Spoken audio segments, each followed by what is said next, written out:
We see on an island, where a group of hunters face off against several giant monster ants. Their leader gets right up close to one of the ants and says they have to hold them back no matter what, no retreat allowed. But damn, these hunters get overwhelmed real quick. The leader is losing consciousness, and one of the ants is chowing down on his insides. It looks like he's gonna die. But out of nowhere, this dude with crazy strong healing magic saves him just in the nick of time. The leader freaks out because this guy is about to get attacked too, but boom, he gets saved too. And the guy who saved the leader calls on his teammate to finish off the ants. This next guy is a total beast, beating the crap out of those monsters easily. The first group realizes that they were just side characters all along, and these dudes who came to save them are S-rank hunters, the best of the best. They wipe out the red ants easily, but then this even bigger albino ant shows up. The attackers decide to engage the ant, while they leave the wounded leader to the healer. They go all out, using their teamwork to rip off its face and arms. The super powerful warrior uses one of those ripped off arms to obliterate the giant ant. But hold up, there's no time to celebrate because the albino ant army arrives. It turns out the giant ant was just one of many, but these hunters ain't scared, man.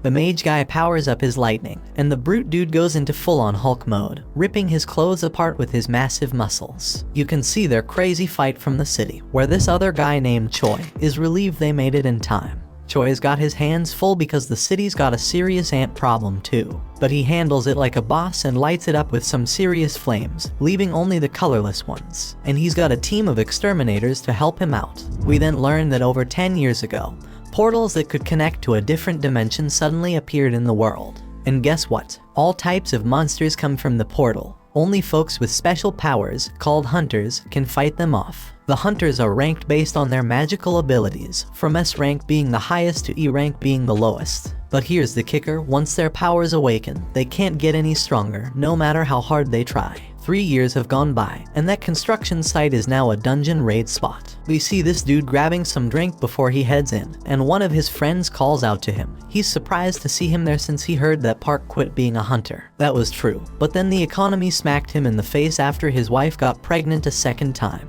So the dude needed to make a ton of cash real quick, and a dungeon raid seemed like the perfect way to do it. We see that our hero has arrived. His name is Jinwoo. He recently joined the group, but they've already nicknamed him the weakest hunter ever. He greets everyone as he walks in, so Park asks why everyone seems to know him, thinking maybe he's some super strong hunter, but it's the complete opposite.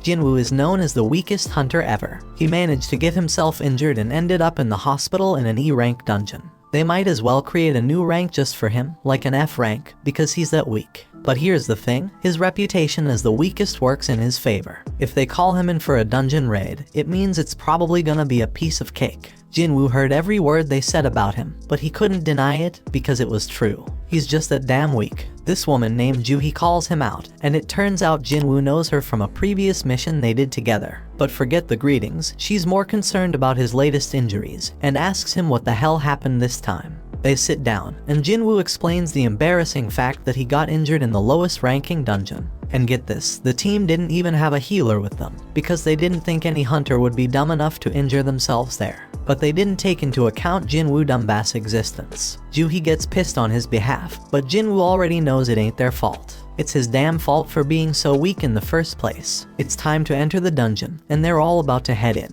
So this dude named Song Cheol suggests he be the party leader for this expedition. No one objects, so he leads the way, and before Jinwoo goes in, he gets a friendly reminder to stick close to the group, so he doesn't get hurt again. Jinwoo's only weapon is a crappy little knife with barely any magic power because that's all he can afford with his measly earnings. But he swears he'll give it his all anyway. In another place, there's this president of the Hunters Association named Juhi. He just finished a meeting with the government. They warned him about something called dungeon break that they needed to avoid. However, these same people demanded that they get the goods obtained from the dungeon. The members of the association make their living by selling the stuff they find in the dungeon, so Juhi doesn't have a problem with that request. The crystals they get from defeating magical creatures are called magic gems, and they sell them for money. Now let's go back to Jinwoo. Somehow, he managed to get his hands on a magic gem. Of course, he's thrilled about finally getting one, but he quickly has to defend himself against a goblin. When Jinwoo attacks the goblin, Jinwoo's blade shatters to pieces. The goblin stabs our hero, and instead of fighting back, Jinwoo just stands there screaming. Luckily, the big guy from earlier rushes past the useless girl and saves Jinwoo. While she heals him, Jinwoo can only watch as the rest of the team does all the work. We then find out that magic gems obtained from high-ranking magical creatures can be used to make more powerful weapons to defeat even stronger creatures. Mana crystals from the dungeon can also be used as weapons, but they're not nearly as effective as the magic gems. The government wants to use these items as a new kind of energy source. It's safer, more efficient, and causes less pollution compared to other types of power. It's like the perfect green energy, and the government is desperately researching how to generate electricity from these gems and crystals.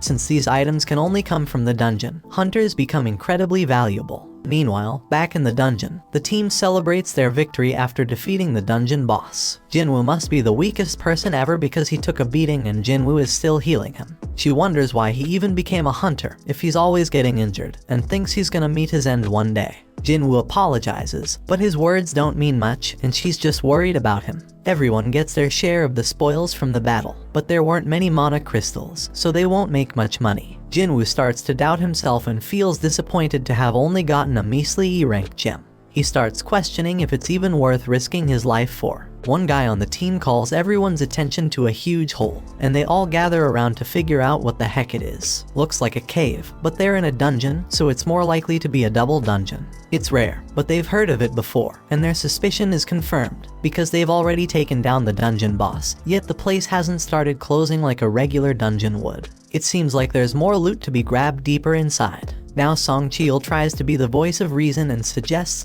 that they follow the normal protocol by informing the association about the double dungeon and following their instructions. But the team ain't down with that idea, because it means giving up all the untapped loot that's probably waiting for them down there. Then this guy Park says it's just an F-rank dungeon, and then he brings up his wife and kid, talking about how he needs to make more money to support them. Song Cheol gets the point they're trying to make, but he wants to hear everyone's opinions before making a decision. Each team member chimes in with a mix of approval for venturing deeper and the realization that this is a clear death trap. In reality, 6 voices are answering to go to the cave, while 6 voices want to turn back. That means someone needs to break that tie, and the only one left who hasn't voted is Jinwoo. The decision is left up to him, and he knows damn well that a D-rank dungeon is insanely dangerous for him. But with his father missing, he's the only one in his family who can earn any money. He's already burdened with a ton of financial responsibilities. His mom's in the hospital, and his sister needs to go to college, so he can't stay broke forever. So he decides to go into the dungeon.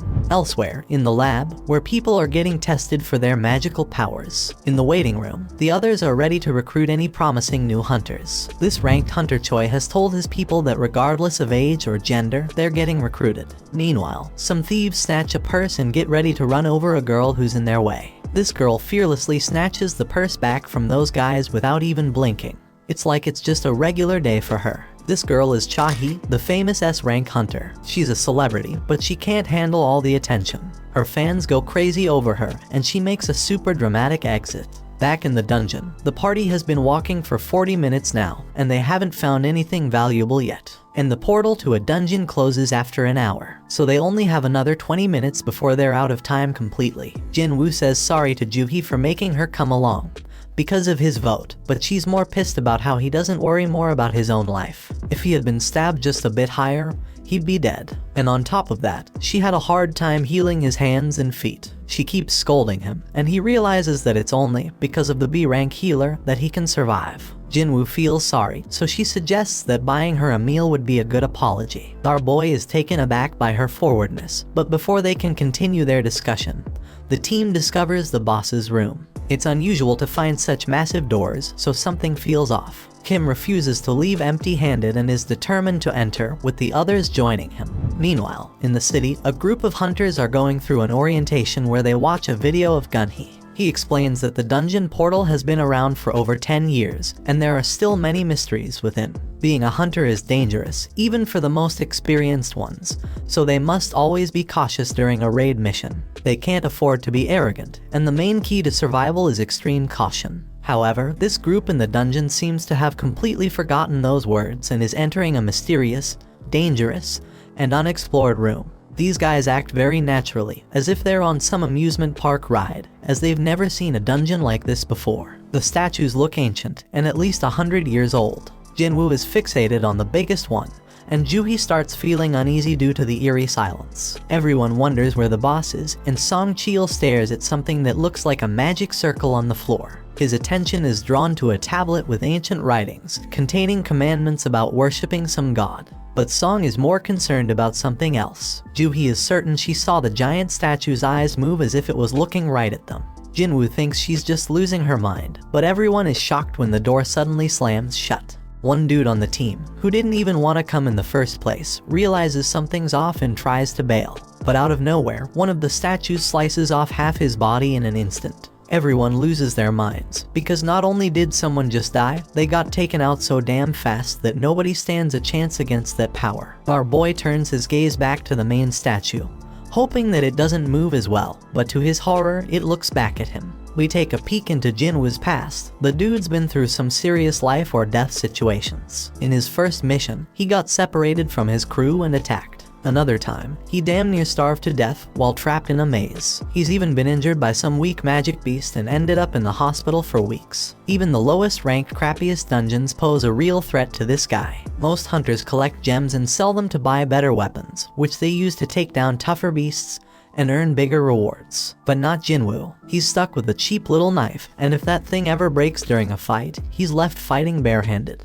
His clothes are all raggedy with holes in them. He constantly gets mocked by others. He is stuck in this dangerous job that barely pays the bills. His only way to survive is by finding clever tricks and studying every little detail around him. Fast forward to the present, Jinwoo senses the danger oozing out of the giant statue, but he can't warn the others in time. That giant shoots out a massive beam from its eyes, causing chaos and destruction. The team is freaked out, unable to wrap their heads around what's going on. Joohee's trembling in fear, and his buddy Jinwoo is wondering how the hell things ended up like this. They're trapped with no way out, and even if Jinwoo gets lucky this time, he knows deep down he's gonna end up dead sooner or later. But our boy wished to catch the One Piece episode before he died. Song Chil tells everyone to stay put because the statue will strike again if they move. Jinwoo is too terrified to move, and Song thanks Jinwoo for his earlier warning, when he shouts for everyone to get down because he saved them all. Song is a seriously tough dude, and Jinwoo is shocked to see that he's missing an arm.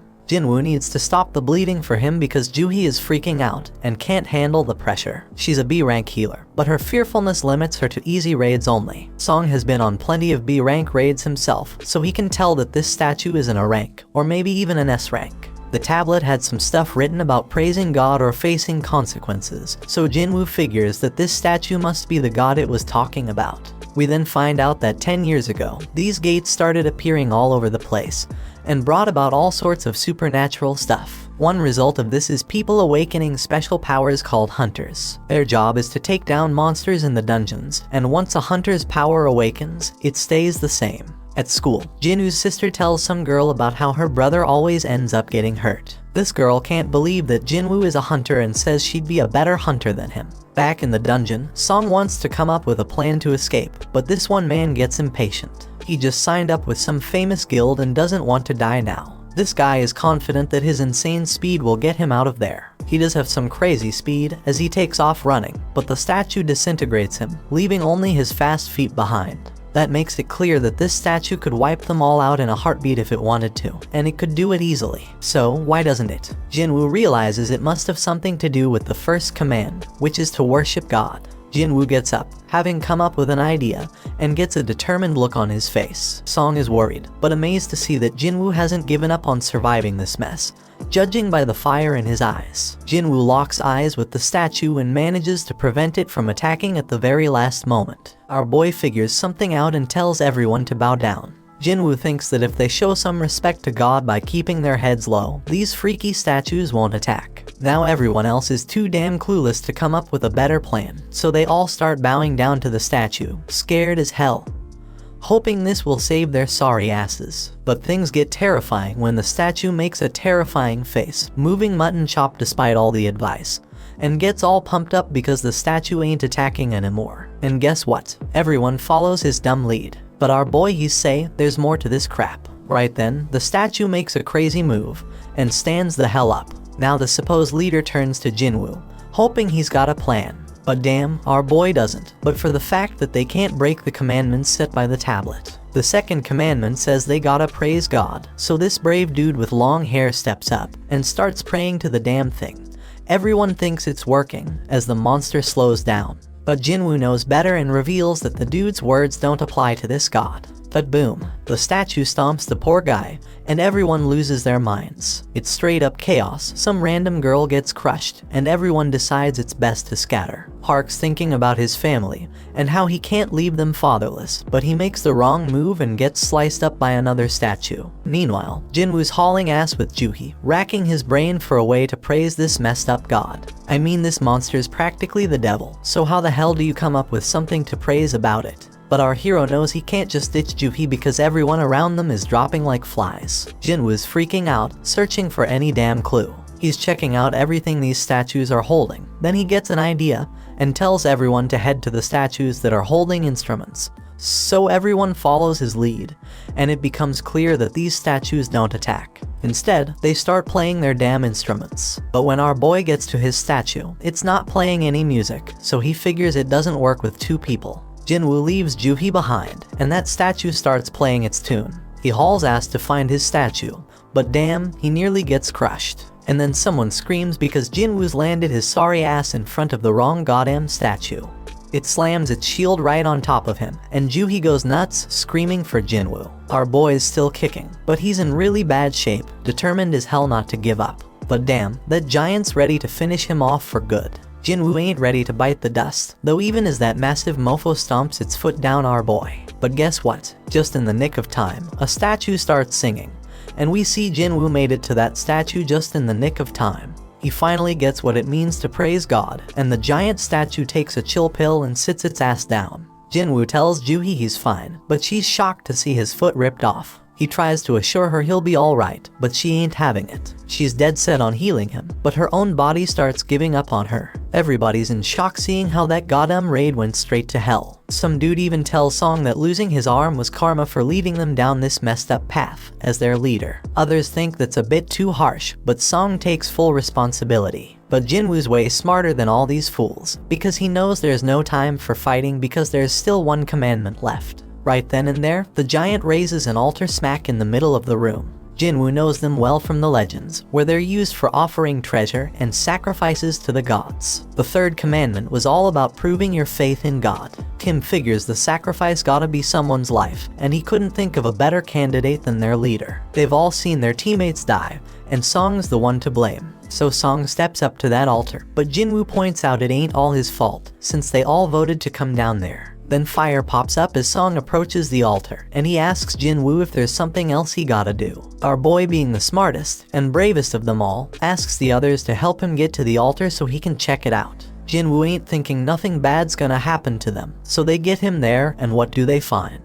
And they find that more flames appear. Song keeps pressing Jinwoo for answers, but he ain't come up with any yet. Song explains the gate's been open for a whole damn week, so the statues are about to start moving again before anyone comes to rescue them. Jinwoo remembers how it takes a full 7 days for a gate to open wide open, and that's called the dungeon break. When that happens, their beasts can cross over to our side. The main goal of these raids is to defeat the dungeon boss and shut the gate down before that time's up. So if they can't beat this boss right now, that damn giant's gonna come barging into our world, and that shit's straight up terrifying. Back in their world, Jinna goes to see Jinwoo's mom, and they start chatting. But damn, their mom is in really bad shape. In the dungeon, Jinwoo tells the scaredy cats of the group to come over to the altar. He predicts that they need a flame for each person. Once they do it, more flames pop up, and the damn door opens wide. They're all freaking out, thinking it might be a trap.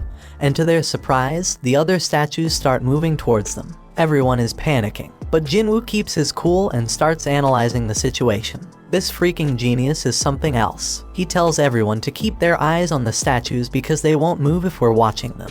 Everyone follows his orders, and shockingly it works. Everyone's doing their best to keep their eyes on those terrifying statues, but then this one chick gives in to fear and tries to haul ass toward the door. As soon as she crosses the circle, her flame goes out, but she manages to make it out the damn door. Song Cheol can't figure out what the hell is happening. The door closed a bit, but the girl made it out alright. He thought we were supposed to stay in the circle, so naturally, he turned to Jinwoo for answers. Jinwoo's just as confused, but he starts analyzing everything again. Those blue flames have been burning out over time. One of the fire ones went out when that girl escaped. The first order was to revere, the second was to praise, and the third was to prove our faith. Jinwoo is damn sure that the door must be a trap. This situation is dangerous as hell, and it's messing with our heads, giving us false hope. It makes him wonder if this is some test of our faith in this god. Jinwoo gets thrown to the ground as the next dumbass decides to make a run for it, and the same shit happens. His flame goes out, the door closes a bit more,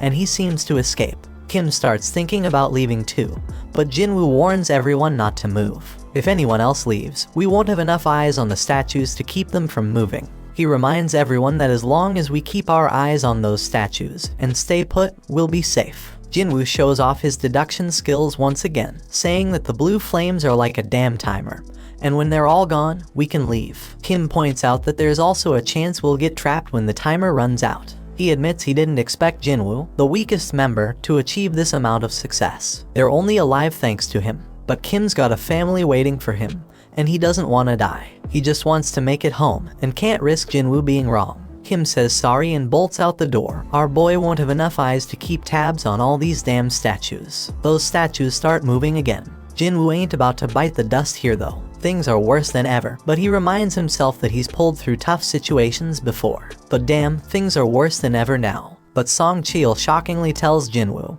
and Juhee to leave. He predicts that as long as one person stays by the altar, the door will stay open. And since Jinwoo and Juhee have some long lives ahead of them, he insists they should be the ones to make a run for it. Song Cheol wants Juhee to look after Jinwoo, but the poor girl's legs give. Things couldn't possibly get any worse, and Song realizes that Juhee must have pushed herself too hard to heal Jinwoo. Things have gone to the dogs, so Jinwoo tells everyone to leave him behind. Juhee needs someone to carry her ass out of there, and Song's the only one with 2 working feet. Juhee thinks she should be the one left behind, but Jinwoo reminds her about that lunch date they had planned.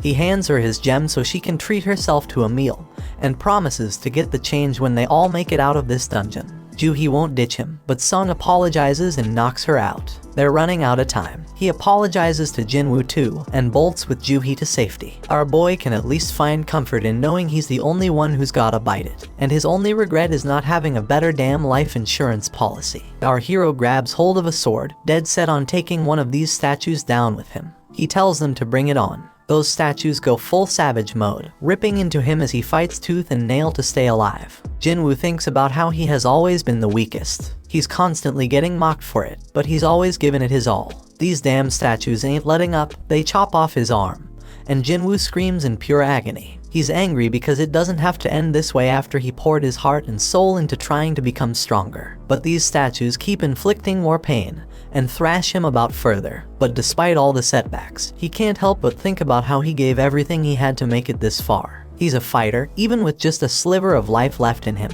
He's got this burning desire to let out a scream of pure anger, but he can't even do that as he is stabbed through the chest. Jinwoo's on the brink of death, but you can feel the rage coursing through his veins. He starts reflecting on how the first few people who ran away were just weaklings. They claimed they couldn't handle it anymore, but deep down, they were just selfish. Those fools were only looking out for themselves, and it's always the most selfish jerks who end up benefiting the most. That thought fuels Jinwoo's rage even further. He's got a family too. All he wants is to make it back home alive, just like those lucky ones before him. The pain is unbearable, and he starts wondering if it's a good thing that he's the only one who has to die. In his battered state, Jinwoo's mind starts wandering, and he realizes what a hypocrite he's been. He's struggling to catch his breath, desperately clinging to life. He doesn't want to die, but the final attack comes crashing down on him, and our boy wishes he could have one more shot. And just when it seems like it's all over, the final blue flame goes out, and this mysterious notification pops up out of nowhere. It turns out he's completed some secret quest called Courage of the Weak. It's offering him the opportunity to become a player. The catch is if he doesn't accept, the player's heart will stop in a fraction of a second, so no choice, and he hits that yes damn button.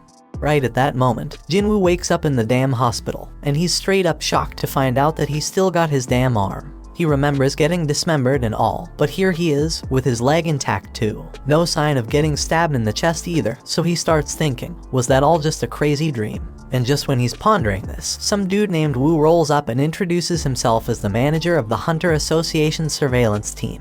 And that purple-haired dude, yeah, his name's Kang, but they ain't saying why they are there. They do reveal that Jinwoo was unconscious for 3 straight days. And get this, Joohee and Song ain't dead either. Song lost his arm though, so he might have to peace out as a hunter. Joohee's all sorts of messed up mentally, so she's getting psychiatric care. But it doesn't look too good, bro, so she's probably not gonna continue as a hunter. Only 6 peeps made it out alive from that crazy double dungeon they stumbled upon.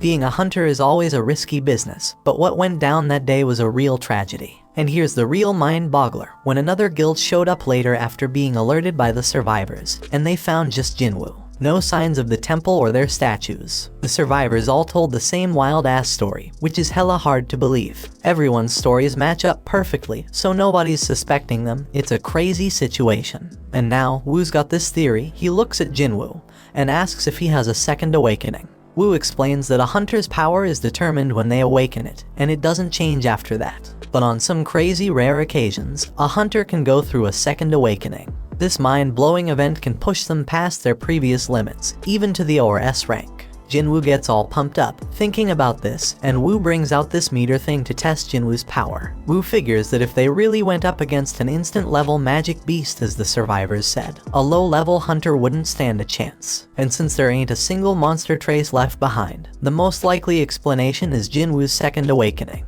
Jinwoo's hyped as hell to hear the results of his mana test. But damn, the results ain't looking good. Woo admits they messed up, and they leave. Turns out Jinwoo only scores a lousy 10 on the test. Even E-rankers usually get at least 70. A score of 10 puts Jinwoo in civilian territory. And to top it off, the dungeon just vanished, so they can't even investigate how Jinwoo pulled off survival. Jinwoo's bummed out by the whole damn thing, but he can't help but wonder why those guys didn't ask about the freaking thing floating in the air. He's freaking out, wondering if he's the only one who can see this, and then he realizes it's like a touch screen or something.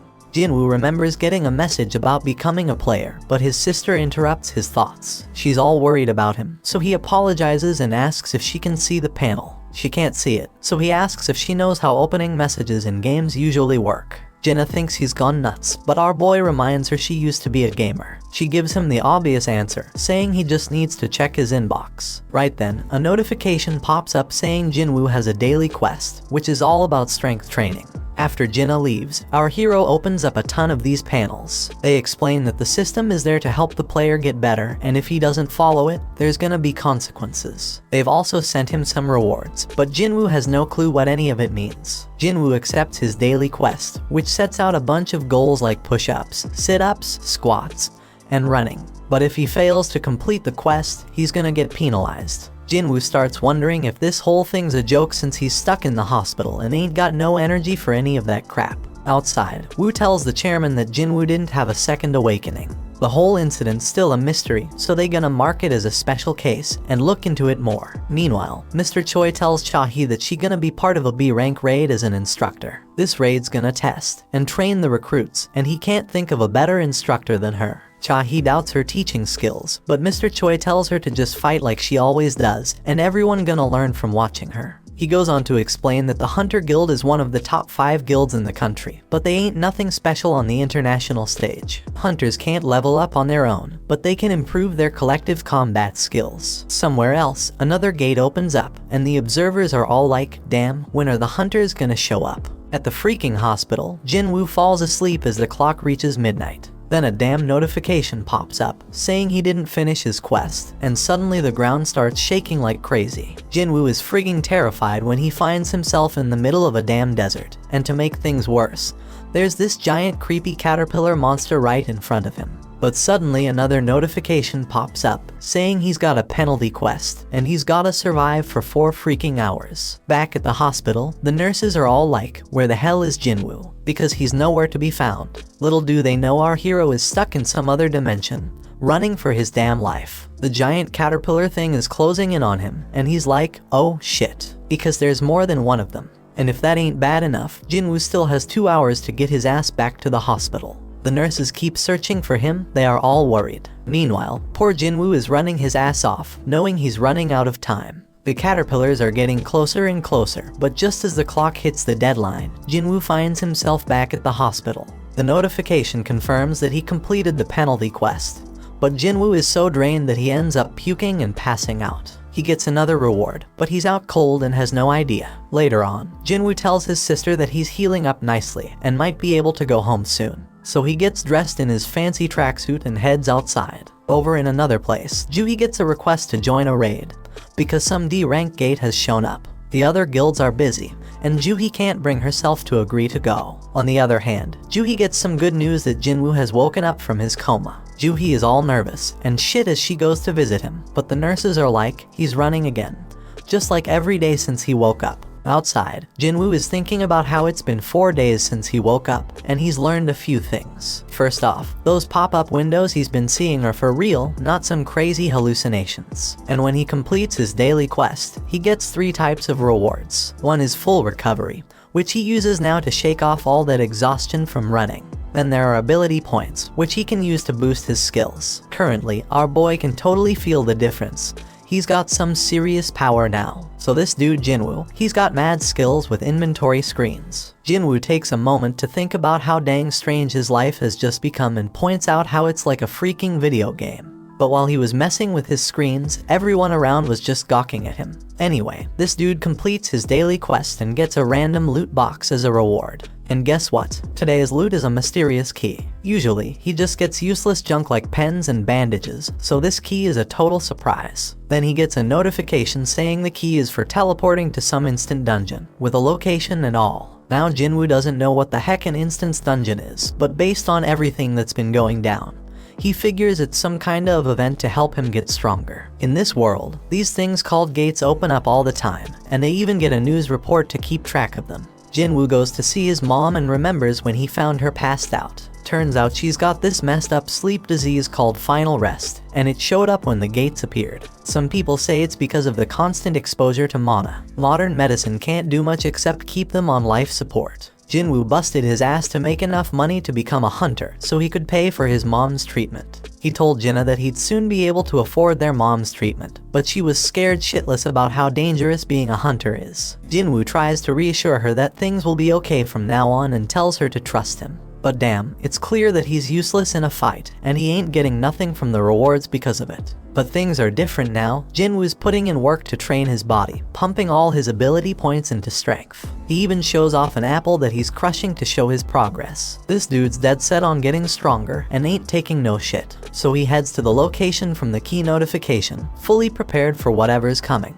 And if shit gets too real like it did in that raid, he'll just haul ass and run away. When Jinwoo pulls out his key, bam, a freaking keyhole appears out of nowhere. Jinwoo uses the key to unlock it, and boom, a mysterious gate shows up. So he walks through it, and guess what? A notification pops up saying he's in an instance dungeon. The exit's sealed off, but regular folks don't even notice it. Turns out this place is like a whole other dimension, and these instance dungeons ain't like your regular dungeons. He thinks it's kinda like a red gate, but he ain't got much info on those since he's never been in one. Jinwoo realizes he can't just run like he planned, and then another notification pops up. It says the only way out of this joint is by beating the boss or using a teleportation stone.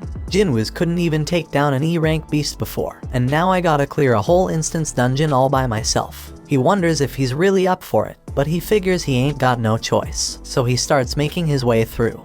But damn, Jinwoo's confidence starts to fade real quickly. And it ain't without reason, because a bunch of goblins show up right in front of him. Jinwoo gets a flashback of when he got stabbed, and these goblins come at him. These little suckers are relentless, they're swinging and charging like crazy, but Jinwoo's doing a good job dodging and blocking them. But damn, he gets overwhelmed eventually. But you know what? Jinwoo gets pissed off and straight up stabs one of those goblins. He's feeling more confident after that, so he takes out the other two like it's nothing. Jinwoo can tell he's getting stronger, but out of nowhere, this beast shows up. It shatters his freaking dagger like it's made of glass. Jinwoo can sense this monster is way stronger than the goblins. As this creature stares him down, his legs freeze up. He's thinking, what the hell? Am I scared? Because he didn't think he was traumatized from the raid. But his legs keep trembling, and this monster starts its attack. Jinwoo barely dodges it, but it manages to scratch him. He ain't got no healer with him, so if he gets injured again, game over for him.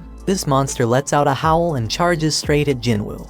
Jinwoo is dodging like a ninja. He can't believe how damn light he feels. The monster tries to come at him again, but Jinwoo ain't taking that crap no more. He's done being a pushover and decides to throw a powerful punch. Damn, he can't believe how much stronger he feels after beefing up his strength. Sure, the monsters still got the upper hand, but Jinwoo ain't giving up without a fight for his damn life. His attacks ain't doing much though, so he's gotta focus on evading the monster's strikes. Now Jinwoo's at a loss for what to do next. He realizes he can't handle this alone, so he bolts because he ain't got no party or healer. All he's got in his bag is water and food, and he wishes he had a weapon with some magical mojo. But then, Jinwoo gets a freaking brilliant idea. He checks his inventory and pulls out a sword at the freaking last moment. And boom, he slices that monster in half with a sword. Jinwoo has no freaking clue how the sword ended up in there, but he remembers Kim saying he dropped 3 million on it. That's a weapon Jinwoo could never afford. But who the hell cares? It's an emergency, so he decides to make the most out of it.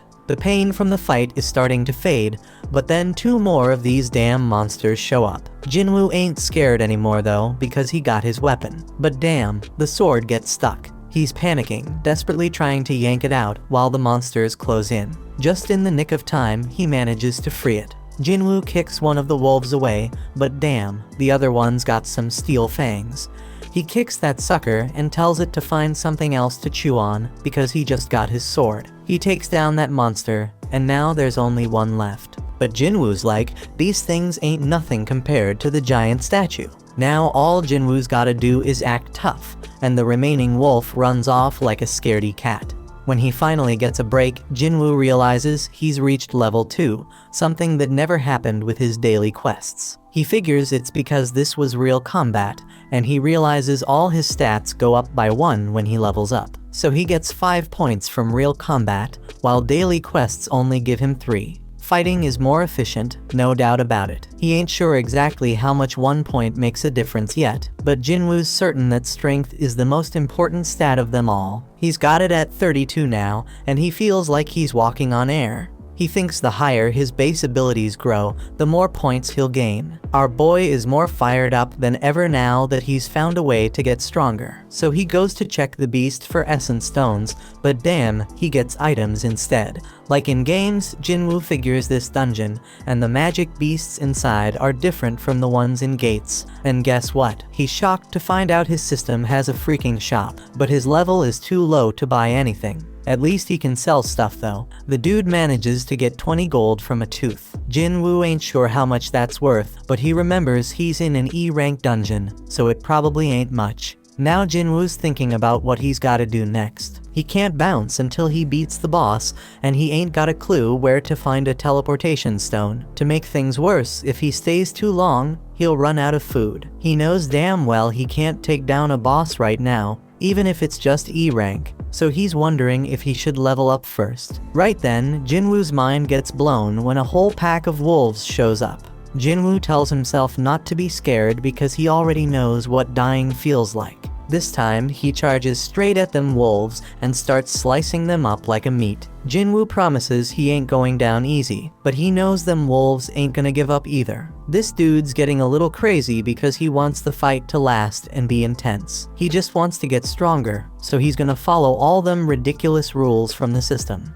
Jinwoo chops through all the monsters and notifications pop up everywhere like crazy. When he's done, he gets a final notification saying he's now the wolf assassin. Outside, some folks walk by a portal, and they wish the damn city would do something about it already. Inside the dungeon, Jinwoo's dead tired, and he realizes his sword's about to give out. Just then, he gets a notification explaining the perks of being a wolf assassin. Jinwoo gets a 40% boost to all his abilities when fighting animal-type monsters. And guess what? When he checks his inventory, he finds a whole bunch of fangs and a cloak. But here's the real kicker. He also finds a teleportation stone. Jinwoo thinks about using it to bail, but he hesitates because he might never get this easy of a chance to get stronger again. He's got no clue what's gonna happen to this dungeon when he leaves. It might just vanish into thin air. It could be like some limited time event in a game and vanishing without a trace. Faced with this tough decision, Jinwoo decides to keep moving forward. Meanwhile, Juhee gets a call from the Hunter Association saying there's been a dungeon break at a gate nearby. They're running low on healers, so they need her help. Juhee feels guilty because she turned them down before, but now she's like, damn, Jinwoo worked his ass off, I gotta step up. While Jinwoo's still fighting in the dungeon, he realizes the higher his level gets, the easier it is to kick monster ass. Plus, the text describing them starts changing colors. White means they're weak as hell, orange means they're on par with him, and red means they're seriously strong. Those wolves that were red before, now they're white. That means Jinwoo has seriously leveled up like he's become a beast. Jinwoo knows there's this one monster lurking downstairs that he can't mess with at his current level. His perception skills are on point now, and he can feel something straight up terrifying down there. This monster is so damn powerful, it's giving him mad goosebumps. Jinwoo's sword is almost done, and he ain't see any more room for leveling up in this area. But his whole goal is to get stronger, so Jinwoo decides to just go down the damn stairs. When he reaches the bottom, bam, something attacks him with lightning speed, and he barely has time to react.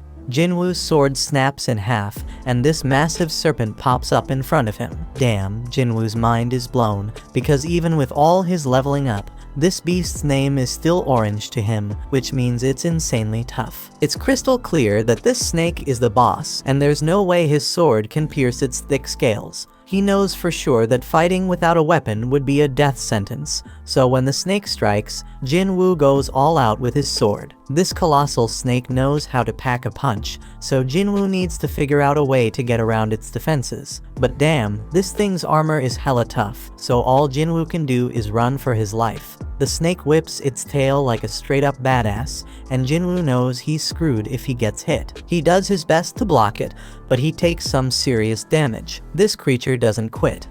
Jinwoo gets tossed around like a rag doll, and he even has a train launched at him. Our boy thought he had gotten stronger, but it wasn't enough. The train barely misses crushing him, and Jinwoo starts questioning himself. How much stronger does he gotta get before he stops being the laughingstock? He remembers when people called him the weakest hunter ever, and it hits him hard. Song was the one who spilled the beans, and he pumped up Jinwoo to prove them all wrong. As this snake straight up overwhelms him with its crazy power, tossing him into a whole new area, Jinwoo has an epiphany. He got stuck with that nickname because he was weak, the same reason he got mocked. Jinwoo takes a second look and realizes that those with mad strength always have the upper hand in any situation. But the powerless ones ain't got nothing to do around the strong except shake in fear and stand around like losers. The weaklings always get looked down upon. You might be smart, creative, and caring, but when you face some serious strength, none of that's gonna save your sorry ass. Jinwoo figures out that being kind won't get him anywhere, so he's gotta toughen up. With this newfound determination, Jinwoo straight up jumps on that snake. The ferocious monster throws him off,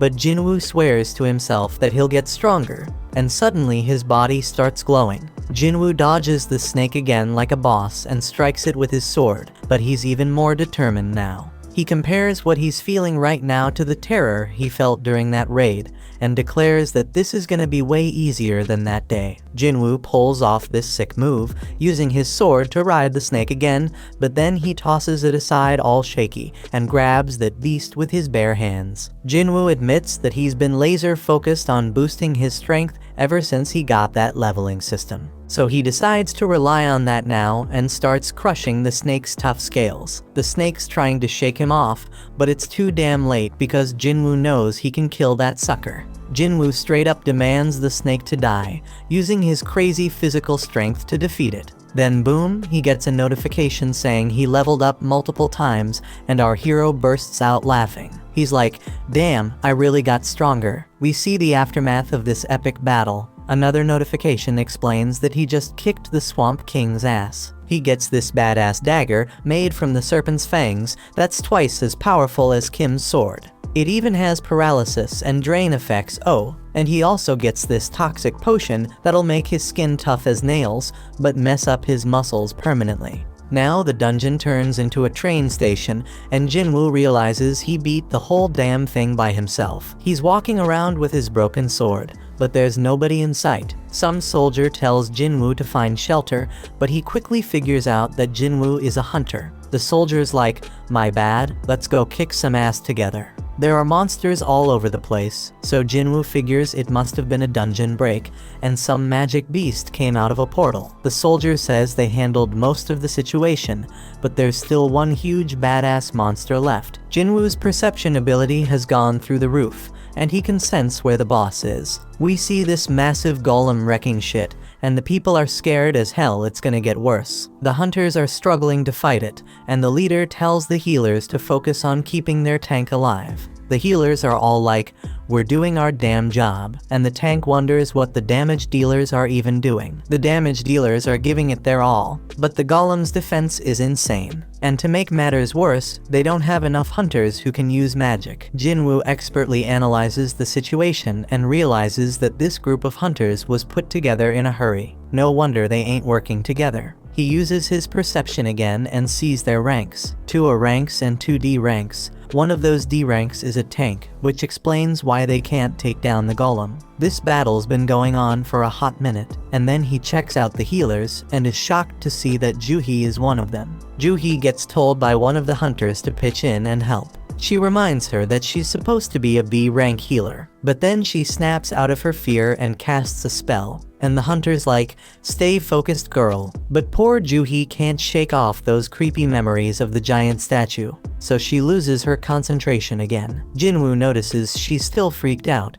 but he doesn't blame her, because he's feeling the same way. Then it hits him that things have actually changed. This golem is a weak-ass D rank boss, way weaker than the one he just fought. The hunters start freaking out because they're losing the battle real quick, and they realize they ain't got a chance without a higher ranked hunter. That's when Jinwoo gears up for an attack and figures out that they can take down the golem if they can just break through its defenses. Jinwoo plans to lend them a hand by using an attack strong enough to pierce through the stone. Jinwoo hurls his busted sword with so much force that it straight up shatters the golem's shield, and the hunters start wailing at it. They barely lay a finger on it and manage to bring it down. They can't believe they actually did it, but the tank guy ain't convinced. He's all like, "None of our attacks were doing squat before. What the hell broke that thing's defense?" He's dead certain it wasn't any of them because they couldn't even scratch the damn thing. Then he spots the sword lying nearby and puts 2 and 2 together. He realized that this sword was the reason, but couldn't believe it.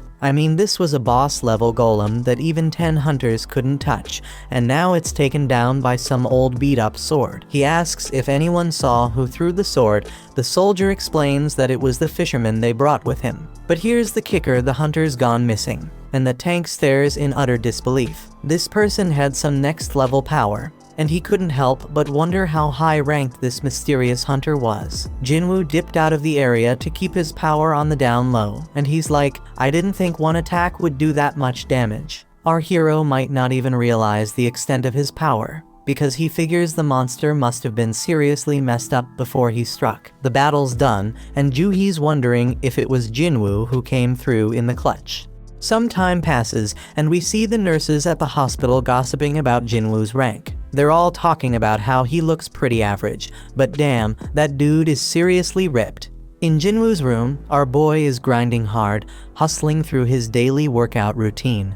These thirsty nurses won't shut up about him. They can't even believe how fast he's transformed. One poor nurse straight up falls for Jinwoo when she catches him post-workout, and she can't stop staring at his ripped body. Today's the day Jinwoo bounces out of the hospital, so this desperate nurse asks for his digit. But Jinwoo ain't all there yet, still stuck on the fact that he thinks she just wants to send him test results after he's released. On the news, we catch up with Beak, that S-rank hunter who took down the giant ants. He's one of only 7 S-rank hunters in the country and gives us a glimpse into the life of a top hunter. He breaks it down, saying he's gotta train like a beast every day when he ain't raiding dungeons. Even the smallest mistake could lead to his buddies getting hurt, so he gotta stay sharp, no doubt. Gina notices that Jinwoo is now seriously ripped and has even grown taller. Jinwoo reminds his scatterbrained sister to grab an umbrella for school and sees her off. When he's alone, Jinwoo figures he can hit his run later and wonders if these fresh gains are because of his boosted stats. He figures if he keeps this pace up, he could become a massive bodybuilder. Jinwoo starts thinking about where to allocate the new stats he just got. Dude's sitting at level 18 now. He's now level 18. He knows that strength increases his damage, but he also knows it's pointless if he can't land a hit. Besides vitality, perception, and agility, he also got this intellect stat. He figures it's gotta be something to do with magic, but he ain't sure if he needs that. Jinwoo makes up his mind and dumps all his points into strength and perception. Right then, Jinwoo gets a call from his landlord, who's reminding him that he hasn't paid last month's rent. Lucky for our hero, he's gotten way stronger, and taking down goblins is a piece of cake now. That means making cash is easier, but there's one issue. To rake in the big bucks, he gotta tackle higher level gates, but ain't nobody letting an E-rank hunter through those doors. Jinwoo thinks about getting his rank reevaluated, but that's a huge risk. Reawakenings are mad rare, and ain't nobody has ever seen a hunter level up and keep getting stronger as he can. Jinwoo decides to keep his powers under wraps for now until he can defend himself and figure out more about what he can do. Then out of the blue, Jinwoo is shocked by a job listing and bolts off. The dude's hustling with his daily training to score some reward, and he links up with this hunter named Hung. Hung apologizes to Jinwoo because his crew thinks he's the weakest hunter ever, but Jinwoo plays it cool and lies, saying they ain't wrong. Hung explains they're heading into a C-rank dungeon, but they need at least 8 people to enter. They need Jinwoo to meet that quota, even if he's just an E rank, but Jinwoo ain't gonna do any fighting. Hung's like, you won't get no rewards either, but we'll hook you up with 2 million yuan. Our hero peeps the situation and sees they have 4 C rankers and 2 D rankers. Jinwoo agrees to join, and Hung explains that his gig will be to carry supplies. They must not have a healer because they gotta haul med stuff. Hung adds that it's tough for independent parties to snag healers. Jinwoo's a bit worried because this party's full of tanks and damage dealers, but he's like, screw it, I'll sign the contract anyways. A 20-year-old D-rank hunter named Leo was introduced, and Jinwoo figures he must come from a loaded family given his fancy gear. Leo wonders if Jinwoo can handle lugging around all the heavy supplies, but Jinwoo assures him he'll be fine. Leo has no clue that Jinwoo's a beast, and he's tripping if Jinwoo can handle carrying all that heavy crap. Leo starts spouting off about the president overseeing the construction site they're at, blabbering on about how the guy skipped town after swindling 900 billion yuan, leaving everyone astonished. They all roll up to this freaking massive gate and start thinking if it's really just some C-rank dungeon. Leo questions if they'll be alright, so Jinwoo explains that the size of the gate ain't that important. What really matters is the magic power flowing from inside. And that's what the Hunter Association uses to assign ranks. Anything above a B rank, the big guilds take care of, so this C rank joint shouldn't be too much of a challenge. Jinwoo knows all this because he's been a hunter for a while, but he realizes he ain't never actually tackled a C rank dungeon before. They step through the gate and use the light to check things out, but damn, they're shocked to find there ain't no magical creatures in there. Most dungeons are lit up with glowstones, but this one's pitch black. The darkness reminds Jinwoo of the entrance to that temple, so he starts telling Leo about all sorts of stones. There are these essence stones that hunters nab from magic beasts, mana stones that can be mined from dungeons, and glow stones that light up the damn caves. Jinwoo shuts down that chatty kid real quick and spills the beans about some crazy magic beasts lurking in this dungeon. They're keeping a low profile for now, but our boy's got a hunch. He figures these beasts are like bugs and tells everyone. Everyone freaks out when they realize they're stuck in an ant's nest and can hear those monsters getting closer. Jinwoo says the beasts are above them, so the crew starts going all out, attacking like mad. Hung steps up and uses his taunt skill to draw most of the aggro, and Jinwoo is amazed by their badass leader, who's a C rank. Leo wants to join the fight, but their mage holds him back, saying he's got a trick up his sleeve. After a suspenseful countdown, the mage unleashes a wicked blast. Jinwoo analyzes the situation again, and he can see these hunters have some solid teamwork going on. As for Leo, his gear compensates for his lack of skills. They're all holding their own, but Jinwoo's got this nagging feeling that something's off. He quietly destroys one of the ants, and the fight ends shortly after. Hung declares their victory, and everyone grabs their share of the loot, except Jinwoo. Hung gives props to Jinwoo for saving them a ton of trouble by spotting those ants. Jinwoo's like, no, just followed my instincts. But then Hung noticed that some of the ants were messed up, and it wasn't from swords or magic. He thinks maybe some other magic beast got to them, but that would mean there's something even stronger lurking around here. Several ants were torn to shreds, so Hung wondered what could be big enough to take them down. Leo spills the beans about how his pops hooked him up with a bunch of sick gear for his first raid, and Jinwoo's stoked to hear that. He ain't sure why yet, but he tells Leo they gotta be extra careful. Over in another spot, a dude working out gets startled by a loud noise of destruction. But don't trip, someone tells him to chill because it's just their guild master training, and turns out it's Beak. This dude is a beast, and the kid's jaw drops when he sees Beak smash through a massive stone with just one hit. Beak doesn't even flinch, and says it wasn't even a good warm-up. Back in the dungeon, Leo's still worried about Jinwoo carrying everything.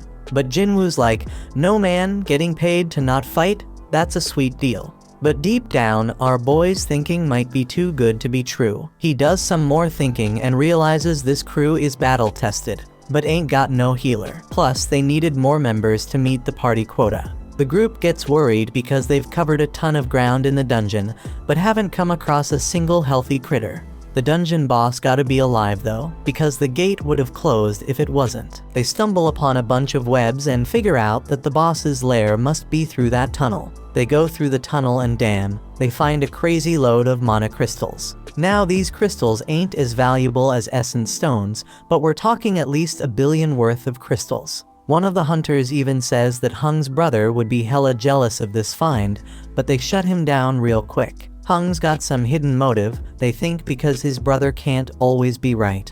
Hung ain't about to play second fiddle to his bro, so he's gonna use this massive haul as his own personal strike team training ground. Now Leo is the legal whiz, so he takes a look at Jinwoo's contract and spots something fishy. He tells Hung that the contract only says Jinwoo ain't getting a cut of the battle drops, but mana crystals ain't battle drops. That means they gotta split their findings 8 ways instead of 7. Hung all smiles and agrees, but he reminds them that the dungeon boss is nearby. They gotta defeat that boss to close the gate, so they gotta haul those mana crystals out before they take on the spider boss. Lucky for them though, the spider's snoozing.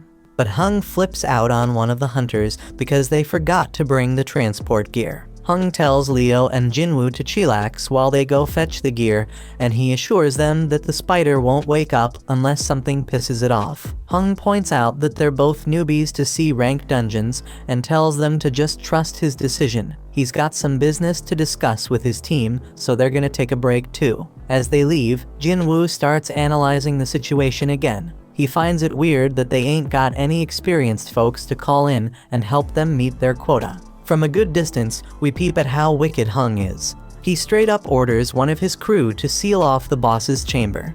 The dude follows through, and Leo realizes they got backstabbed. This is exactly what Jinwoo was worried about. He remembers how Song warned him that there are some real crooks in their line of work. Raiding dungeons is no joke. Accidents happen all the time. And in that chaos, crimes can go unnoticed. Ain't no security cameras in these dungeons, so as long as there ain't no survivors, there won't be no evidence. Leo is pissed that these dudes are really willing to throw them under the bus for some mana crystals. He's starting to regret even bringing up the damn contract. But Jinwoo ain't falling for it. They were ready to off them at any moment if they stepped out of line. Now their main concern is the boss that just woke up, and Leo tells Jinwoo to fall back. Jinwoo spots an exit, but he quickly realizes that Hung already knows about it. The spider's wide awake now, and Jinwoo realizes this C-rank beast is on a whole another level. But hold up, our boy ain't about to back down. He takes charge, telling Leo to stay out of the way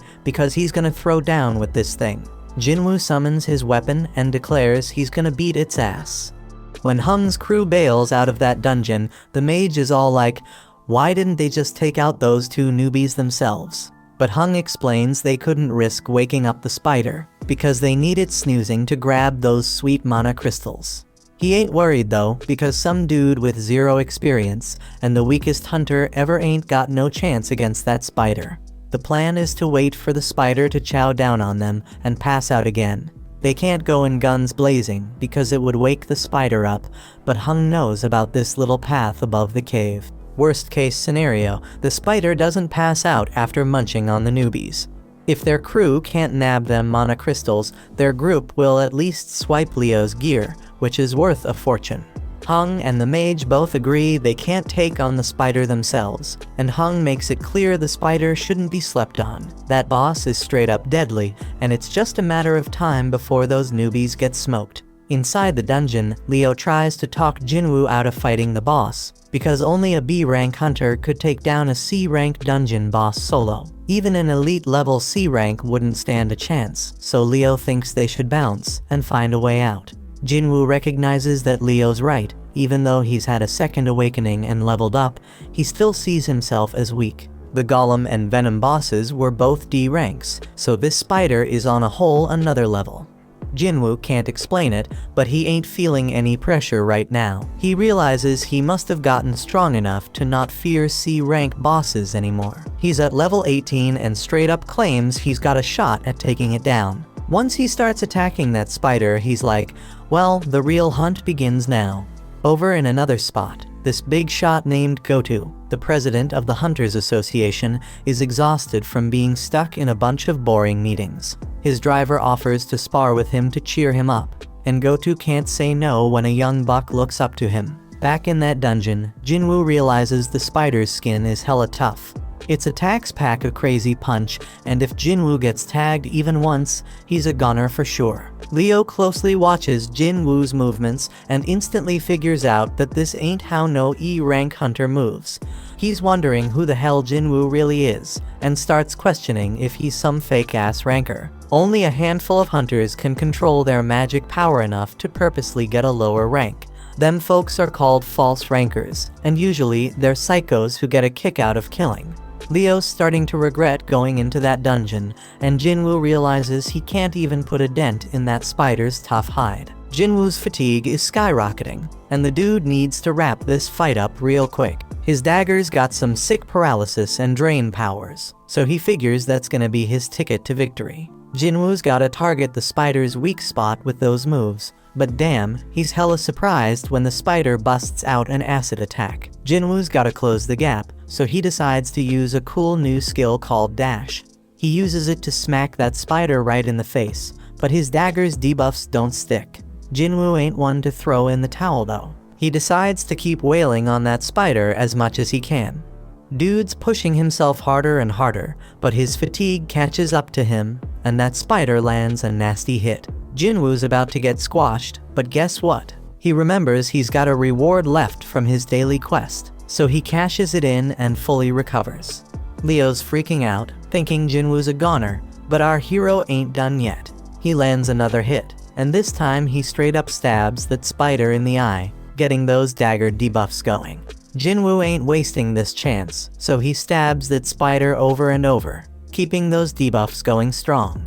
Eventually, that spider just can't take it anymore and goes down for the count. A notification pops up, saying Jinwoo just took down the dungeon boss. Jinwoo knows he got lucky not picking a reward before diving into that dungeon, because he'd be 6 feet under right now for sure. Leo's mind is blown, seeing Jinwoo take down a dungeon boss all by himself. He's more convinced than ever that Jinwoo's some kind of fake ranker. Jinwoo scores a gem from that spider, and Leo rolls up, offering to carry their supplies from now on. Leo straight up idolizes Jinwoo now, telling him to chill and take a break while he handles the mana crystals. Just then, Hung and his crew show up, and they're hella surprised to see the newbies still kicking. In a training room, Gotu straight flexes on Woo, showing off his mad skills by totally overpowering him like it's no biggie. Gotu gives props to Woo, saying he feels way better now. Woo's mind is blown that the prez ain't even rusty. Gotu explains he ain't as strong as before, but he can tell Woo's been grinding hard. Woo acknowledges that training can't level up a hunter, but it can level up their skills. Gotu points out that a hunter's gotta be physically and mentally strong, especially in dungeons where you have the worst kind of people lurking. Back in the dungeon, Hung's crew concludes that the newbies only survived because this spider must have been dumb as a rock. They straight up clown the spider for losing to low-level hunters. Hung spills the beans to Leo that he knows Leo's from a rich family, but Leo's like, who cares? That's when Hung drops the bomb and tells Leo he's only getting one chance. He tells Leo to straight up off Jinwoo. Hung's like, usually we kill the people we recruit for our party so we can keep all the loot ourselves. But hey, if Leo agrees to join us, we won't off him. If Leo says no, we'll just kill them both. Hung thinks Leo might be a threat because he has some crazy gear that gives him superpowers to take down the spider. He'd rather not test that theory, so he wants to talk Leo into taking on weak-ass Jinwoo. Hung's stoked when Leo starts heading toward Jinwoo, but then he's all shocked when Leo ends up taking Jinwoo's side. This evil group decides to straight up end their lives, and Hung's wondering if the newbies ever had to off any peeps before. Right then and there, Jinwoo gets an urgent mission, and it's straight up wild because he gotta take out 6 enemies in front of him. Now the gang decides to go after the weaker one, so the mage attacks Jinwoo. Leo's all worried about his new buddy, and freaked when he sees how messed up Jinwoo is. Meanwhile, one of the group members, Chahi, was told to brag about how amazing she was. They struggled with a rank beast, but she took it down in a flash. These girls feel lucky because they are in 2 of the sickest guilds around. After all, there are all sorts of messed up stories about the other squads, like those strike teams with crazy high death rates. Back in the dungeon, Hung's like, it's game over, Jinwoo's done for. Jinwoo starts beating himself up for forgetting, and reminds himself that this world is all about survival of the fittest. It's a world full of shady tricks and backstabbing. He's straight up fuming because he forgot this truth and realizes he got numb to it. Jinwoo's chilled out now, and he's thinking about how he straight up messed up because he was careless and too damn cocky. This level system is pushing him to kill, so he's wondering if it needs him alive for some reason. He figures this system ain't just being nice, it wants him alive. But that's not all, it also wants him to be strong. So Jinwoo's like, if this system wants to use me, then I may use it right back. He tells the crew that they remind him that the weak ones are the ones who bite the dust in the dungeon. They are stoked to hear the weakest hunter knows how it goes, but Jinwoo points out that they better be ready for when this rule doesn't work in their favor. One of them ain't cool with Jinwoo calling them prey, but Jinwoo wastes no time showing them what he means. Everybody's straight up shocked when this dude's head gets sliced off, and Jinwoo's like, that's one down, as the kill count pops up on the updates. Jinwoo just realized he straight up murked someone, but he knows damn well he would have been 6 feet under if he hadn't. Ain't no turning back now because only the strong survive. The crew snaps out of their shock, seeing an E rank take out one of their D ranks, and they come at Jinwoo with all they have. But it's all futile because Jinwoo starts shanking them one by one. His debuffs kick in, and he takes out 2 more suckers. The archer is the next to bite the dust under Jinwoo's wrath, followed by the mage. Now there's only one left, and Leo's mind is blown, because Jinwoo's way stronger than when he faced the dungeon boss. Hung buffs up his body and thinks about how he is certain that Jinwoo is tired after dealing with the boss and 5 other hunters. Plus Hung's made his body as tough as steel, so he figures Jinwoo's dagger won't even scratch him. But Hung starts his attack, and our hero catches him off guard with his lightning speed. Jinwoo knows Hung's a beast, but he drops a bombshell on him. He crushes him and reveals he's been leveling up this whole damn time. Hung realizes Jinwoo ain't an E rank and tries to bribe him with double the cash. But Jinwoo ain't having none of it, because this dude tried to off him 3 times. Jinwoo mocks him, saying he won't get away with it, and Hung tries to threaten Jinwoo one last time.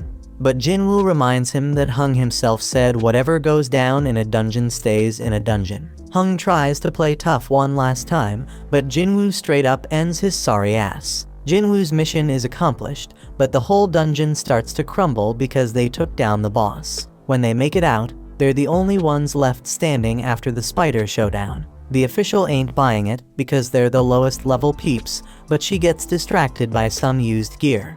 Jinwoo can't believe he's getting rewarded for the bloody mess he just caused, and he realizes he gained a skill that scares the crap out of enemies and cuts their abilities in half. The no-nonsense official concludes that Leo survived because of his gear and assumes Jinwoo, the E-rank scrub, just hid somewhere. Leo gives props to Jinwoo for a job well done, and then it starts raining. Leo wonders if something's up, but the chill Jinwoo explains he's just happy he gave his sister an umbrella. Somewhere else, Woo gets told about this crazy incident where 6 hunters got wiped out. and only 2 of them made it out alive. It's pretty normal for hunters to dip when they're outmatched in dungeons, but he's hella surprised when he hears that these survivors actually took down the dungeon boss before bouncing. Woo straight up interrupts the dude before he can spill more, but then he gets hit with a bombshell. One of the survivors is none other than Jinwoo. Woo knows this shit involves the infamous Hung, which explains why he got dragged into this mess. Jinwoo rolls back home and lets his sister know that he's gonna cover their mom's hospital bills for a while. Gina thinks he must have scored big cash from his last raid, but she's like, hold up, bro, you ain't even injured. She figures he must have had a solid-ass team making it easy to take down the bad guys.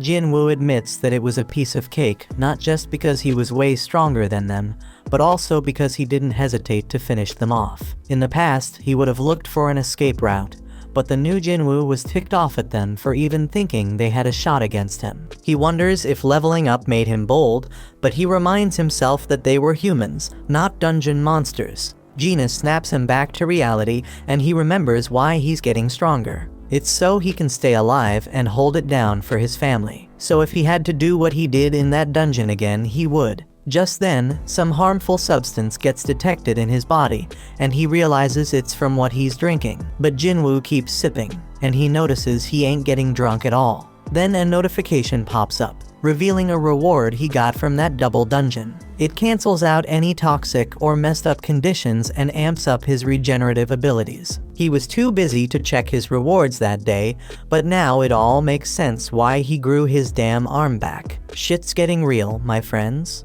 Later on, Jinwoo links up with Leo, who's all grateful for Jinwoo saving his ass. But Jinwoo's like, no kid, you don't owe me shit. Leo hasn't spilled the beans about what really went down in that dungeon, so Jinwoo ain't expecting any payback. But then Leo drops a bomb. He's putting together a strike team, but Jinwoo shuts him down before he can even ask him to join. Leo's begging Jinwoo to give him a chance, saying he just needs him for 19 raids. He spills that he wants to become a guild master, and to do that, he needs at least 20 raids under his belt. Leo's old man wants to start a guild for his construction company, and Leo's down to help however he can. Dungeons are mad dangerous, but the loot they hold makes it all worth the risk. It ain't just about mana crystals and essence stones, everything in a dungeon's got value. Jinwoo gets it. Having hunters raid dungeons for a company is a solid business move. Leo's dad wants an S-rank hunter as the guild master, but Jinwoo's hella surprised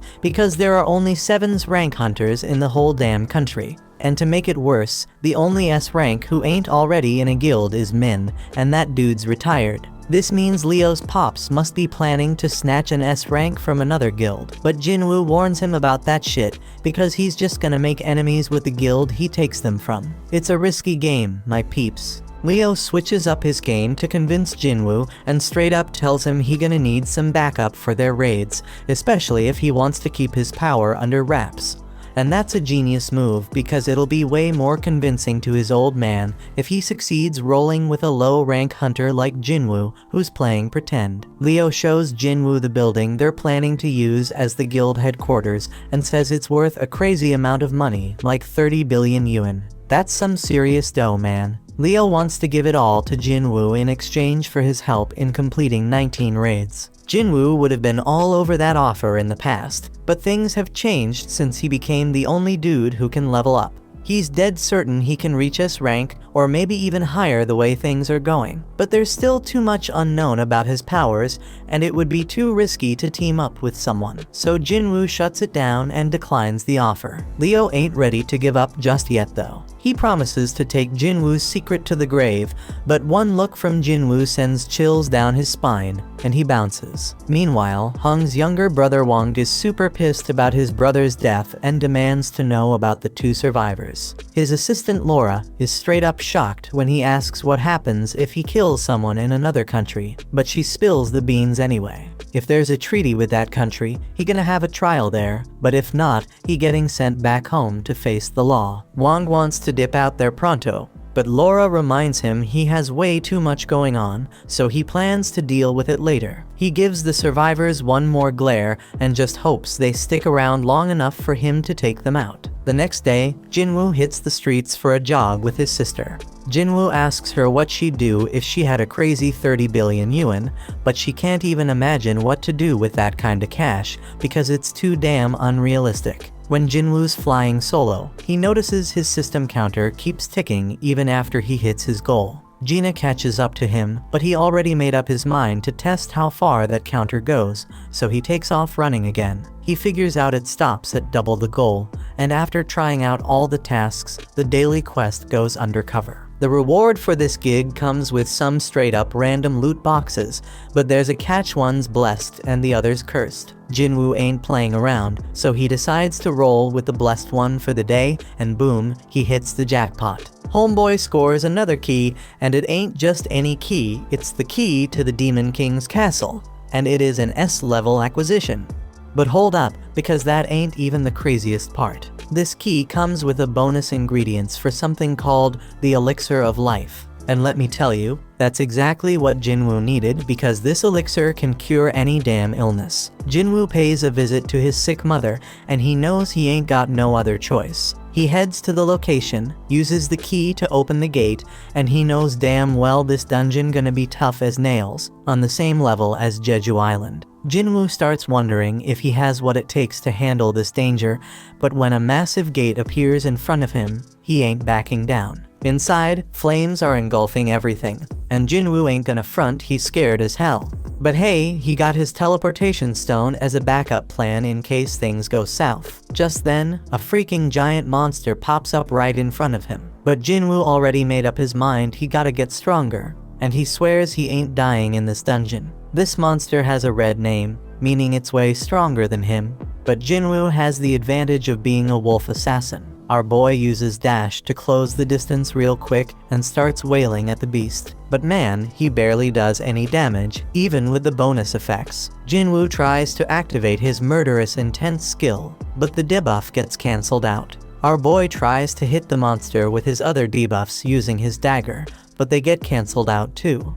This monster is straight up brutal as it tears into Jinwoo, and he's screaming in pain. Damn, homeboy did lose his arm, and his health is dropping like crazy as the beast straight up crushes him. He already lost a third of his life, but it gets even worse, because this beast unleashes its 3-minute rage skill, boosting all its abilities by a freaking 100%. The monster's attacks are coming at Jinwoo too quick for him to dodge, so he ain't got no choice but to use his full recovery reward to grow his arm back. But just when he thinks he's making progress and hurting the beast, turns out he's dead wrong, and he just keeps taking a severe beatdown. Jinwoo's HP keeps dropping as he gets straight up stomped on, but he manages to buy himself a bit of time by kicking dirt at the beast. And damn, his system keeps warning him like crazy, making it crystal clear that it doesn't want him to kick the bucket. The more this keeps happening, the more Jinwoo realizes this ain't your average reawakening. Jinwoo knows he is way over his head now, so he decides to bust out the teleportation stone. But out of nowhere, Cerberus shows up and knocks that stone right out of his hand. Jinwoo's in deep trouble now, because he only got a few more hits before he's done for. The dude's brain is working overtime trying to think of a solution, and just when he's about to lose hope, he remembers he got a shop in his system. He quickly buys 3 healing potions, but here's the catch: they only heal 100 health points each. The poison he gonna face from fighting the snake pops right up in front of him, and he realizes he has no other choice but to give it a shot. Jinwoo chugs that poison like a boss, so the system picks it up as a harmful substance and detoxifies it. It's a complete success because Jinwoo's muscles stay intact, and now he takes 20% less physical damage. Cerberus ain't playing around, and it lands a straight devastating attack on Jinwoo. But Jinwoo ain't giving up just yet, man. Homeboy declares he can still move, and guess what? The 3-minute timer on the monster's rage skill is up. The effects wear off, and now the damage Jinwoo inflicted on its eye starts taking its toll on the beast. Jinwoo seizes the opportunity and starts landing multiple attacks, finally making a dent in that sucker.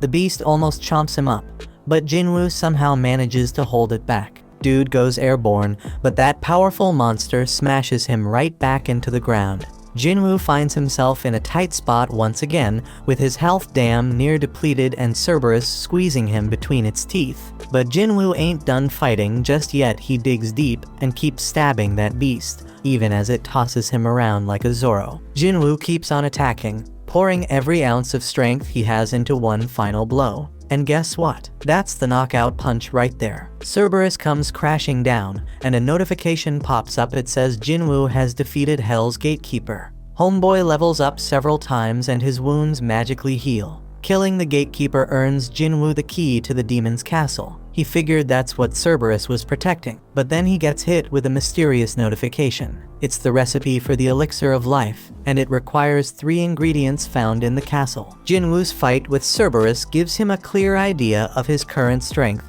and he realizes something. If he were to venture into the demon's castle right now, he'd be 6 feet under for sure.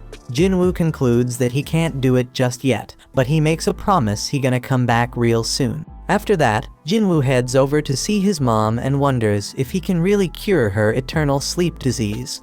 He ain't got none of the 3 things he needs for the elixir of life, but at least he knows where to find them. But damn, trying to enter the castle at his current level would straight up lead to his death.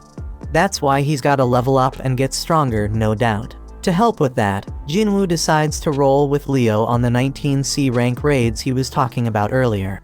Jinwoo's got one condition though, and Leo's hella shocked when Jinwoo says they gotta do the raids just the 2 of them. No one else. But Leo says what the hell, because rank C gates require at least 8 team members to enter.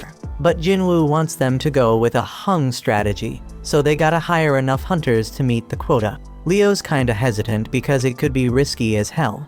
But Jinwoo points out that if just the 2 of them can beat 19 raids, that's gonna be mad impressive. And it's all about impressing his old man. Leo agrees to go to hell and says he'll handle everything. In another spot, Chahee's getting her exercise on, running in circles, and taking a sec to gulp down some water and replenish her body's fluids. She ain't playing around because she knows someone's been creeping on her. So this dude named Yoon finally comes out of hiding and introduces himself. On the other side, Leo's dad tells Leo how shit's gone crazy since the gates showed up 10 years ago. The world's infrastructure can't even function no mo without the resources from them dungeons. Only the hunters can get those crucial resources, so they're hella important, and the Hunters Association keeps an eye on them. They oversee a lot of stuff, including managing the gates, but they are not the ones that benefit the most. The guilds are the ones raking in the dough from the dungeons, scooping up the vast majority of their vital resources. They are balling rich, man. We talking about the Hunter Guild, White Tiger Guild, Reaper Guild, Fame Guild, and Knights Guild, the top 5 guilds in the whole country. They got a monopoly on all the profits from their dungeons. But Leo's pops ain't having none of that. He ain't letting it go on like that. He knows they gotta establish their own guild to achieve his goal, straight up. Leo's thinking about how risky it would be to hire some unknown's rank to partner up with his bro. But if his pops picked him as the guild leader instead, that problem could be solved. Over at the park, Jinwoo's doing his own running. Homeboy notices that any extra exercise he does ain't getting counted anymore. That damn cursed loot box he was offered before ain't even an option now. So he pulls out a regular loot box, hoping to find something good, but all he gets is a bingo card. Not what he was hoping for, man. Time goes by and Jinwoo keeps training, but he realizes the 3 points he's getting ain't doing much anymore because he leveled up. Leo still gotta get his shit together before they can enter the C-rank dungeons, but Jinwoo has a realization. If he can get back into that penalty zone, he might be able to take on that centipede he faced before. But he knows the fight might be tougher than he thinks, and there ain't no guarantee he'll get any experience points from it. Just then, Jinwoo gets a notification to join a D-rank mission. But hold up, it's from the Hunters Association, so that means he won't be able to fight solo. Over at some dojo, Song finishes up schooling some kid, teaching him a lesson. The kid's like, "Damn, I wish I fought you when you were at your best." But Song's real with him, saying he can't change the fact that he only has one arm now. Then Song gets a notification to join a raid, and the kid's like, "Why you ain't retired yet?" Song has some messed up memories, and he's missing a major part of his body, so the kid apologizes for making him feel down. Song explains that his prime years are in the past, but he still wants to contribute to society in his remaining time. Over in another spot, we got this kid playing while her scaredy cat dad Kim watches. He gets the same notification and knows it's his next raid. His wife reminds him that he barely made it out alive from his last one, and she wants him to consider doing something else. But Kim tells her they need the money because their kid's starting school soon. He assures her that it's gonna be all good because the Hunters Association doesn't send low-ranked hunters on dangerous missions, except for that one time. So the whole fam starts professing their love for each other and shit. In another spot, Beak is straight up pissed about having to do some useless interview, and it only makes him angrier when Mr. Choi tries to butter him up. But he chills out when Choi points out that he's the most fit for the job. Turns out Choi called him to his office to let him know that Yujin Construction is starting its own guild. But Beak already knows all that, so he demands Choi tell him what he's really there for. In Juhee's room, her mom straight up tells her to give up on being a hunter. Juhee's a B-rank hunter, but her mom still thinks she'll just get in everyone's way. She wants Juhee to come home, but that just sets Juhee off. She declares that her mom needs to stop Trina control her life. Juhee says she can make her own decisions and proves it by hanging up on her. Juhee admits she might be in the way, but she still wants to try and get better, and right then, she also gets the notification about the D-rank raid. Back at the office, Chahi walks by Beak and tells Choi that some scout approached her. Turns out it was from Yujin Construction, and they wanted her to be their guild master. But she turned down the offer, though now she's curious about what they talked to Beak about. Beak's chilling at a bar, thinking about their convo. Jojo Island's been sealed off since that failed raid, and folks Trina forget about the terror it brought. Mr. Choi sees himself as the weapon of humanity, but he can never forget about Jojo Island and/or what happened there. He plans to clear the island soon, and for that, he needs Beak and the crew on the same page. They gotta get stronger, gather allies, and sway public opinion. That's why he set up the interview and had Chahi train new hunters. Choi reminds Beak that he left something behind on that island, jogging Beak's memory about losing his old friends. In a dark place, an ugly man is pleading with someone to eliminate people. At Jinwoo's house, Gina's straight up shocked by how busy he's been. The old Jinwoo used to need weeks to recover after each gate, so she's wondering if all his training is paying off. Jinwoo casually dips out on a mission without taking his gear, and she's worried because he's acting like it's just a regular trip to the sea. In another spot, Song's thinking about how he's a swordsman, but his awakened ability ain't got nothing to do with physical power. All them years he spent training in martial arts don't mean jack inside a dungeon. His magic focus powers make his sword useless against them magical beasts.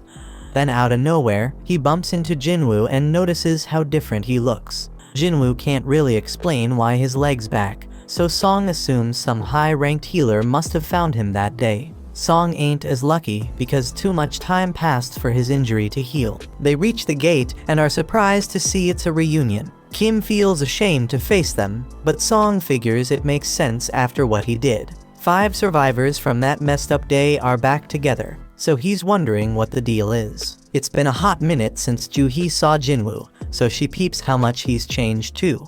Right then, some sketchy dudes roll up and start checking out Juhee like they have a thing for her. But Kong's there too, and he shuts them down, telling them to chill. Turns out these peeps are prisoner substitute hunters. Straight up hunter convicts. Trina reduced their sentences. Song can't believe they gotta fight alongside criminals, but the woman assures them they won't be a problem. They were understaffed and had no other choice. Just in case though, Kong's rolling with them.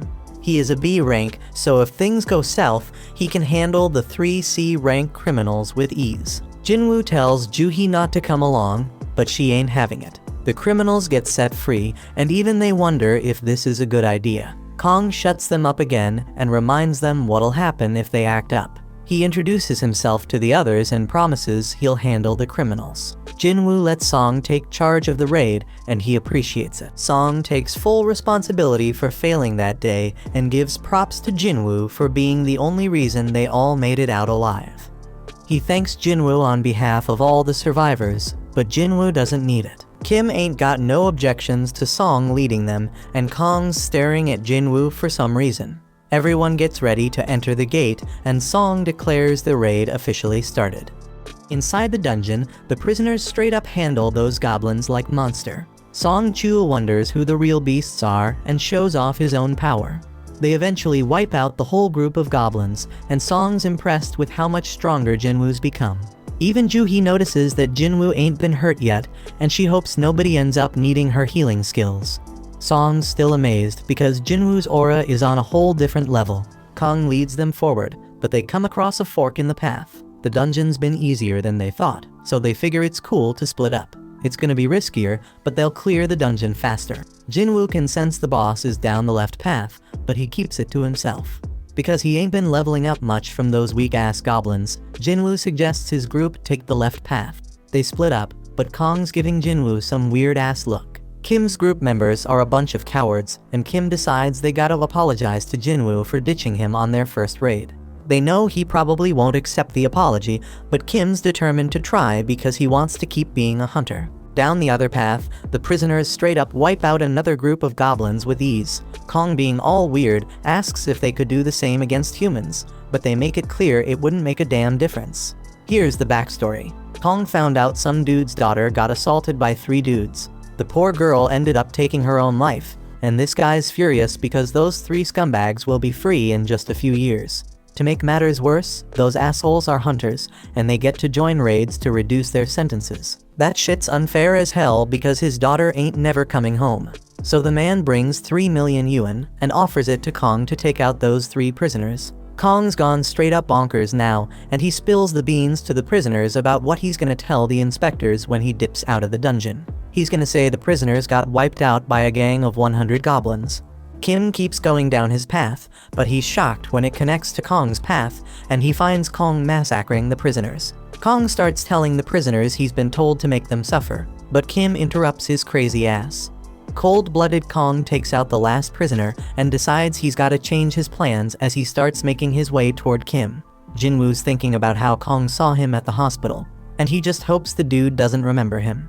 Just then, they hear screams, and they rush over to find the dead prisoners. Turns out Kang got eliminated too, and Jinwoo's shocked when he sees Kim in bad shape. Juhee works her healing magic on him, but Song can tell this ain't the doings of no magical beast. The weapon used was too damn sharp, and whoever used it purposely avoided finishing him off multiple times. Kim's given up on surviving, but Jinwoo reminds him he's got a family.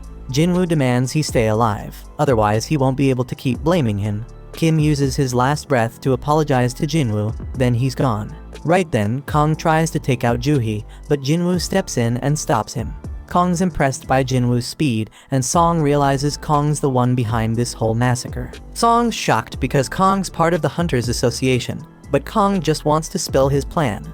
Instead of blaming the goblins, Kong's gonna say the prisoners wiped out all the other hunters. He'll claim they tried to take him out, but failed, which is why he's the lone survivor. Song holds Jinwoo back because he doesn't think he can take on Kong. Instead, Song Chul steps up to fight him, even though he knows Kong's a B rank, a whole level above him. Juhee buffs Song up with strength, and he tries to use his sword skills to take Kong down. But damn, Kong manages to dodge every damn hit, and he gives props to Song Chul for knowing his shit. Jinwoo analyzes the situation and realizes Song Chul's holding his own, but he ain't fast enough to win. Kong lands a brutal blow, but gets annoyed when Juhee quickly heals Song. Kong decides he's gonna take out Juhee first, but Song steps in and stops his ass. Kong underestimated the old man, so Song lets him know he's trained as rank hunters before. His blade may be outmatched, but Kong points out that Song's power has its damn limits. Ain't no chance a mage type like him can beat an assassin type, so Kong brings him near death. Juhee's too scared to heal him, and Kong gets ready to finish off Song for good. But Song Chul pulls out his fire ability. But damn, Kong's too damn quick. He realizes Song Cheol used his sword to make him drop his guard against magic. Song Cheol was waiting for Kong to try and end his life, then bam! He hits him with a surprise fire blast. Kong sees through the plan though, and now Song Cheol's paying with his life. But wait a damn minute. Jinwoo finally steps in to put an end to the fight. Kong demands to know who the hell he is, and Jinwoo straight up says he's just an E-rank hunter. Kong doesn't believe him because he'd need some next level reaction speed to stop the attack he just used on Song. Kong can tell Jinwoo's hiding his power and figures he had a second awakening. The others are shaken, and Kong suddenly remembers Jinwoo from the hospital. The mana reader only read 10 back then, so Kong thinks this second awakening must have happened after that. This shit doesn't add up. It doesn't explain why Jinwoo was able to survive the double dungeon. But Kong doesn't give a damn, he's ready to take out Jinwoo. Jinwoo wants answers, so Kong says he is just dishing out justice by taking out the prisoners. But Jinwoo doesn't give a damn about them, but he wants to know why he eliminated Kim and Kang. He points out that Kong could have done it quickly and easily, but he didn't. Kong seemed to enjoy torturing and playing with them. Flashback to when Kong talked to the father, and he explains how he's been getting big offers from the top guilds. But he chooses to work for peanuts in the Hunter Association. Why? Because he finds killing people way more fun than killing beasts. A straight-up fight goes down between Kong and Jinwoo, and the two onlookers are blown away by their insane speed. Kong can tell they have similar builds, but he figures he's got way more experience fighting high-ranked opponents. He uses that experience to gain control of the fight, but he's shocked when Jinwoo asks him to tone down the bloodlust. But it's too damn late because Jinwoo's system is taking notice. The system, just like last time, tells Jinwoo that there are peeps present looking to take him out. Once again, Jinwoo gets a quest to eliminate his opponents. Jinwoo gets engulfed in some dark power, and Kong's confused because he thought he'd have the upper hand in this fight. But damn, Jinwoo straight up attacks, and Kong's shocked when he realizes he's been poisoned. They keep throwing down, but Kong's got something special to show Jinwoo too. He straight up disappears. He explains it's a stealth skill, making him invisible to sight, sound, and even smell. Only a few hunters can get their hands on that skill, and nobody knows he's got it. Kong manages to land a hit on Jinwoo and tells the others to back off and wait their turn. He's sure Jinwoo won't be able to do much with an injured leg. But damn, Kong's in for a surprise when Jinwoo instantly heals himself. Kong can't believe it because he's never heard of a combat hunter who can also use healing magic. Jinwoo's totally unpredictable, and that makes him one dangerous mofo. Jinwoo's changed big time, saying he just lost another emotion, and now he doesn't even need to get angry to take out scum like Kong. Kong realizes Jinwoo's taken human lives before, and Song is shocked to hear that. He figures Jinwoo's had to make some tough-ass decisions real quick, and that's why his appearance ain't the only thing that's changed. Kong tries to attack again, but he's in for a shock when Jinwoo tracks him by sensing his bloodlust. Kong still has a trick up his sleeve, but everything stops when Jinwoo activates his murderous intense skill. Darkness surrounds Kong, and he's straight up stunned when Jinwoo's blade goes through his chest. As Kong's life slips away, he mentions that he and Jinwoo are cut from the same cloth. They're both killing machines. The only reason he's dying is because he's weaker than Jinwoo. Kong still wants to know what the hell Jinwoo is. He's got assassin skills, healing powers, and debuffs, and Kong's never heard of anyone like that. Jinwoo doesn't spill the beans, but Kong points out that Jinwoo was able to take him out, so his E-ranked act is over. Jinwoo decides to drop a little truth bomb and explains that he's someone who gets stronger with every damn fight. Kong can see that Jinwoo's gonna keep getting stronger and stronger, but he's got a warning for him: if he keeps chasing more and more power, that same power might end up taking control of him. Jinwoo completes his quest and gets rewarded. He's noticed that the stronger he gets, the more it feels like something inside him is falling apart. His friends thank him for saving their asses, but Jinwoo tells them to get the hell out of the dungeon. They're shocked because Jinwoo plans to clear the dungeon all by his lonesome, but they realize he's strong enough to pull it off. Outside, Woo's mind is blown when he learns Kong is secretly killing folks. He is shown the only survivors of the mission Kong was on, and he's straight up surprised to see that Jinwoo's one of them. He apologizes for what went down, but most importantly, he wants to know who took out Kong. Jinwoo realizes he can't keep his secret anymore, which means he gotta cancel his deal with Leo. Right before he spills the beans, Song straight up lies and claims he's the one who eliminated Kong. Song's just a C rank, so he explains he only won because he had a healer's help. Woo's skeptical because Kong's a top B rank hunter, but he buys Song's story. Just then, Jinwoo reminds himself that he cannot get overconfident. He couldn't tell before, but Woo's an A rank hunter. Jinwoo can sense his crazy-ass power now, and he knows he doesn't stand a chance against this dude in a fight with his current strength. Song determines that Jinwoo has a good reason for keeping a secret, so he tells Jinwoo that this is just him paying him back for what happened in the Devil Dungeon. That night, Juhee wonders if Jinwoo remembers the stone he gave her. Jinwoo and Juhee take a little stroll while chatting about how much Jinwoo's changed. Juhee's the total opposite because she ain't changed a bit, and she realizes she's too timid to be a hunter. She should really be joining them A rank raids, but she settles for the lowest rank ones instead. It ain't all that bad though, because it led her to meet Jinwoo, and she started healing him. The dude was always getting himself hurt, but she'll never forget how his eyes always had that determined look. Juhee gives back the crystal he gave her and spills that she's gonna retire. She's heading back to live with her folks, but they agree to hang out if they ever cross paths again. A look back shows that Woo was very skeptical of Jinwoo. He didn't believe some E rank like him could take down B rank Kong. Jinwoo was already found to not have had a reawakening, so we just let him be. But Woo did give him a warning though. Hun's brother Dongsu heard that Jinwoo and Leo were the only ones who survived after his brother got wiped out, so he might be coming after them. This shit's damn shocking because Dongsu's an S rank hunter. Dongsu probably doesn't give a damn about the facts, and is just pissed that Jinwoo made it while his brother didn't.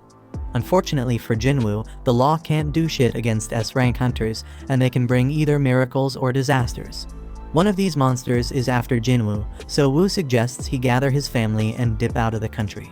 But Jinwoo just sees this as another reason to get stronger, because if he doesn't, he ain't gonna survive. Jinwoo rolls up to meet Leo, but he's hella confused by what he sees. Leo explains that this is their strike team. He focused on finding people who have the skills to be hunters, but can't work for various reasons and are struggling to make ends meet.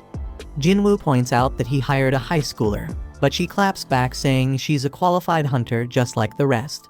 She does get a bit down when Jinwoo figures out she's an E rank with no raiding experience. But it doesn't really matter because Jinwoo lets them all know they'll be waiting outside while he and Leo handle everything. They're all getting paid 3 million yuan each, which is a sweet deal because they ain't gotta do shit. The only catch is they can't blab about it to anyone, or they gotta pay back 10 times what they got. Jinwoo got a stealth rune for taking down Kong, and he used it to learn stealth skills. Leo's all set to go, and Jinwoo's shocked to see he's rocking even more crazy expensive armor. Jinwoo straight up schools Leo on how dumb it is to rock that armor and demands he ditch it. But Jinwoo lets him keep the helmet at least, and they step into the portal.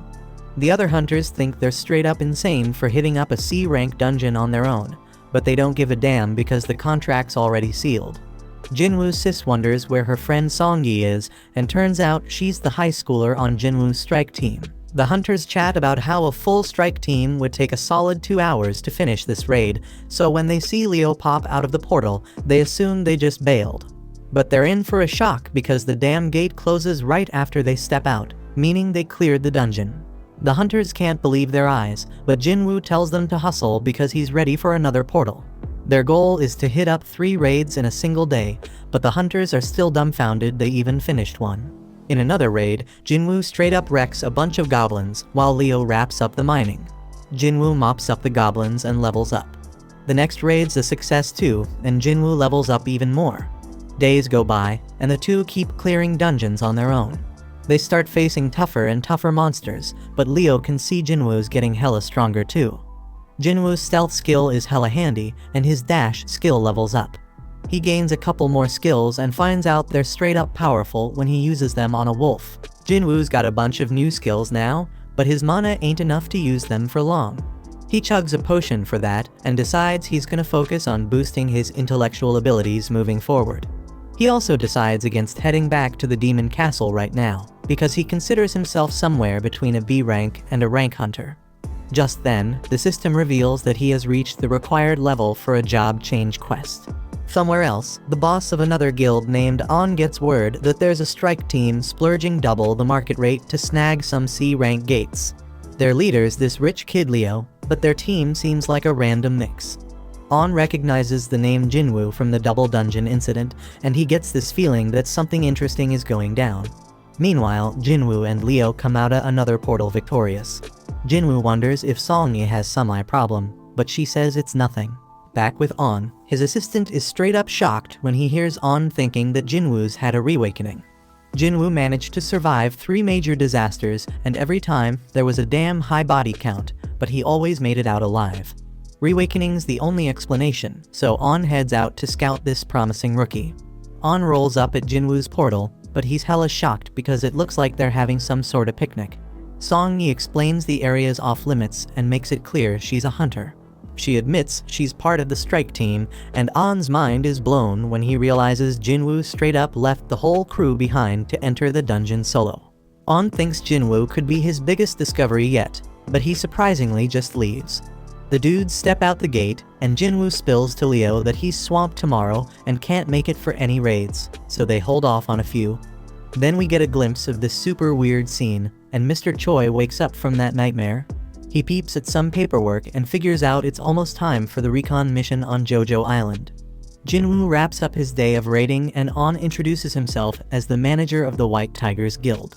The White Tigers Guild is one of the top guilds in the country, always hunting for new talent. On thankfully gets right to the point and offers to pay Jinwoo double what Eugen Construction is paying him if he joins his guild. On's hella confident Jinwoo's in E rank and can't turn down that offer. But he's in for a surprise when Jinwoo wants to know the worth of the White Tigers Guild headquarters. It's worth a cool 50 billion, so the dude's mind is blown when Jinwoo reveals that a construction company's hooking him up with a building worth 30 billion. Jinwoo backs up his claim with evidence, but On reveals that he isn't qualified to offer them their 50 billion building. Jinwoo loses interest and bounces, but he's curious how On got wind of him. Jinwoo puts fear in this dude, making sure he ain't snooping around, and then vanishes. On realizes that Jinwoo used stealth to cut him, and he's hella shocked when he considers Jinwoo's reawakening with that stealth ability. Jinwoo tells him not to turn around, so On explains he's just digging into who's buying up all the gates. Jinwoo demands to know who else knows about him, and On spills it's just him and one of his peeps. Jinwoo warns that if word starts spreading about him, they'll be the first suspects on his list. On agrees to keep everything on the down low, so Jinwoo reveals himself again. Jinwoo gotta keep snatching the gates for a while, but that's causing problems for the guild because they need to train new recruits. Jinwoo agrees to let them cop 3 gates from him, but On's straight up shocked when Jinwoo tells him they gotta cough up 300 million yuan for each. The dude begs Jinwoo to drop it to 200 million, and Jinwoo surprisingly agrees. They seal the deal for 3 gates, but their interaction ain't over because Jinwoo wants to hook On up with something. He tells On to close his eyes and open his mouth, and then Jinwoo hands him a healing potion for that cut on his face. Jinwoo reveals he trusts On, but he reminds him to keep his trap shut. On's assistant wonders how it went down, and On tells him he thinks Jinwoo might be an even bigger deal than he originally thought. The next day, Leo confirms they got the 600 million yuan. Leo points out they were gonna ditch the gates anyway, so he can't believe Jinwoo managed to score so much cash for them. Leo wants to know more, but Jinwoo says it's a trade secret. Back with the White Tiger Guild, On realizes Jinwoo played him, because now there's a bunch of C-rank gates that have appeared selling for less than 70 million yuan. Jinwoo sends him a message informing him that they are now on an equal footing after spying on him. On realizes Jinwoo ain't someone to mess with, but he's glad he got his contact info. Elsewhere, we see Jinwoo heading out on a road trip to find out what this job change quest is all about. Jinwoo arrives in some forest far away from civilization because he has no clue what to expect from the job change quest. He already tackled 2 dungeons with keys, but those were mandatory quests, like the penalty and emergency ones. But this job quest? It's optional, and they even gave him time to decide. Jinwoo figures it's a major event that's gonna level him up by getting skills perfect for his job, so he decides to accept, and the gate opens. Jinwoo just remembers he ain't done his daily quest yet, but he'll get to it later. He declares that the real game begins right now, and steps into the gate. Meanwhile, Leo's having a meal with his father, and his bro shows up too. Inside the dungeon, Jinwoo realizes he can't use potions or fully recover. He won't be able to leave until the quest is complete either, so he will have to be very careful. Suddenly, he hears something coming his way, and he gets ready for action. Turns out it's an armor-type beast, and Jinwoo wastes no time attacking it. But damn, his attack does nothing, and he was caught off guard by the monster's power. Jinwoo tries another hit, but it's still useless. He dodges a bunch of attacks and declares that he's faced stronger creatures with even tougher defenses. Jinwoo then uses his bare hands and tears the monster apart. Jinwoo ain't too thrilled because he basically wasted one use of his fatal strike skill. But he can't stay mad for long because he has some company. Meanwhile, Leo's dad wonders how Jisung's guild establishment efforts are going. He heard that all the S-rank hunters he reached out to turned him down. That's true, but Jisung explains he's talking to hunters from other countries. Leo realizes that this will be more competition for him, and he is shocked when Jisung reveals that he knows he has been working on something in secret. Jisung warns Leo not to get in his way because he knows what's up. Leo stays quiet, but he's certain Jisung wouldn't be talking like that if he knew how powerful his partner is. Back in the dungeon, Jinwoo straight up wrecking them monsters. He knows he's gonna need a rest soon, but he senses something and takes out another monster. He can't believe it was using stealth, and to top it off, a mage with light magic shows up. It's all kinda strange because Jinwoo feels like he's reliving his old battles with the first monster's armor and these monsters' skills. The quest turned out way tougher than he expected, but he ain't one to back down. He analyzes the situation on the go, and figures out what it takes to beat each enemy. The armored one needs serious strength to take damage, the stealthy one needs mad perception to be detected, and the mage gotta be countered with intellect. But Jinwoo ain't boosted that stat much. His fatigue's building up fast, so he knows he gotta end this fight soon.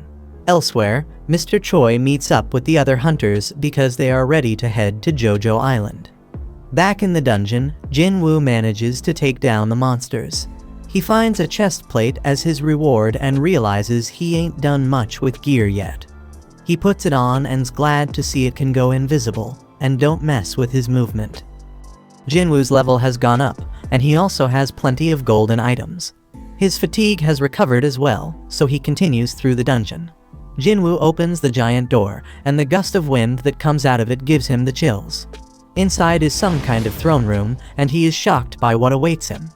The sound he hears and the presence he feels make his whole body remember something. The pressure he's feeling is on the same level as that double dungeon craziness.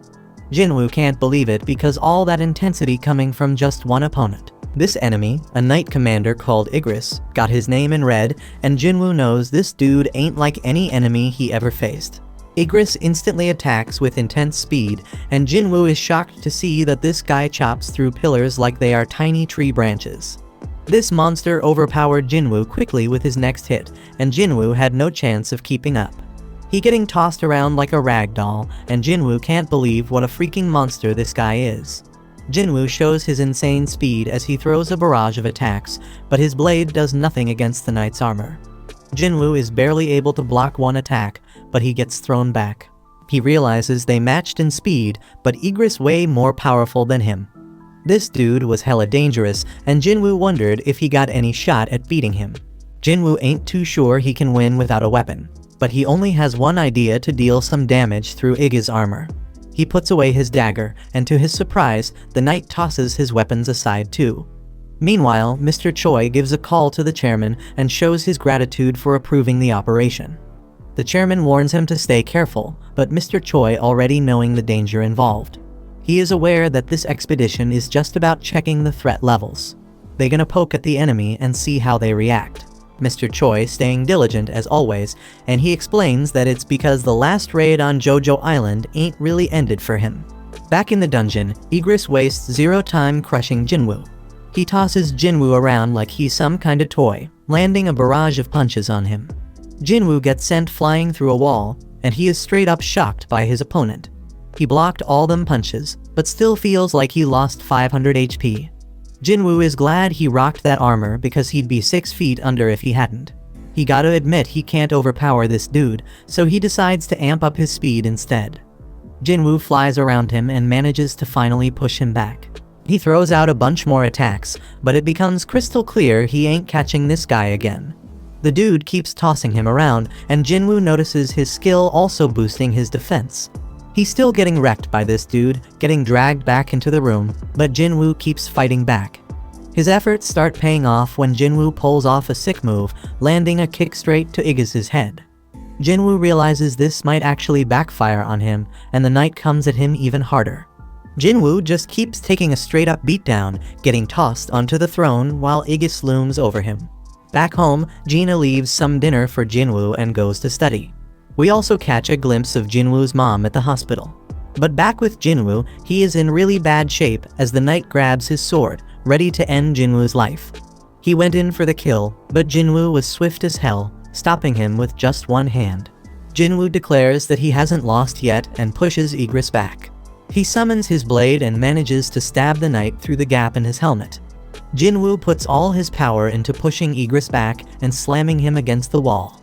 The knight tries to use Jinwoo's blade, but Jinwoo stops him, saying his dagger doesn't switch owners. It just goes back to his inventory, where he can summon it again. Jinwoo drives his blade through the knight's skull, but the hit ain't deep enough. He knows he gotta go deeper, so he uses every last ounce of power to drive the blade further into the knight. Jinwoo pulls out all his fatal strikes and lands the most powerful blow he ever dealt. The knight has gone completely limp. Jinwoo takes out his blade, and a notification pops up saying he won the fight. Jinwoo realizes there's a huge gap between them in every category, and he knows his win was a straight-up fluke. If he made just one mistake, he'd be 6 feet under.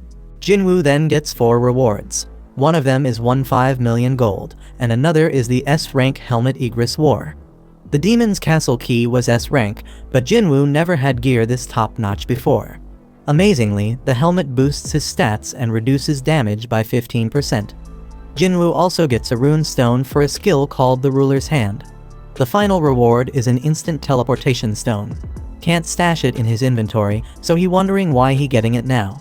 It doesn't make sense to get it after clearing the dungeon, so Jinwoo is wondering if the job change quest ain't actually over yet.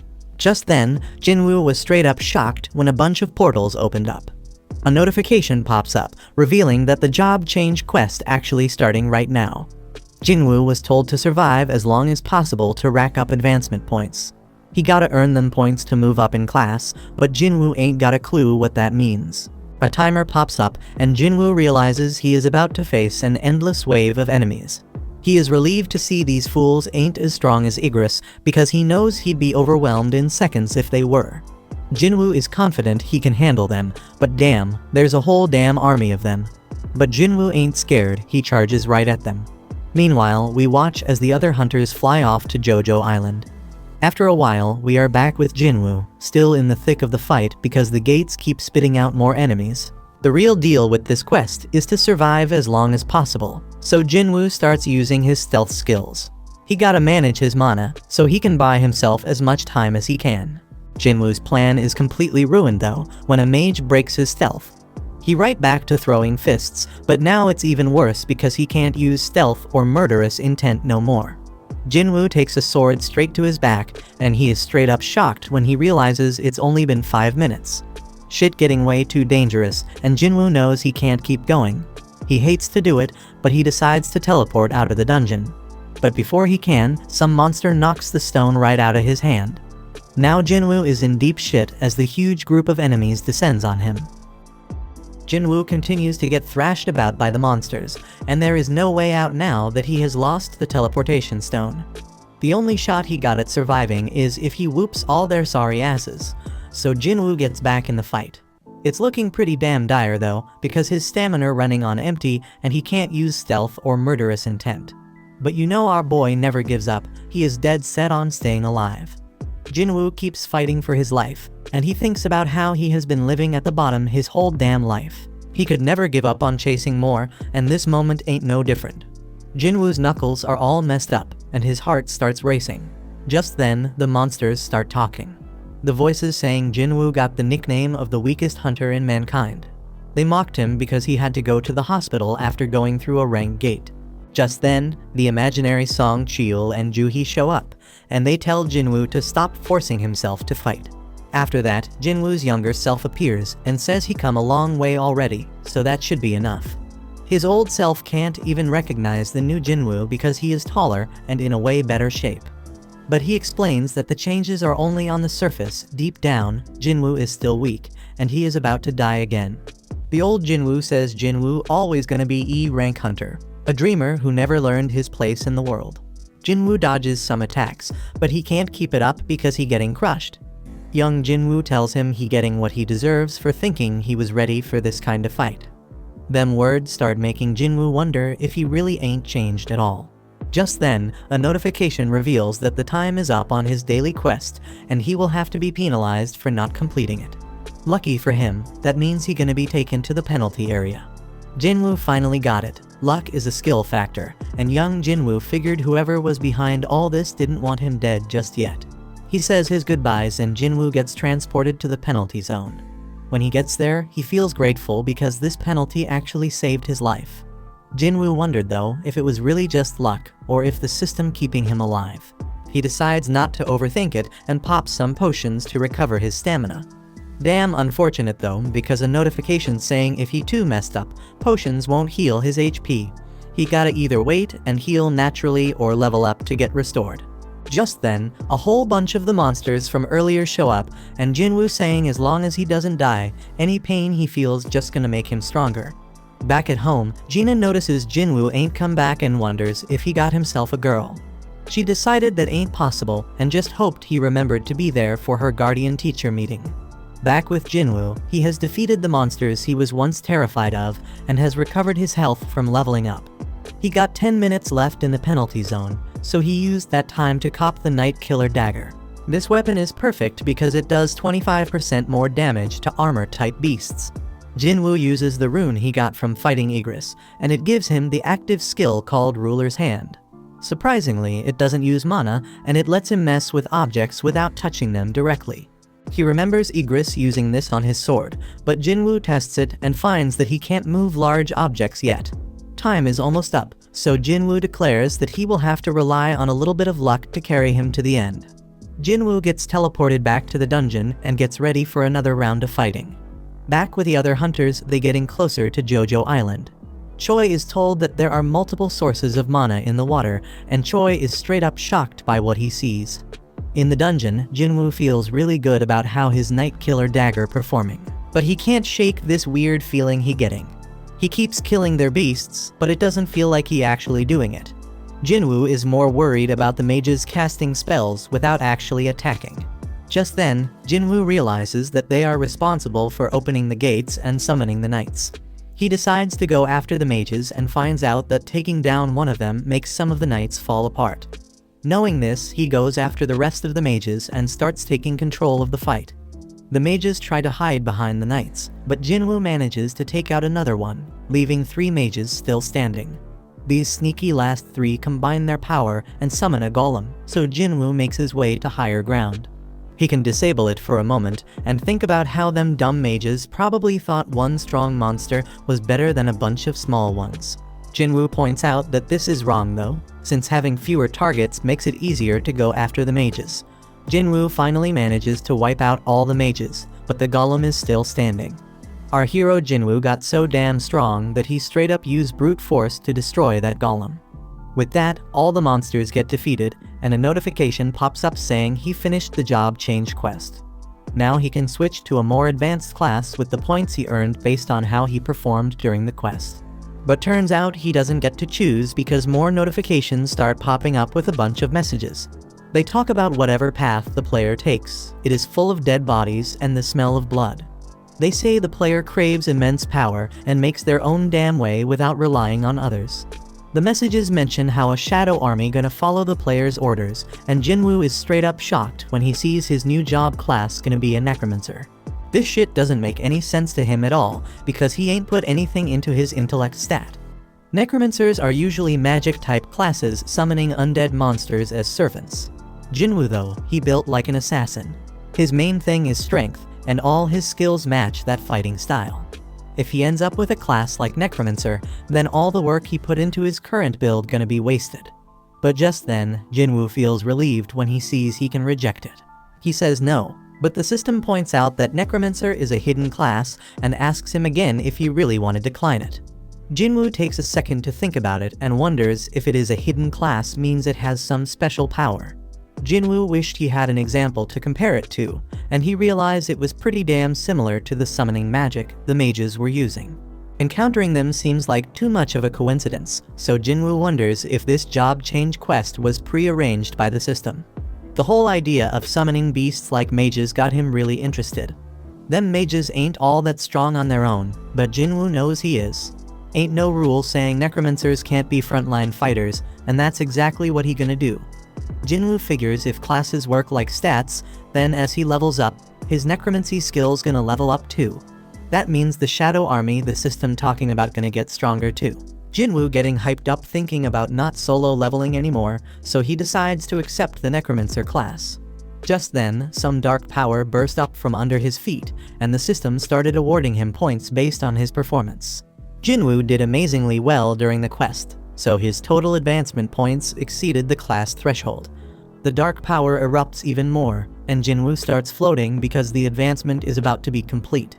Jinwoo is then shocked when he sees that he already moved on from the Necromancer class, all the way to the Shadow Monarch class. He also got unique class skills and 10 ability points. Jinwoo wonders if the quest is finally over, but he begins to hear sounds that seem to be coming from people in pain. Now Jinwoo can see this dark shadow coming from the monsters, and he can use his skill called Shadow Extraction on them. First thing, he gotta pick a command word, so he goes with Arise.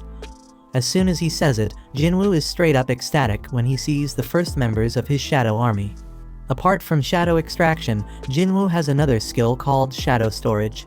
Shadow Extraction lets him drain some of his mana to create shadow soldiers, and Shadow Storage lets him keep them soldiers and summon them whenever he wants. The only thing Jinwoo gotta be careful about is that the extraction can fail depending on the strength of the target and how long they have been dead.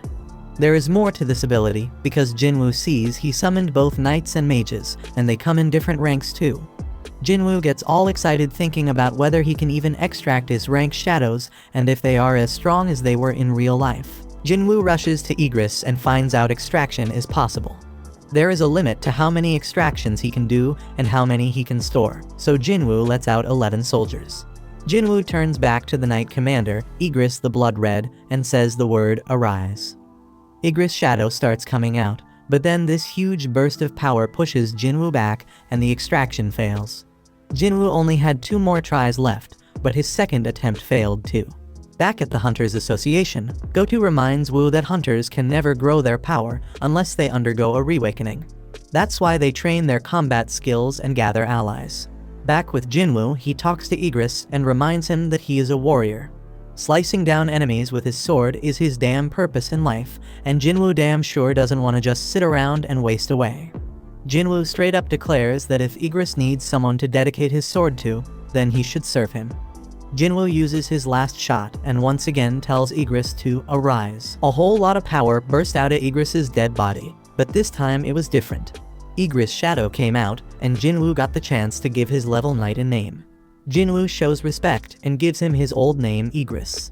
At the same time, Go explains that reawakenings happen every damn day, and he hopes this gonna bring forth a hunter that breaks all expectations. Right at that moment, Igris and the rest of Jinwoo's shadow army kneel before him. Jinwoo is straight up amazed by the sight and declares that they all riding with him now. Back with the other hunters, they finally reached Jojo Island. Choi examined one of the red ants from that messed up raid, and he was straight up shocked by what he saw. He says the monsters are evolving, and we see that the ants have grown wings. The story then continues with Jinwoo sleeping in late only to be jolted awake by a call from Gina. Hearing his groggy voice, Gina immediately knows he's still in bed and asks if he even realizes what time it is. Glancing at the clock, Jinwoo notices it's already 2 in the afternoon, so Gina quickly reminds him that her parent-teacher meeting is today. Later, Jinwoo arrives at the meeting looking surprisingly well-dressed. Gina is stunned by how dashing he appears, prompting Jinwoo to wonder if something's wrong, but Gina reassures him it's not that, it's just unexpected. He then explains that he just had to dress appropriately since showing up in sportswear wouldn't be suitable. Gina muses about how much people can change, and as they walk through the school halls, Jinwoo garners attention from the girls around, leaving them whispering in curiosity. Jana, noticing this, teases him about not having a girlfriend yet, offering to introduce him to someone, but he angrily dismisses the idea. Later, Jinwoo meets with Jana's teacher, who is full of praise for her. The teacher describes Jana as an exemplary student and role model, noting her strong performance in mock exams. Confident that Jana can get into medical college, she advises Jinwoo not to pressure her too much, and Jinwoo agrees. But before the meeting concludes, the teacher asks Jinwoo what he would do if Jina awakened and wanted to become a hunter. Jinwoo's response is immediate and firm that he wouldn't allow it. The teacher expected such an answer and mentions she has a favorite ask. The story then transitions to Jinwoo meeting Song-yi, who is surprised to see him. Jinwoo reveals he is Jina's brother, and Song-yi quickly pieces together that the teacher must have sent him to convince her to quit being a hunter. She defiantly refuses, saying she won't quit or return to school. Jinwoo points out that as an E-rank hunter, she won't have many opportunities to earn money. And while she may have made good money as part of his assault team, that was an exception. Song-yi frustratedly tells him to leave if all he plans to do is lecture her. And she even throws his rank back at him, reminding him he's also E-rank. Jinwoo then calmly states that he's not here to lecture or convince her to quit. Instead, he asks her to follow him. Elsewhere, Jinchul greets Dong-soo upon his arrival in Japan, surprising Dong-soo with a personal reception. Dong-soo sarcastically notes that the chief of the Hunter Association himself has come to welcome him. But Jinchul wastes no time and directly asks how long Dong-soo plans to stay. Dong-soo reassures him not to worry, as he won't be around for long. Jinchul, however, is skeptical, noting that Dong-soo has returned to the very country he betrayed, ostensibly just to meet two specific individuals. Dong-soo smirks, confident that Jinchul knows the truth. His visit isn't just to see them. And he eerily suggests the surveillance team should turn a blind eye to whatever happens to those two in a dungeon, revealing his intent to eliminate Jinwoo first and then Leo. And he confidently remarks that Jinchul's abilities won't be enough to stop him, and Jinchul simply responds that he is just doing his duty. Elsewhere, we see some monsters being unloaded from the chopper that Guildmaster Choi and the others took from near Jojo Island, and then Choi briefs the chairman of the Hunter Association on the situation. He explains that the monsters have been attempting to cross the sea to reach the mainland but couldn't sustain flight and fell into the water. Choi then warns that if left unchecked, these creatures might one day succeed in crossing over, but Gunny promises to do whatever it takes to prevent that from happening. The scene then cuts to Jinwoo, who meets up with Sang. Sang, surprised by the unexpected call, comments on how rare it is to hear from Jinwoo and notices Song-yi is with him. Jinwoo then apologizes for the sudden request, but Sang assures him it's fine, though he's curious about Jinwoo's interest in observing their training. Sang then points to a nearby gate, explaining that it's a level C gate that just appeared recently. As they talk, an impatient man interrupts, grumbling that they should start the raid already since this isn't a picnic. Jinwoo glances at him curiously, and Sang introduces him as Kim Chul, an A-rank hunter with the role of a tanker. Sang adds that Kim Chul is the leader of the assault team, and it's clear that Kim Chul is annoyed about having E-rank hunters tagging along to watch his raid. Kim Chul's displeasure is obvious, and Sang tries to smooth things over by explaining the team composition to Jinwoo. The raid consists of 1 rank A hunter, 5 rank Bs, and 2 rank Cs, making a total of 10 people, including Jinwoo and Song-yi. Jinwoo isn't thrilled about the large group since his main purpose was to show Song-yi the harsh realities of dungeon raids, but with so many participants it might dilute the experience. Sang's assistant then advises Jinwoo to stay on the sidelines and let the newcomers gain practical experience, and Jinwoo agrees. The team then enters the gate, but Jinwoo immediately senses something off, and he notices the gate behind him behaving strangely as it begins to glow red.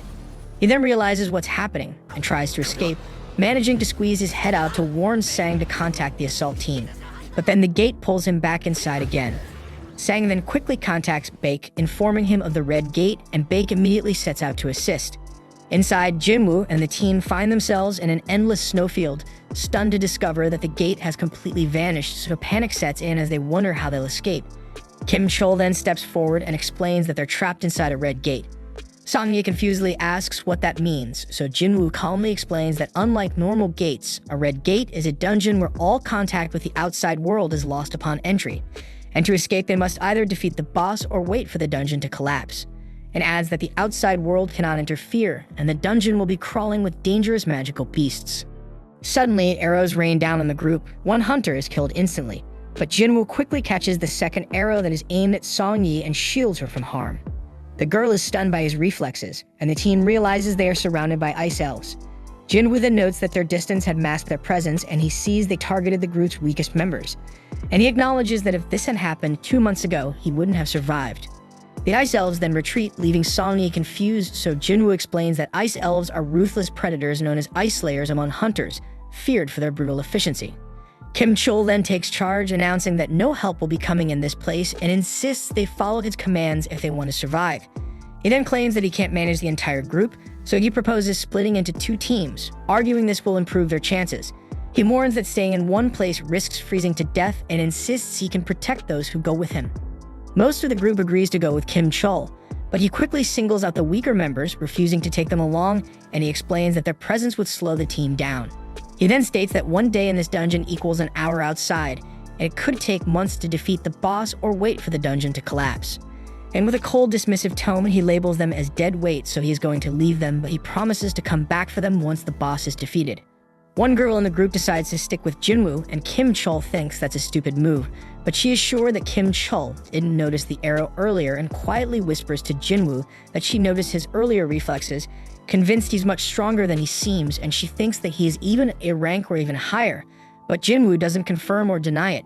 Kim Chol then declares he'll take the main road, assuming it's the best route, so Jinwoo offers to lead his team through the forest. After some time, Kim Chol's group notices claw marks on the trees, so he confidently declares that they've entered Ice Bear territory and smugly remarks that the E-rank team will likely be killed. Soon after, they sense ice bears nearby, and the group quickly finds themselves surrounded.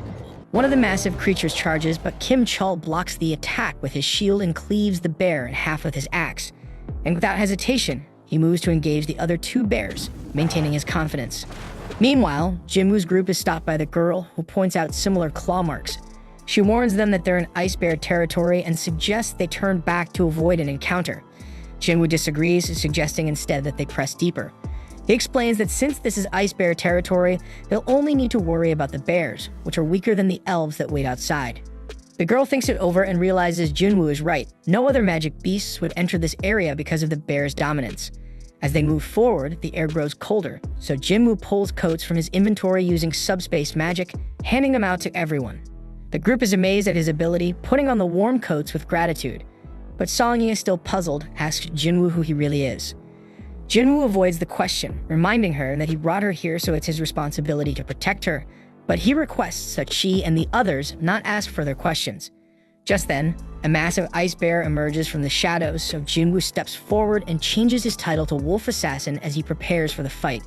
Meanwhile, outside the gate, Baek observes the ominous red glow and concludes that this gate is bad news, and he doubts that anyone but high-ranking hunters could survive. He then places his hopes on Kim Chol, believing his rank might give the assault team a chance. But Sag informs him that in addition to the official assault team, others entered the gate, including Jinwoo. Baek then curiously asks Jinwoo's rank, and Sang replies that Jinwoo is officially E rank, though he suspects he may have reawakened, though Jinwoo has never confirmed it. Baek isn't optimistic about Jinwoo's chances, but then Dongsu arrives with Jinchul. Baek is visibly displeased to see Dongsu, questioning why he's here when he's supposed to be in America. Dongsu ignores the question and instead challenges Baek, asking why an E-rank hunter was allowed into the gate when he isn't even part of their guild. Dongsu makes it clear he's referring to Jinwoo, leaving Baek wondering how Dongsu knows him. Dongsu scoffs at the red gate, lamenting that Jinwoo will likely die inside before he gets the chance to meet him. Jinchul, observing Dongsu's frustration, muses that Jinwoo is fortunate to be inside the gate, sparing him a confrontation with Dongsu. However, Jinchul doubts Jinwoo's chances of making it out alive. Inside the gate, Jinwoo finishes off the last of the ice bears, earning another level up. His team and the girl are left stunned and wondering who he is, but he remains tight-lipped. Later, the group gathers to eat roasted bear meat, and they are astonished that Jinwoo managed to take down so many bears alone. The girl warns that they can't afford to relax just yet, as the lair of the monsters must be nearby. Song-yi, on the other hand, is baffled by Jinwoo's behavior, questioning why Jinwoo has gone out for exercise after dinner, even though he just fought such an intense battle. So she remarks on how strange he is, and the others agree. Elsewhere, we see Jinwoo standing outside the lair of the ice bears, ready to test his shadow army. He summons them, watching as they charge forward. The shadows easily cut down the bears, but some of the creatures fight back fiercely, managing to rip apart parts of his army. However, the shadows regenerate quickly using Jinwoo's mana and return to the fight. Then we see that the mages in his army provide excellent support, and Jinwoo is impressed, thinking they perform better than expected, but he notes that maintaining them uses a lot of mana. Suddenly, the massive boss of the Ice Bears emerges, and with a single devastating attack, it wipes out Jinwoo's entire Shadow Army, draining a significant amount of his mana in the process. Left unable to regenerate his soldiers, Jinwoo summons Igris. The Shadow Knight steps forward confidently, so the bear charges at him, but Igris dodges with ease, delivering a precise slash, and in moments, the bear is brought to its knees. It attempts a final desperate attack, but Igris finishes it with a swift beheading. Jinwoo observes, impressed by Igris' power. Reflecting on their earlier duel, he admits that he would have lost if Igris had used his sword. Even now at his current level, Jinwoo believes Igris might still be stronger, and then he praises Igris for handling the fight so well. Meanwhile, Kim Chol's party faces the elves, and we see that all of his teammates have been killed, leaving him alone struggling to process what the hell just happened. He bitterly reflects on how close he was to becoming an elite member of the White Tiger Guild, only to end up in this dire situation. The sight of the elves and the remaining survivors terrifies him, and he realizes he has no chance of winning, so he runs as fast as he can to escape. Then we see Jinwoo stands victorious over the Death Bears, showcasing his immense power as a necromancer. With a simple command to rise, Shadow Bears emerge from the corpses, seamlessly joining Jinwoo's ever-growing Shadow Army. Outside the portal, Sang explains that the strike force has been trapped inside for 3 hours, which translates to about 3 days in the portal's distorted time. Red gates are notoriously dangerous, so Dongsu concludes that Jinwoo must already be dead and begins preparing to leave. However, Dongsu halts his departure, demanding to know why Jinwoo was associating with the White Tiger Guild in the first place. Sang casually explains that Jinwoo is merely an acquaintance who wanted to observe a C-rank mission. Then while Sang feels relieved that this answer should suffice, Dongsu shocks everyone by suddenly choking Sang. Dongsu isn't fooled, he knows Sang has a talent for identifying promising new hunters. At that moment, Baek steps forward, transforming as he tells Dongsu to stop. This only enrages Dongsu further, who dismisses Bak as nothing more than a big fish in a small pond. The two S-rank hunters then release some of their power, sending waves of terror through those nearby. Sang grows increasingly alarmed, fearing that an S-rank battle could devastate the entire area. But despite this, the tension escalates, and the two hunters clash. Inside the portal, Kim Chol feels relieved after escaping the elves, but his relief turns to horror when he stumbles upon the mangled corpses of the Death Bears. The sight terrifies him, and he begins to wonder how the E-ranks he abandoned could possibly be responsible for such devastation. The sheer destruction leaves him trembling, so he suspects that the Ice Layers might be the true culprits and quickly retreats into the forest. Outside the gate, Dongsu is impressed when Jinchul intervenes, managing to stop the escalating S-rank fight, so Jinchul humbly admits that the only reason his arms remain intact is that the two S-rank hunters restrained themselves at the last moment. Jinchul then reassures Dongsu that Jinwoo is just an E-rank hunter, emphasizing that he reevaluated Jinwoo 2 months ago and found no reason to believe otherwise. Additionally, Jinchul explains that the surveillance team's investigation into your brother's death revealed it was caused by a magic beast. Dongsu dismisses this as a convenient public cover-up, convinced that if Jinwoo isn't the culprit, then the killer must be the wealthy Leo. Jinchul then questions why Dongsu is targeting Jinwoo if he believes he isn't the killer, but Dongsu's reply is cold and blunt. It's an excuse to kill. But before the conversation can continue, Dongsu is called away, muttering that Jinwoo is lucky. Sang watches him leave and reflects on how no one truly grasps the depth of Jinwoo's power the way he does. Confident in Jinwoo's strength, Sang believes he will survive the Red Gate. Inside the gate, Jinwoo's group sits around a fire, trying to stay warm. But their moment of peace is shattered when Kim Chol storms in, furious to see these weaklings alive and thriving. Dressed in weather gear and surrounded by blankets and food, they're clearly in much better shape than his own group. So Kim Chol gets enraged and accuses them of hoarding supplies, claiming his team died because they lacked proper equipment. Blinded by anger, he demands to know who was hiding all the gear and blames Park, suspecting she joined the weaker group because she knew the truth. Kim Chol then issues an ultimatum, counting down from 3 and threatening to eliminate them all if the culprit doesn't confess. And when no one speaks up, he screams Jinwoo's name, assuming him to be responsible, and prepares to attack.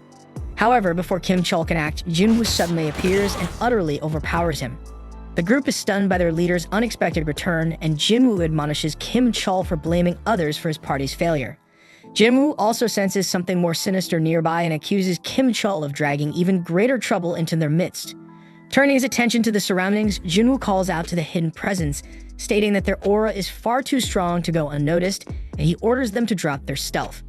In response, the Ice Elves reveal themselves, their leader remarking in disdain that one of the human scum is unexpectedly strong. Jinwoo retorts sharply, shocking everyone as he speaks fluently in the language of the magic beasts. Even Jinwoo is surprised by this ability, quickly deducing that his cheat system must be responsible. The elven leader then begins to explain their presence, revealing that one of his men sensed Jinwoo's immense power when he stopped the arrow, so the elf wanted to challenge Jinwoo to a fight. However, before the leader can finish speaking, Jinwoo swiftly chops off the challenger's head. The leader is amused by this display of brutality, but Jinwoo is uninterested in entertaining him and immediately launches an attack. The leader defends himself skillfully, and Jinwoo quickly realizes that this opponent won't go down easily. The leader, still amused, remarks that Jinwoo isn't human, questions why he's pretending to be. Jinwoo is confused by the comment, but the leader's laugh makes it clear that he knows something Jinwoo doesn't. He explains that elves are driven by a voice in their minds commanding them to kill humans, but strangely, they don't hear it when it comes to Jinwoo. This revelation makes Jinwoo suspicious, wondering if the elves' silence toward him is connected to his system directives. The leader speculates that Jinwoo might not be entirely human and encourages him to sensibly hand over the other humans. But Jinwoo demands to know why the elves are targeting humans at all. As the leader begins to answer, something bizarre occurs. His body glitches and he repeats himself as if stuck in a loop. However, Jinwoo refuses to comply, and the leader warns that defiance would make Jinwoo their enemy and reminds him that they vastly outnumber him. But Jinwoo is undeterred and questions why the leader is so confident. And with that, Jinwoo summons his shadow army, leaving the others to look on in disbelief, wondering how such a thing is even possible. The elven leader then dismisses Jinwoo's forces as a waste of time, but Jinwoo ignores his words and presses for a fight. The leader obliges, and the two sides engage in a brutal battle. The humans with Jinwoo attempt to flee, but elven archers target them. Jinwoo demonstrates his incredible skill, eliminating the archers with ease. But despite his prowess, Jinwoo begins to understand the leader's confidence. The elves are stronger than he anticipated and are dealing significant damage. While Jinwoo's shadow army is technically immortal, regenerating his troops costs magic power. Though Jinwoo possesses a considerable reserve, it isn't infinite, and he realizes it could eventually run out, and even worse, he concludes that the elven leader is undeniably stronger than him. The leader engages Jinwoo directly, and Jinwoo quickly evaluates the situation, realizing that even with Igris fighting beside him, Barca remains an overwhelming opponent. The odds are against him, and his regular soldiers won't suffice, so Jinwoo concludes he needs a stronger force to match the leader's power. The leader then formally introduces himself as Barca, and Jinwoo returns the gesture. The two warriors charge at each other with ferocity, and Barca immediately displays his dominance. However, he's momentarily stunned when Jinwoo teleports his blade to his opposite hand mid-attack. Their exchange continues with narrow misses on both sides, but Jinwoo eventually gets pushed back. Barca expresses delight at the challenge, stating he hasn't enjoyed a fight like this in years.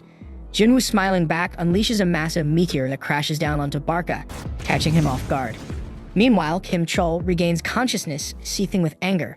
Seething with hatred, he curses Jinwoo again and grips his sword tightly, determined to take him down. Then, as Barca battles Jinwoo's magic soldiers, Kim Chol uses the chaos to make his move. However, Jinwoo, having anticipated this, orders Igris to create a dense smokescreen. Using the cover, Igris swiftly ends Kim Chol's life. Realizing too late that Jinwoo had planned this all along, Kim Chol succumbs to his last thoughts filled with regret. With Kim Chol's defeat, Jinwoo commands him to rise, and a radiant light erupts from his body as he is reborn as a shadow soldier. Barca, still charging at Jinwoo, mocks the notion that hiding will save him. But his confidence is shaken when a towering new shadow soldier emerges to confront him, forcing Barca to retreat momentarily. Jinwoo then names his newest member Iron, and the resurrected Kim Chol lets out a deafening scream. Barca assesses Iron, quickly noting after a few seconds of battle that the soldier lacks agility, but possesses immense durability. Nearby, Songyi watches in disbelief, wondering if all hunter battles are this intense. Her companions assure her that this battle is far beyond anything they've seen before. Then, while Iron holds his ground, Barca declares the fight lacks challenge and demands that Jinwoo and Igris join the fray. Jinwoo accepts Barca's challenge with a smirk, and the intense 3-on-1 battle begins. Barca's overwhelming strength is on full display as he fends off Jinwoo, Igris, and Iron simultaneously. However, his frustration grows as Iron's persistent screams echo throughout the fight. So Barca decides Iron must be dealt with first, but Iron proves to be a formidable tank, enduring every blow. Barca's confidence grows as he dodges Igris' strikes, but he's caught off guard when Jinwoo lands a stab. Jinwoo is so impressed because Barca avoids a fatal wound even amidst the chaos. Barca then bristles at being underestimated, but Jinwoo commends him for surviving this long. Then as the fight rages on, Jinwoo takes a moment to turn his attention to the rest of his clan. Barca, suddenly remembering his army, turns to see a horrifying sight. Jinwoo's shadow army has wiped out his entire clan. But despite the grim sight, Barca remains confident, certain that taking out Jinwoo will be enough to turn the tide. As Jinwoo throws his dagger, Barca mocks him, calling him a fool for discarding his weapon. However, he underestimates Jinwoo, who recalls the dagger with pinpoint accuracy. Barca barely blocks it, but his weapon is destroyed in the process. Jinwoo then seizes the moment, ordering Iron to restrain Barca. Immobilized, Barca becomes the target of an immense fire attack unleashed by Jinwoo's magic soldiers. But despite the devastating strike, Barca isn't finished. He cuts through Iron and vows to annihilate the humans, but Jinwoo counters, silencing him once and for all. Jinwoo declares the battle over, but Barca, defiant to the end, insists it's not finished until he says so. His defiance is short-lived as Iron regenerates and crushes him completely. So Jinwoo reiterates that the battle is indeed over, as Barca lies lifeless on the ground. The ground then begins to tremble, but it's actually merely Iron ensuring their victory is absolute. Jinwoo reprimands Iron, reminding him to show restraint, and silently hopes this behavior won't become a recurring issue. The group then breathes a collective sigh of relief, astonished as Jinwoo calmly tells them it's time to leave. They all feel relieved to leave, but before that, Jinwoo takes one final look at Barca's lifeless body. Outside the portal, Sang tells Baek it's time to return home as a week has passed inside and the chances of survival seem slim. But Baek refuses to leave, unwilling to abandon his guild members. Then both men are stunned when the portal begins to open and Baek confidently assumes it's Kim Chul emerging, certain his guild member managed to succeed. However, both are shocked when the figure stepping out isn't Kim Chul but Jinwoo, alive and unscathed. Sang's confidence proves correct and Jinwoo stands as the undeniable victor. The gate then closes and Baek is left wondering about Kim Chul's fate, and when he learns that only the low-ranked hunter survived, he is horrified and deeply curious about what transpired inside. Baek then approaches Jinwoo for answers, but Jinwoo, visibly exhausted, tells him to direct his questions to someone in his guild. Baek is taken aback, interpreting this as defiance, and he is stunned by the audacity. As Jinwoo wasn't asking, he was ordering, and worse, it could even be taken as a threat. Tensions rise as Baek grows more serious, emphasizing that 6 of his guild members are missing, making it his duty to find out what happened.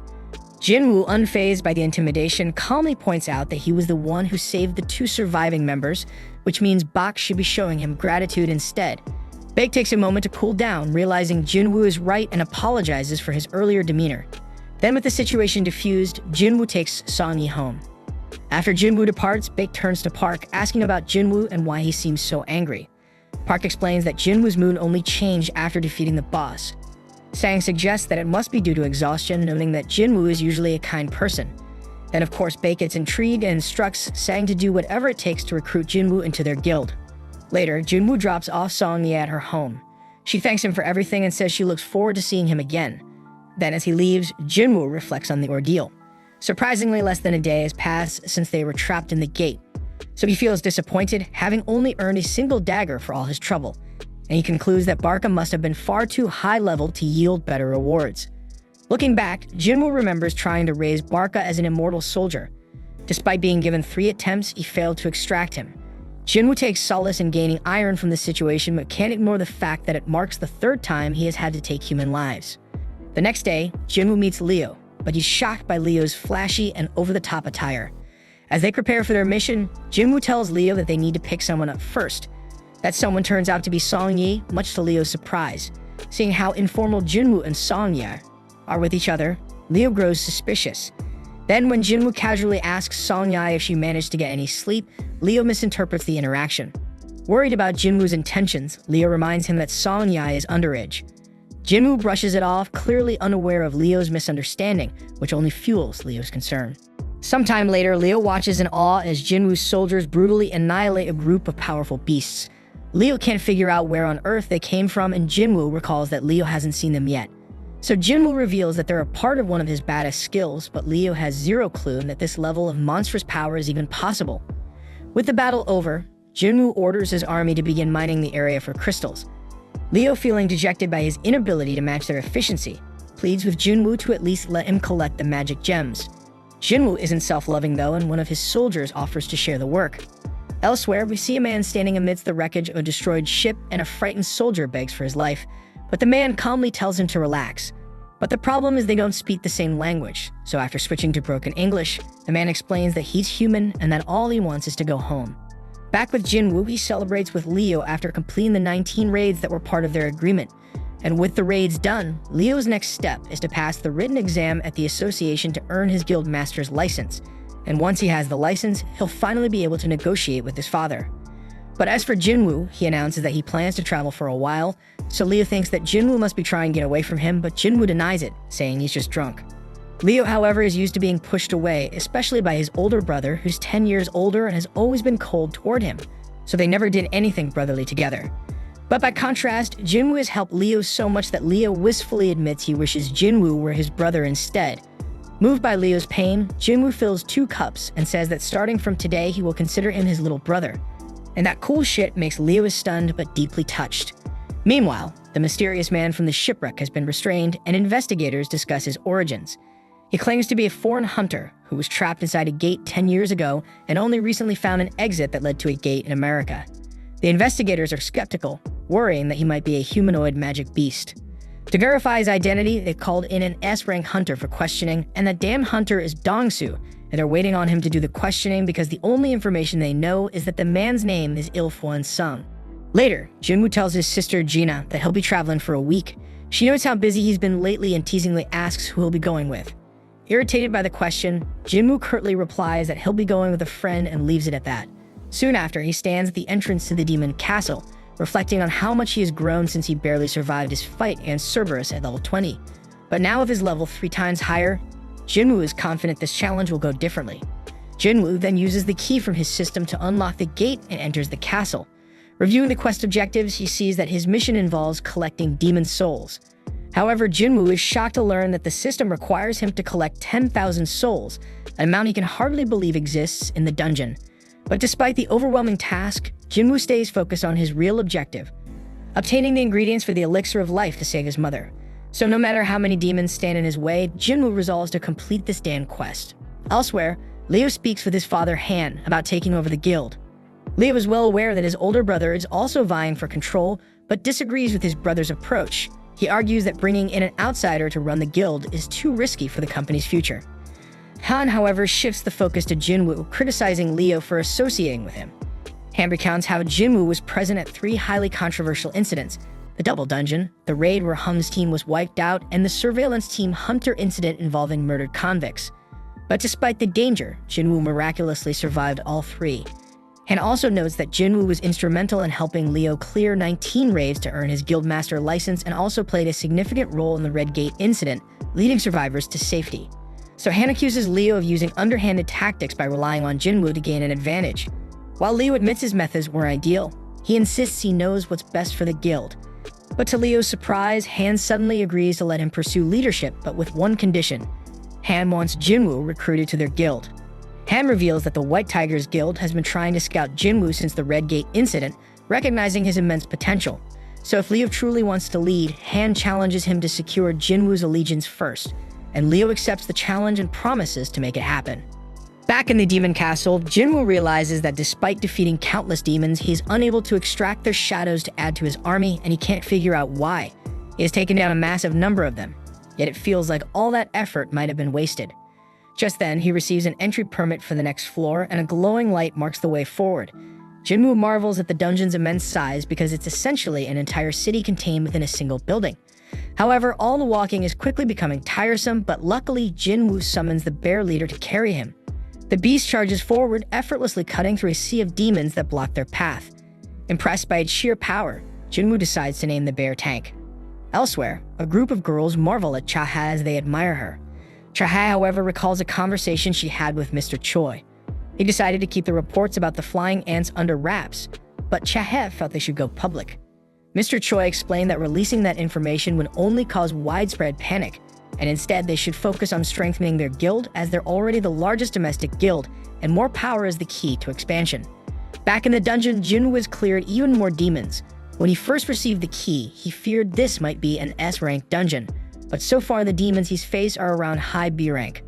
Their numbers are overwhelming and they grow stronger with each floor, but by only killing the demons required to proceed, Jinwoo has made steady progress. Based on his experience with other structures, Jinwoo guesses that this castle likely has 100 floors, just like the Tower of Trials. So he wonders how strong he'll be by the time he reaches the top. Then as he reaches 4,000 souls collected, he reminds himself to track his supplies carefully. He also recalls his promise to Gina to return within a week, making this a race against time. Eventually, Jinwoo collects 10,000 souls, completing the quest's main requirement. However, his journey isn't over yet. As he progresses, he encounters a group of powerful monsters, and the leader's name appears in red text indicating extreme danger. The monster's name is Vulcan, the boss-class leader of the lower floors. Elsewhere, we see that Sang searches for Jinwoo, only to learn from Gina that her brother is on a trip, but Sang isn't convinced. There are no records of him doing a raid or leaving the country, and the last trace the association has of him is right in the middle of the city, so the association can only speculate about where he's gone. Meanwhile, inside the dungeon, Jinwoo declares that he'll take on the big boss while instructing his army to wipe out the remaining demons. His soldiers immediately spring into action, swiftly taking down the horde. And with more points allocated to his intellect ability, Jinwoo can summon a larger army and maintain them more efficiently. And also the increase in magical power has made battling much smoother. Jinwoo then turns his attention to the boss-class demon and wonders if the giant beast is ever going to get up. Assuming it's just going to sit there, he's caught off guard when it suddenly moves with blinding speed to attack him. Jinwoo reacts just as fast, dodging the strike and countering with a damn powerful punch that sends the massive demon flying. Even Jinwoo is surprised by his own strength because all he did is punch the damn monster, so he wonders if he accidentally leveled up his power. However, Vulcan isn't finished and it lets out a thunderous roar, so it seems it's about to shift into another form, reminding Jinwoo of his previous battle with Cerberus. The beast then charges at him with alarming speed, so Jinwoo calls out to Iron, who sends him a shield just in time. Jinwoo blocks the attack, but the giant launches a relentless barrage of punches. Jinwoo is stunned by how something so enormous can move so quickly. As the attacks continue, he manages to find an opening and moves behind the beast, only to discover that it can anticipate his movements. Vulcan is an absolute monster, and the only vulnerable-looking spot that Jinwoo can identify is his little head. Jinwoo then begins running, formulating a strategy to limit the beast's mobility. Spotting the perfect building nearby, he sprints toward it. Vulcan, too focused on chasing Jinwoo, crashes straight into the structure. And with the beast momentarily immobilized, Jinwoo summons his weapon, and in one decisive strike, he slices through Vulcan's neck. The Lord of the Lower Floors is defeated, and Jinwoo receives an item called World Tree Fragment as his reward. Elsewhere, we see that Ilfwan is being interrogated by Dongsu, who has heard rumors that Ilfwan might be a talking magic beast. But Ilfwan denies the claim, offering to undergo any tests, including DNA analysis, to prove his humanity. But despite this, Dongsu plays the role of a bad cop and shuts him down, ordering him not to speak unless asked a question. Dongsu is irritated that his fun has been spoiled and takes a look at Ilfwan's paperwork. Ilfwan then asks if he can say something, but Dongsu snaps at him and told to shut up. Ignoring the warning, Ilfwan presses on, asking how much humanity truly understands about gates and magic beasts. Dongsu has no idea what the hell Ilfwan is talking about, so Ilfwan elaborates, explaining that the dungeons, gates, and beasts are merely the tip of the iceberg. He warns that a power capable of triggering an ultimate catastrophe has already awakened. Ilfwan then reveals that he can't say anymore, but insists that his only goal is to avert this disaster. Dongsu has had enough of what he considers nonsense and reminds Ilfwan that millions of hunters exist worldwide. He argues that if enough of them combine their strength, they can handle any threat. Ilfwan, however, reveals that sheer numbers won't matter against what's coming. He warns that those hunters will be devoured and turned into weapons against humanity itself. Dongsu, increasingly frustrated, dismisses Ilfwan's claims and turns to the absurdity of his backstory. Specifically how a magic beast supposedly managed to have a wife and 2 kids. With mock curiosity, Dongsu asks what Ilfwan's son's name is. So Ilfwan replies that his son's name is Jinwoo. Dongsu's mood shifts to amusement as he smirks, informing Ilfwan that his son is dead. He refuses to answer any of Ilfwan's questions, adding that Ilfwan can ask his son all about it when they meet in the afterlife. Dongsu flexes his power while making this threat, but Ilfwan's expression darkens, his eyes filling with murderous intent.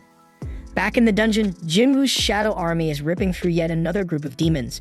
Jinwoo acknowledges the leader of the group and remarks that the battle has become entirely one-sided, and he wonders if the demon leader is surprised by how terrifying his shadow soldiers are.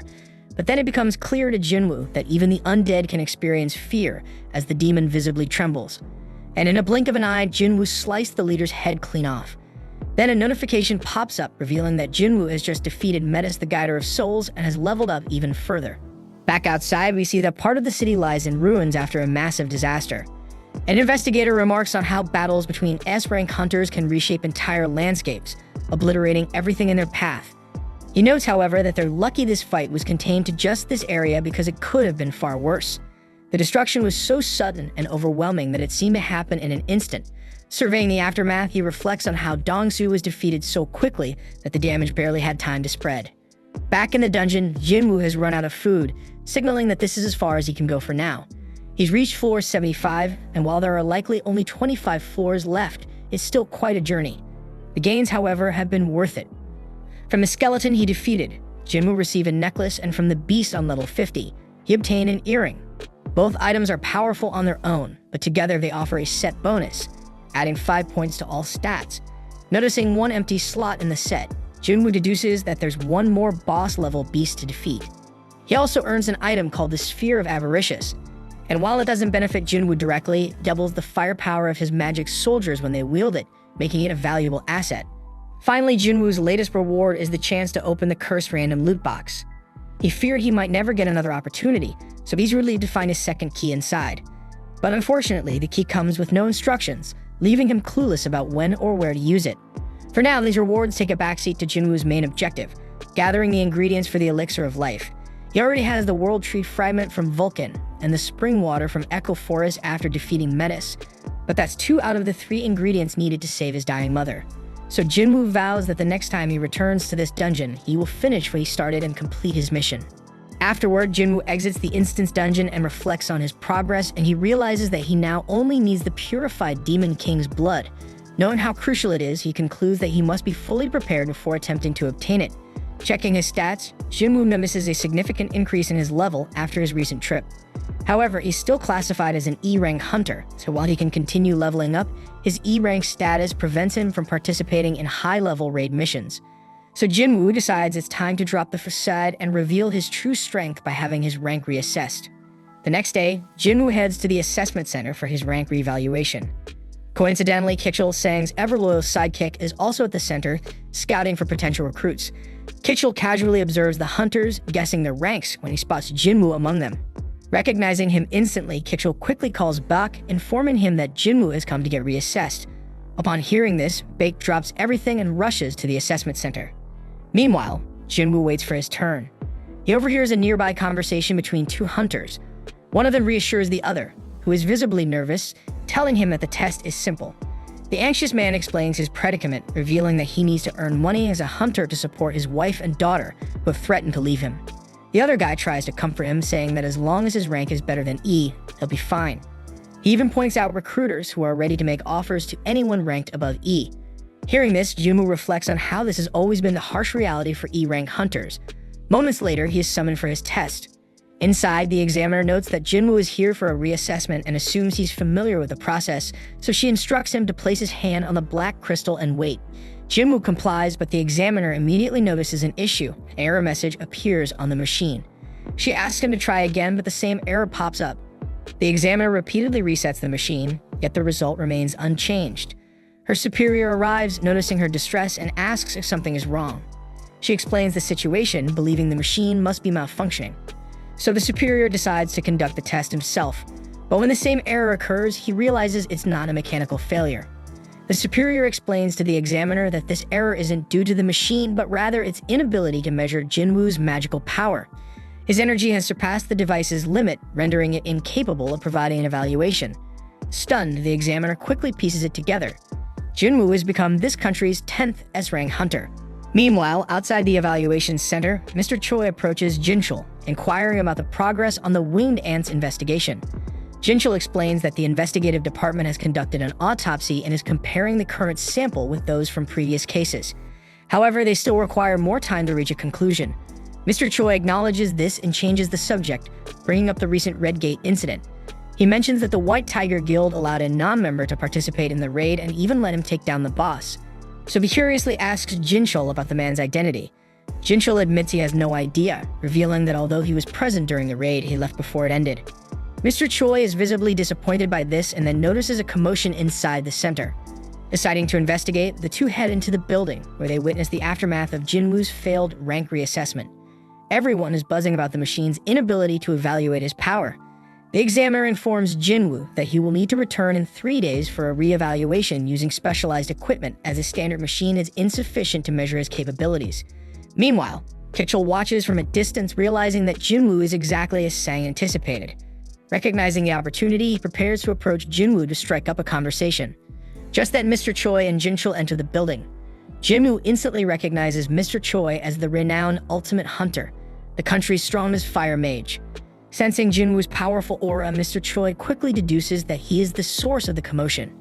Eager to recruit him, Mr. Choi steps forward to introduce himself, but Jinwoo casually walks past him without a word. The entire room is stunned by this unexpected snub. Mr. Choi, bewildered, asks Jinchul if he forgot to introduce him properly, but Jinchul reassures him that he did.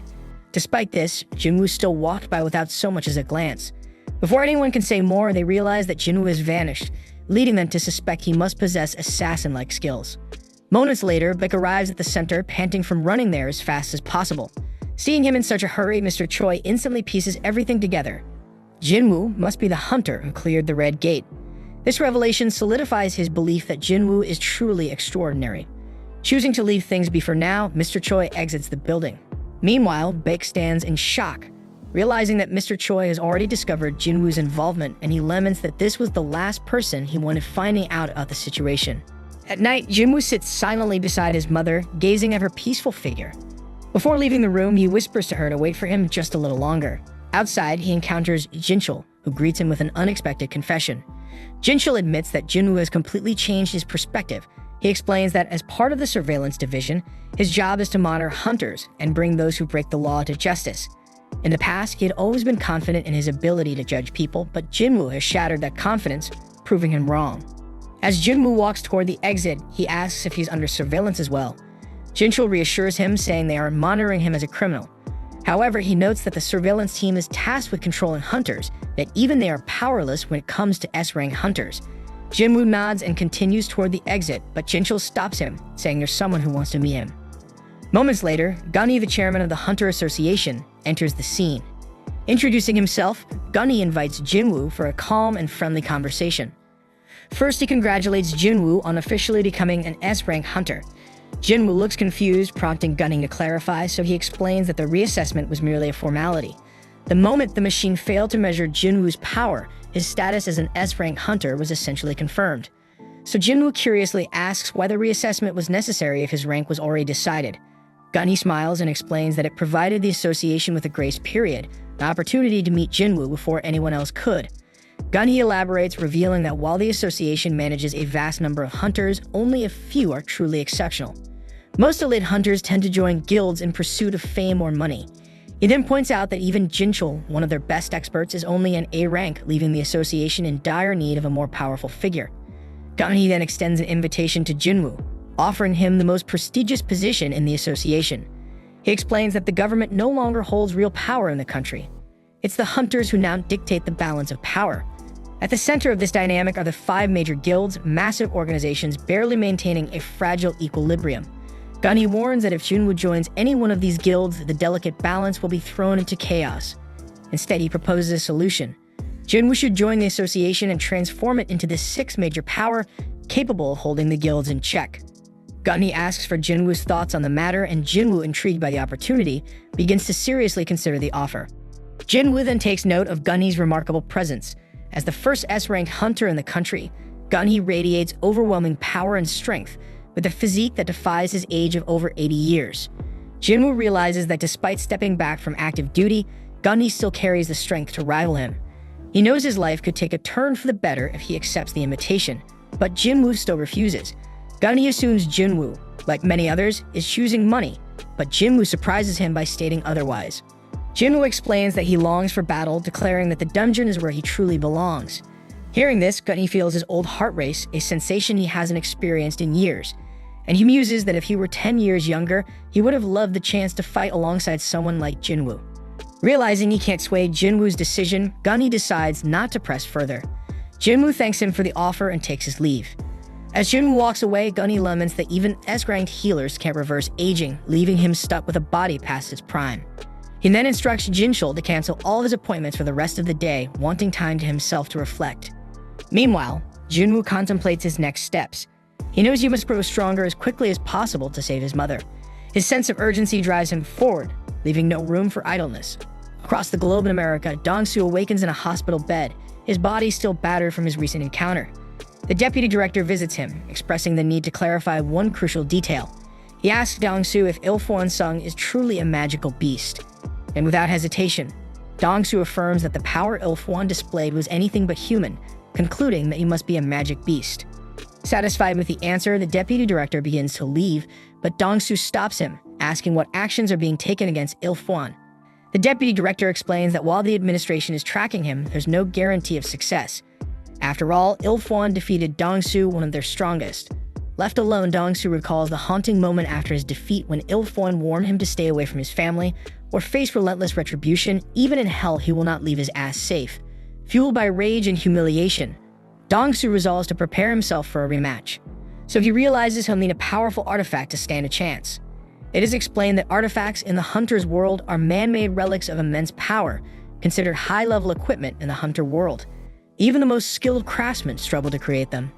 Meanwhile, we see Jinwoo scrolling through artifacts on an online auction site, but nothing catches his eye. Everything worth considering is outrageously expensive, and he knows he needs to be fully prepared before taking on the Demon Castle. He inspects his sphere of avaricious, which can double magical damage. He notes that while some market items can boost magic power by 20 to 30%, there's nothing else that can outright double it. Jinwoo realizes the sphere could fetch a massive price if sold, but its origins would raise two main questions, especially since he's only ranked E. So he thinks that if he had records of completing a rank raid, selling it might be easier. But as an E-rank hunter, even participating in those raids is off limits. Just then, his search leads him to a job listing from the Hunters Guild. They're hiring miners for a large-scale expedition, and to his surprise, there's no rank requirement. Meanwhile, Gunny reviews Jinwoo's file. He notices how drastically different Jinwoo looks compared to 4 months ago, leaving him to question if Jinwoo is a false ranker. However, Jinchul assures him otherwise, revealing that Jinwoo sustained several injuries while clearing low-ranked dungeons. He then explains that Jinwoo became a hunter to fund his sick mother's care and pay his sister's tuition. Gunny, impressed by his devotion to his family, learns that Jinwoo recently joined the Hunters Guild raid mission. Gunny assumes Jinwoo couldn't resist the sign-up bonus, but Jinchul corrects him, explaining that Jinwoo joined as a miner, not part of the assault team. Gunny is puzzled, unable to figure out Jinwoo's motives. Meanwhile, we see Jinwoo arrive at the gate site. He's accepted as a miner due to his strength, which stands out even among combat-type hunters. Jinwoo then explains that large-scale gates, such as Rank A, require various teams: the assault team for fighting monsters, a mining team for extracting mana stones, and the recovery team for collecting monster corpses. So with so many people involved, the rewards are substantial. Meanwhile, inside the dungeon, we see the guildmaster Mr. Choi battling the monsters solo. He incinerates them with his powerful fire magic, while the tanks shield the team from his flames. The monsters are left charred, and Mr. Choi presses forward, hunting down the rest with ease. A short while later, the assault team exits the dungeon and Jinwoo observes them, assuming they've cleared every monster except for the boss to keep the gate open. So he realizes how strong Mr. Choi must be to lead the team through a rank gate without issues. The miners then gossip about the Hunters Guild's second-in-command as she emerges from the gate, revealing herself to be Chaha. Jinwoo then senses her powerful aura, and for a brief moment, she picks up on his. Though the sensation quickly fades, she wonders if it was her imagination. Jinwoo, impressed by her perception, decides to focus on his work. The miners then enter the gate and begin extracting mana stones. And while the others are focused on mining, Jinwoo's interest lies in the ranked boss. He wishes he could see it at least once. Overhearing miners whispering about his E rank, he shrugs off their comments, thinking that this kind of talk is universal. As he gets to work, his impressive strength draws attention, leaving the others questioning if he's truly E rank. After some time, the leader calls for a lunch break, so everyone else exits the dungeon, but Jinwoo stays behind, determined to finish his work before resting. The leader invites him to join them, but he declines, focused on clearing his mining area. As the others leave, Jinwoo's expression sharpens with determination because he sees this as his chance to sneak a look at the boss. Sprinting toward the boss room, he wonders if it's stronger than anything he's ever faced. Though he knows fighting it would be a massive loss for the Hunters Guild, he can't suppress his excitement. Summoning his dagger, he moves closer, ready to enter. But just before stepping in, he's stopped by Chaha. Her piercing voice cuts through the silence as she asks, "What the hell are you doing here?" Jinwoo thinks that this was a damn careless move on his part, and with a resigned sigh, he tells Chaha that he simply got lost and ended up here.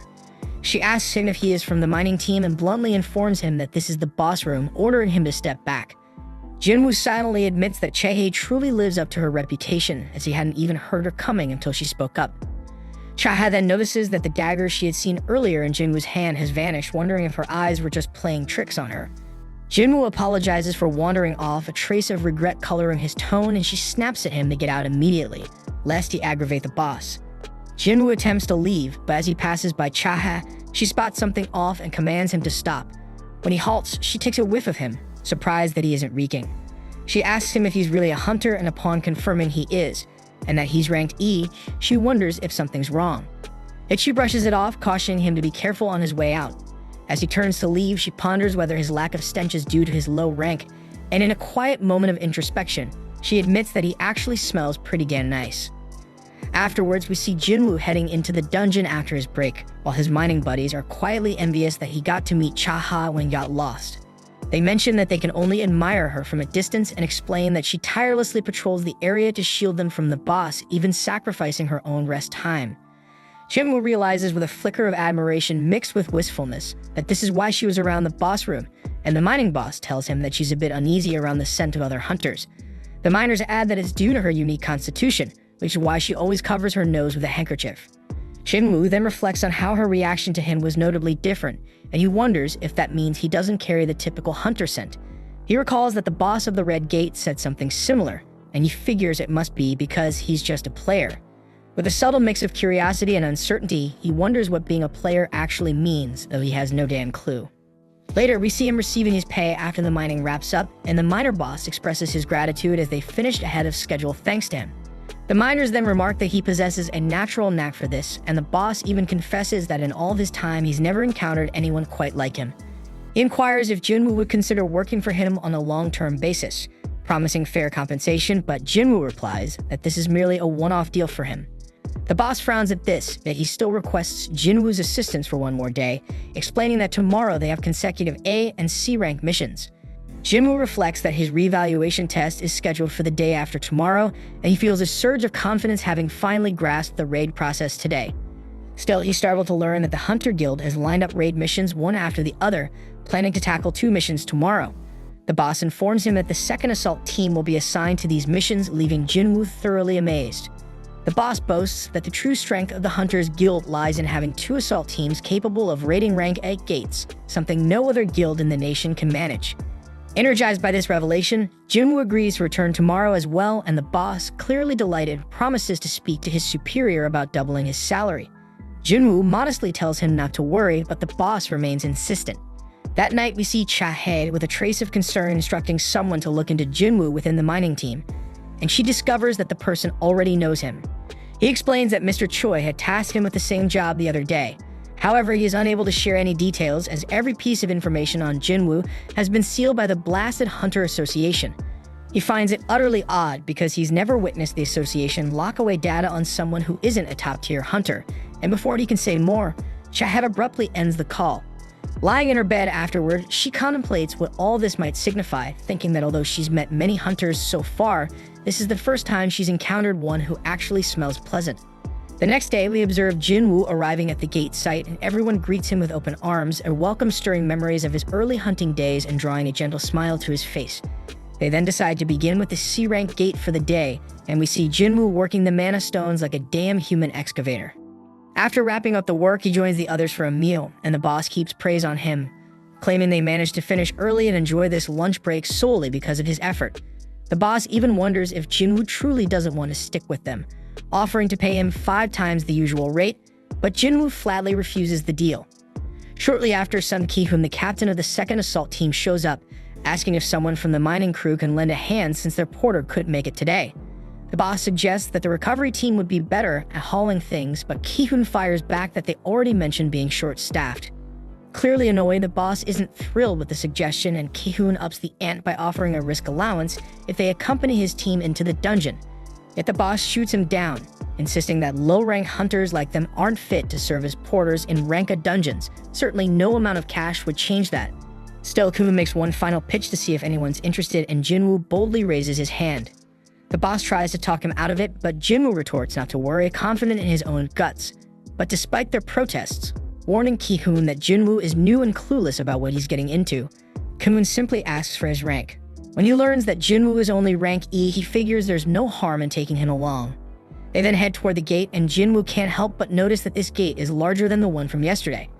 Ki-hoon comments that while it might be bigger, its magical energy isn't as potent as the previous gates, reassuring him that it's not dangerous. After all, the second team wouldn't be there otherwise. Jinwoo soon spots that the team comprises 6 rank A hunters and 3 rank B hunters, a lineup that still qualifies as an assault team even without an S rank member. As they step into the gate, Jinwoo muses that the magic here is likely weaker than before, yet he can't shake an ominous vibe reminiscent of the Red Gate. The team's healer tells him not to get worked up, assuring him that all the hunters here are incredibly capable and nothing will go wrong as long as he sticks with them. Meanwhile, Kun is convinced that once this raid mission is over, he'll be officially promoted to captain of the team. He believes he can handle it, even if he's not as formidable as their current captain or vice captain. Just then, they sense the presence of monsters ahead and immediately spring into action without waiting for further orders. They are then attacked by some dungeon jackals, but these critters are too weak and the team wipes them out in a matter of seconds. They're all surprised to see dungeon jackals here, and Jinwoo wonders if they're a rare sight. So the healer explains that they are merely C-rank monsters, and it's strange to encounter them in a rank dungeon, since weak monsters like these are usually devoured by stronger ones. Jinwoo then notices collars around their necks, revealing that these jackals were being raised as hunting dogs by someone. Just then, more monsters approach, and they realize it's an army of high orcs. One of them attacks by throwing a spear, and Kun barely manages to block the strike. They charge at him, and the tank uses his taunt skill, but it proves ineffective as the monsters target those in the back. Although one of the hunters manages to repel them, the orcs take no damage due to their high magic resistance. The party's mage then binds one of the monsters that she can't hold it back because it's too strong, so the fire mage summons 2 fire soldiers to assist her. While the fire soldiers engage the orcs, the rest of the team fights fiercely. The orcs then manage to injure the team's martial artist, prompting them to ask the healer for help, though she's already busy healing the tank. Kuven thinks they're seriously outnumbered and fears this might be their end when the orcs even cut off one of the hunter's arms. Kuven silently hopes that no one will die here, and the healer steps in to regenerate the lost arm entirely, while the bespectacled mage holds the orcs back. Then an orc suddenly appears behind the healer, and she seems to accept her impending doom, until Jinwoo intervenes. Using his ruler's hand, he kills the orc by ripping out its spine. The healer is left wondering what just happened, while Jinwoo employs his stealth skill to aid the other hunters, attacking the orcs to weaken them without being noticed. The hunters are taken aback as the orcs start to falter all of a sudden, but they seize the opportunity, launching a full-scale offensive and slaying the orcs one after the other. Jinwoo thinks that he doesn't really want to stand out as an outsider here, that he refuses to let anyone die on his watch. Quietly, he continues to weaken the monsters from the shadows, and the other hunters manage to take care of the rest, eventually wiping out all damn the orcs. Kibum then checks in with everyone, relieved to hear that they're all okay. The healer mentions that something odd occurred during the fight, and Kihum adds that he, too, felt the monsters weaken dramatically all of a sudden. He questions the mages if they were behind it, but they reply that they weren't, and that such a feat shouldn't be possible without an assassin-type hunter. They decide not to dwell on it, reasoning that luck was on their side since they won in the end. Meanwhile, the bespectacled mage thinks that their porter seriously underestimated the team. He should have known that his stealth skill would be detected with a magic caster in the mix. Choosing to keep quiet about it, she figures he must have his reasons, and she owes him at least that much for helping them survive. The hunters then turn to their captain, asking whether they should press on or fall back. They point out that tackling a dungeon like this would at least require 2 more healers and 3 more mages. With a strong suggestion to retreat, the leader takes a moment to ponder the situation. Jinwoo, understanding their reluctance to charge ahead in a dangerous dungeon, silently hopes that the captain will make the right call. In the end, the leader decides to withdraw, much to everyone's relief. When they reach the gate leading outside, they notice that it's sealed by a barrier, a feature that wasn't there when they first entered the dungeon. The mages then step forward to remove the barrier, glad they chose to retreat as this dungeon clearly houses an entity capable of such advanced magic. Almost immediately, everyone senses a surge of powerful magic, sparking the question of whether this was the boss. As the mages hurry to dismantle the barrier, Jinwoo wonders aloud why such a massive magical fluctuation wasn't detected while they were outside. After all, even a B-rank hunter should have picked it up. Just then, the mages suddenly start bleeding profusely, and everyone realizes that someone had cursed the barrier as a sneaky trap. The captain urgently orders one of the hunters to cast some divine magic, but when no one pays attention, he turns around to see what's happening, only to find an entire army of orcs looming behind them. They count roughly 50 orcs, and the leaders from both sides step forward, meeting halfway. The orc leader tries to communicate, but his words are unintelligible until the orc shaman takes over his body and speaks in clear human language.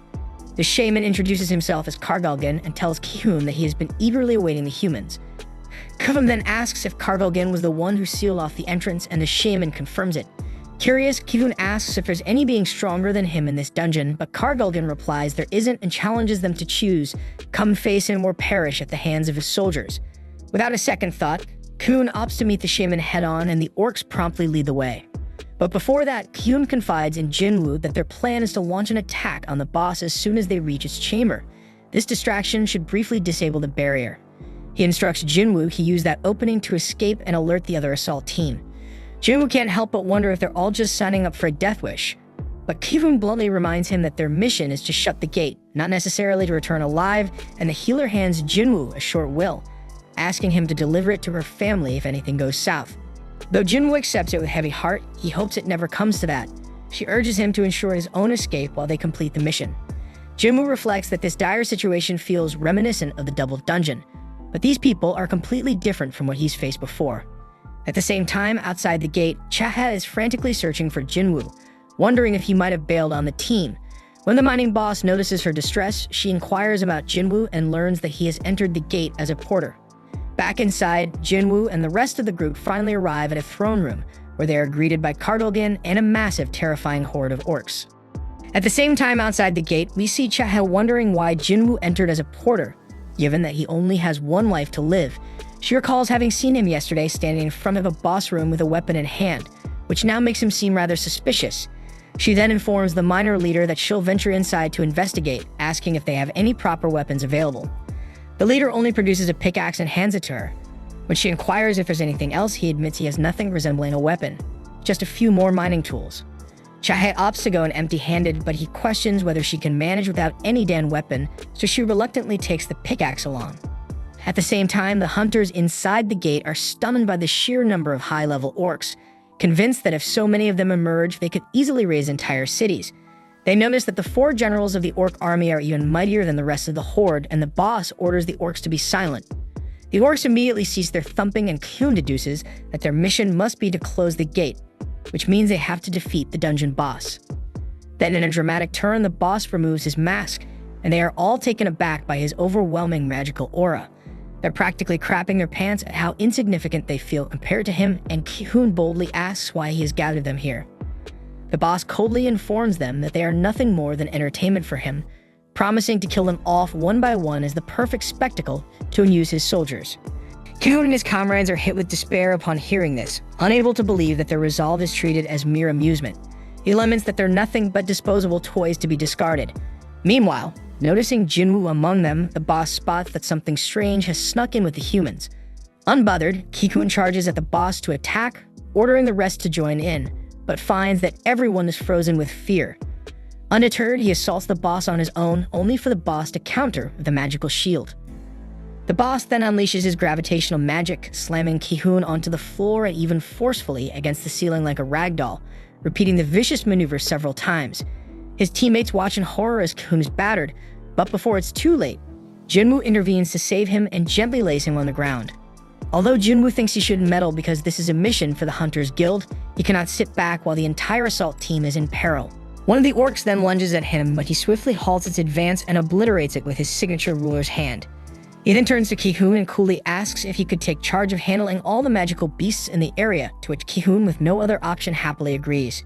The boss, watching all this shit, deeming his enemies display nothing more than arrogant outbursts of raw magic, while Jinwoo admits that it was the first time he had encountered such overwhelming power, even if their roles naturally pit them against one another. And with grim determination, he summoned his shadow army, vowing to end the boss's reign once and for all. Meanwhile, outside the dungeon, where the surveillance team headed by Jinchul has gathered at the gate, The miners murmur in confusion about the team's presence, and Jinchul himself wonders aloud why Jinwoo has been working as a miner here for the past 2 days. When the miner leader questions the situation, Jinchul presses for Jinwoo's whereabouts. At that moment, a disgruntled miner who had long complained about Jinwoo's inexplicable actions stepped forward and declared that he had sensed something off about the man from the start. Ignoring the miner's shit grumbling, Jinchul asked the leader to pinpoint Jinwoo's location and soon learned that he had slipped inside the gate in the guise of a porter. Puzzled, Jinchul reflects on how Jinwoo first appeared as a miner and then shifted roles, remarking that now that Jinwoo has achieved S-rank status, every move he makes is under close surveillance. So Jinchul laments that he wishes Jinwoo would at least be more conscious of his actions.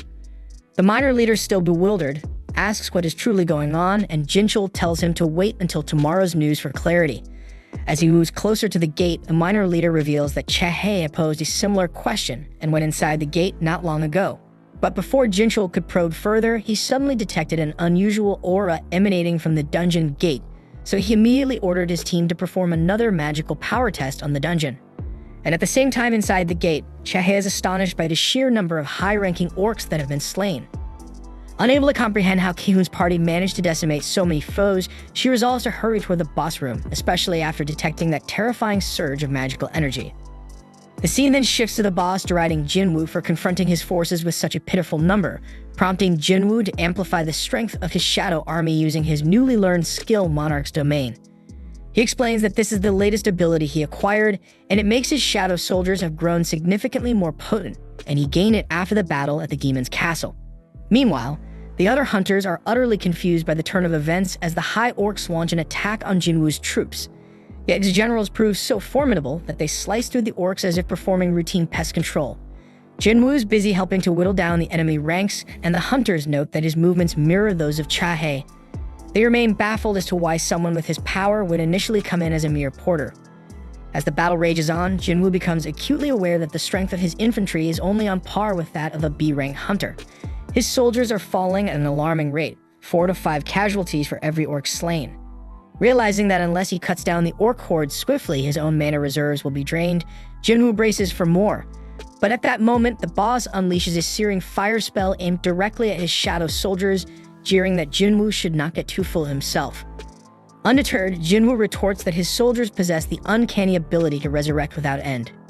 Not satisfied with that, the boss then escalates his assault further by launching his gravity magic at Jinwoo and his soldiers, and he boasts that he will keep annihilating his forces until his magical reserves run dry. But despite repeatedly wiping out Jinwoo's army, Jinwoo continuously resummons his troops without pause. And amid this freaking relentless cycle, Jinwoo wonders if the boss is deliberately keeping his distance with his long-range magical assaults, while the boss muses over how long Jinwoo can possibly sustain this damn futile resistance. Outside the gate, the results of a magical power test come in, revealing that this dungeon is perilously close to an S-rank gate. Jinchul immediately instructs the miners to contact the leader of the Hunters Guild without delay, and the surveillance department mobilizes to support the assault team. Inside the dungeon, the boss scoffs at Jinwoo, asserting that both the might and sheer numbers of his own army far exceed those of Jinwoo's. As Jinwoo watches in dismay, he realizes that his magical energy is depleting rapidly. In a swift move, he drinks a mana potion to replenish his strength and announces that he's about to reveal his true potential as a freaking necromancer. With a determined gesture, he raises all the fallen high orcs from the dead, turning them into his undead minions, and boldly declares to the boss that he intends to add the boss himself and his generals to his growing legion. Taken aback, the boss questions whether Jinwoo might be some sort of lord, puzzled as to why such a being would even be present in this place. He reflects that ever since he first opened his eyes here, the only command resonating in his mind has been to kill any damn humans. Dismissing any deeper reasons, he decides to follow that directive without question, and thus he sends his generals into battle. The scene then shifts to the Hunters Guild, where Mr. Choi is astonished to discover that the gate's power is nearly at S-rank level. He reasons that the evaluation must be accurate, otherwise Ki-hoon and his team would have already emerged from the dungeon. Realizing that a dungeon break at this level could trigger an incident reminiscent of the Jeju Island disaster, he is relieved that there is still time to avert catastrophe. Mr. Choi then instructs his assistant to mobilize every hunter in the guild, prompting a message to be sent to all A-rank and above hunters. He even mentions that they might have to call on the White Tiger Guild and the Fiend Guild for additional support. Although the assistant is surprised by this suggestion, Mr. Choi insists that for now, all they can do is to prevent things from spiraling further out of control. Back to the boss room, the battle intensifies as Jinwoo's general duels the orc commander while his own forces overwhelm the enemy. But to his dismay, the boss watches his own generals struggle and fall, prompting additional hunters to rush to Jinwoo's aid. However, the boss refuses to let them interfere and quickly injures several of them with his curse's magic. Rising from his damned high and mighty stance, the boss sneers that he will make Jinwoo regret ever challenging him.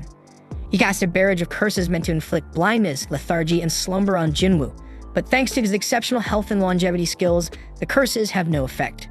Jinwoo then coolly explains that he's immune to such toxins and promptly summons his mages. In response, the boss erects a formidable magical shield to block the assault, but the mages counter by launching a fireball enhanced by the sphere of Avaricious. The blazing orb tears through the boss's barrier, striking in hard and fueling his anger. Just then, Cheike bursts onto the scene, her eyes wide with shock as she surveys the chaotic melee. She notes that several hunters are down and Kyun, for instance, is injured, but being hastily healed by the medic. When she asks what hell is going on, the fighters can only offer confused glances.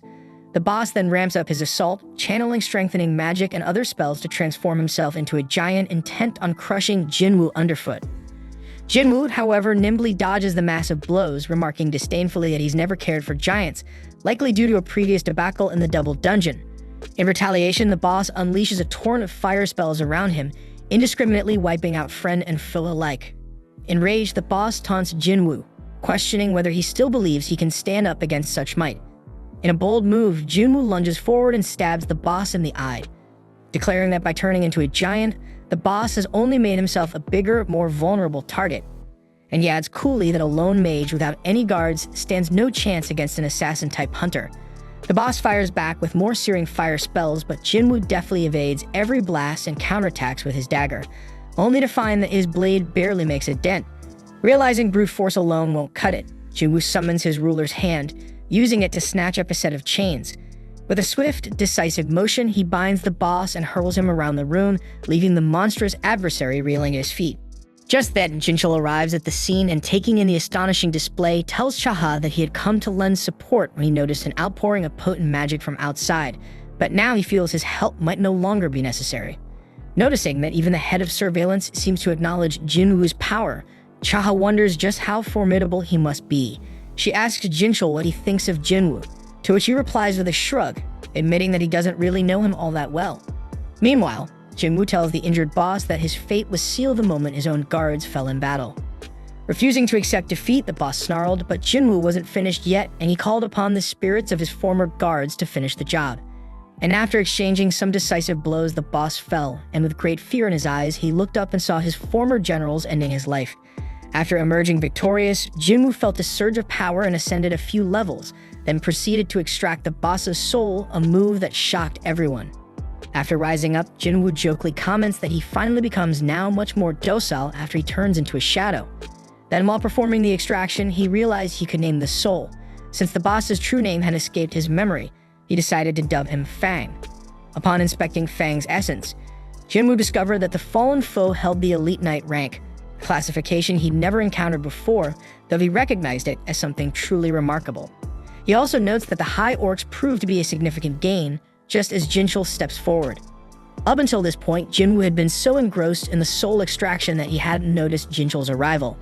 When other hunters begin clamoring for an explanation of what just transpired, Jinchul's team intercedes on his behalf, declaring that Jinwoo is currently the association's top secret.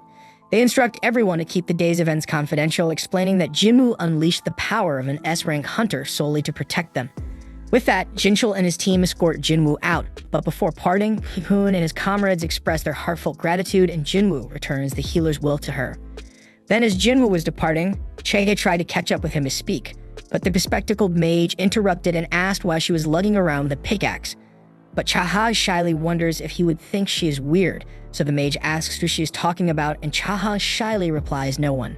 Later, Mr. Choi receives a report of the incident and is utterly astounded by the multitude of abilities Jinwoo has displayed. He asks Ki-hoon to compare the strength of Jinwoo with his own, noting that while typical raids rely on the coordinated efforts of many hunters, Jinwoo defies that norm by working alone. Kuvun then challenges Mr. Choi, asking whether he truly believes that he can conquer the most difficult dungeon on his own. Mr. Choi, with a wry smile, remarks that he doubts it, and then says that his title of Ultimate Hunter might now be little more than a joke. And as Mr. Choi leaves, Kuvun tells him that he must recruit Jinwoo at all costs, and Mr. Choi announces that he will do his best. Meanwhile, Jinwoo meets up with Leo, inquiring about how matters with the guild master have unfolded. Leo fills him in on the details, and the scene then shifts to the Hunter Association. There, a famous actor named Lee Min-sung has just awakened as a hunter, and the media has swarmed the area to cover the breaking news. Min-sung, reveling in the attention, believes himself to be the star of the day, basking in his newfound fame. The scene then shifts to Baek and Mr. Choi arriving at the Hunter Association, with the media buzzing that they're there to recruit Lee Min-sung. Baek, clearly annoyed, asks who the hell that even is, and Mr. Choi curtly replies that he's not here for that nonsense. Although Mr. Choi has heard of Lee Min-sung, he explains that the guy has already inked a deal with the Fiend Guild, and he's here for something entirely different. Disappointed by the lack of a juicy headline, the media soon scrambles off. Baek then recalls hearing that Mr. Choi had been troubled by the recent A-rank dungeon, which nearly reached S-rank status. Mr. Choi dismisses it as nothing compared to what the White Tiger Guild suffered at the Red Gate, where real casualties occurred. Baek mentions he even heard that Mr. Choi was almost about to beg him for help, but Mr. Choi insists that things turned out differently thanks to Jinwoo, so much so that he now plans to give Jinwoo a grand welcome into his guild. Baek agrees that Jinwoo saved them too, and the two start bickering over who will be the one to recruit him. Just then, the guildmaster of the Fiend Guild steps in and asks if they're squabbling over Lee Min-sung.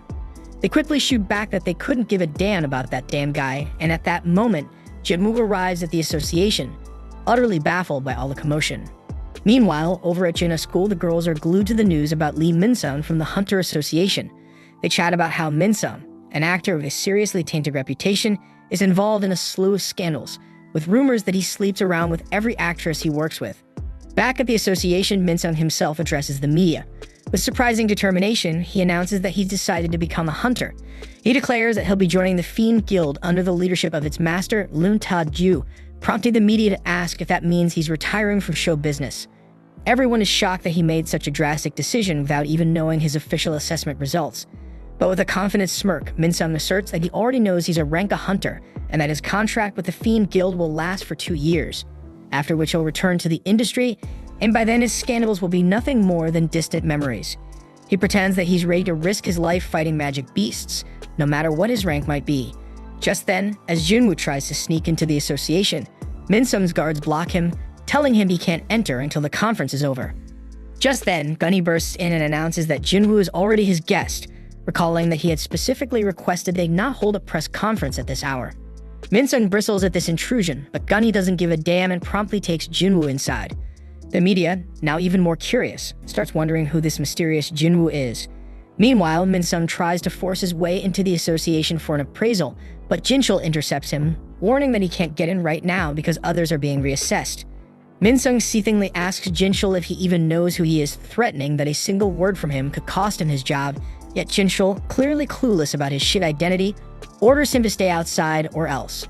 We then see Gunny escorting Jinwoo to the reassessment venue, where Jinwoo notices that Mr. Choi and Baek are present to review his results. Entering the assessment room before they begin re-evaluating his power, the assessors ask him what abilities he uses. Jinwoo casually demonstrates by summoning one soldier, though Gunny knows full well that's just the tip of the iceberg, as Jinchul has filled him in on his true capabilities. Deciding it's time to show his real strength, Jinwoo summons his entire army, declaring that he can bring forth about 100 more soldiers on command. Gunny is visibly stunned by this display, and both Mr. Choi and Baek can practically feel the sheer intensity of his magic. So powerful, and it makes them wonder if his abilities even surpass their own. Before long, the appraisal process concludes, and Jinwoo is issued an S-rank hunter license. He thinks to himself that with this new status, no one will ever suspect him if he sells the Sphere of Avaricious, using the money to get properly equipped. With renewed determination, he decides that his next target will be the Demon Castle, and Gunny eagerly looks forward to seeing what he can accomplish. We then see Jinwoo leaving the association with Mr. Choi and Baek waiting eagerly to talk to him about recruiting him, but he simply walks right past them, insisting he has other pressing matters to attend to. Just as he opens the door to the association, he's ambushed by flashing cameras, the media snapping pictures of him. Songy, astonished to see his face on the news, shows the photos to Jinna, who is equally shocked to discover that her brother has become an S-rank hunter. All of Jinwoo's associates catch wind of the news. Some can't believe their eyes, while others had long suspected it was only a matter of time. Back at the association, the media have shifted their focus away from Minsum and are now bombarding Jinwoo with questions. Meanwhile, Leo confides in his father that he was unable to convince Jinwoo to join his guild. He recalls that Jinwoo flatly rejected his offer, insisting that he has a personal mission to complete on his own. Jinwoo explained that joining any organization at this point would only slow down his progress. He must grow stronger independently, and then he asked Leo to come with him instead. Back to the present, Leo pleaded with his father to let him follow Jinwoo. In response, his father scolds him for what he sees as an extremely selfish decision.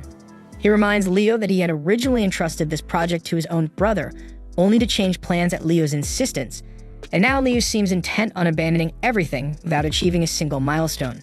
He challenges Leo, asking if he believes that is fair, prompting Leo to recall his experiences with Jinwoo and resolve with determination that he must go with Jinwoo no matter what. At the same time, staff at the association are busy keeping the press at bay, preventing them from crowding around Jinwoo. Baek offers to escort Jinwoo home, arguing that dealing with the media would be too draining, but Jinwoo insists there's no need. With remarkable speed, he slips past the reporters while covering his face.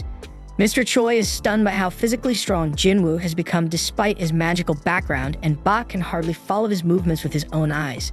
So he wonders if Jinwoo has grown even more powerful since they last saw him, and Jinwoo himself thinks that all that remains is for him to acquire the right equipment. Later, we see Jinwoo at an auction house, where he tells a staff member that he's in the market for an item designed to defend against fire-based attacks.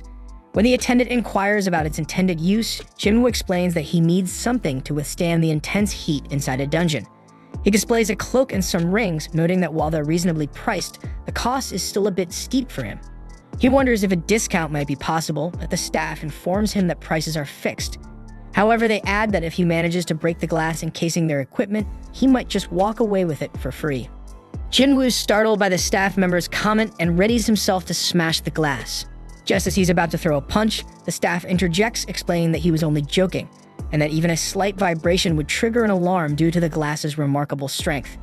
He apologizes for taking the joke too far, leaving Jinwoo feeling awkward. Frustrated, Jinwoo tells the staff that he'd rather see some proper weapons instead. The weapons specialist then leads him over to display a selection of short swords.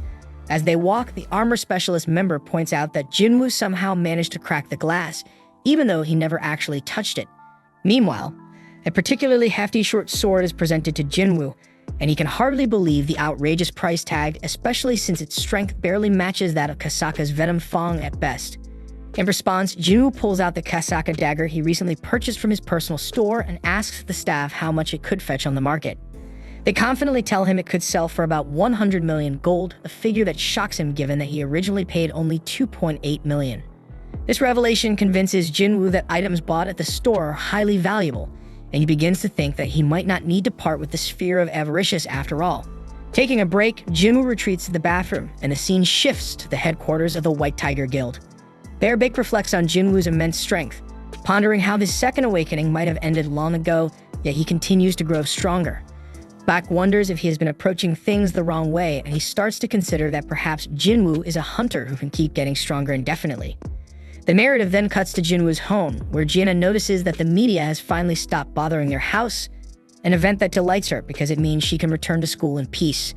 Jinwoo speculates that the association must have intervened to ensure their privacy. Teasingly, Jiena suggests that he could be on TV if he wanted to, but she begs him not to drag her into it. Jinwoo shrugs, admitting it's beyond his control, and then announces that he'll be away for a week starting tomorrow, a revelation that leaves Jiena surprised and curious about his plans. At that moment, Leo shows up at the doorstep. When Jiena asks if he's one of Jinwoo's friends, Leo clarifies that he's actually Jinwoo's right-hand man. Jinwoo quickly offers an explanation, telling Jiena that he'll be working with Leo for the next week. Although Leo seems a bit confused at first, a gentle nudge from Jinwoo helps him understand, and he readily agrees to play along. At night, we find Leo fast asleep in Jinwoo's room while Jinwoo quietly checks on Jiena, thinking that maybe things have finally settled down.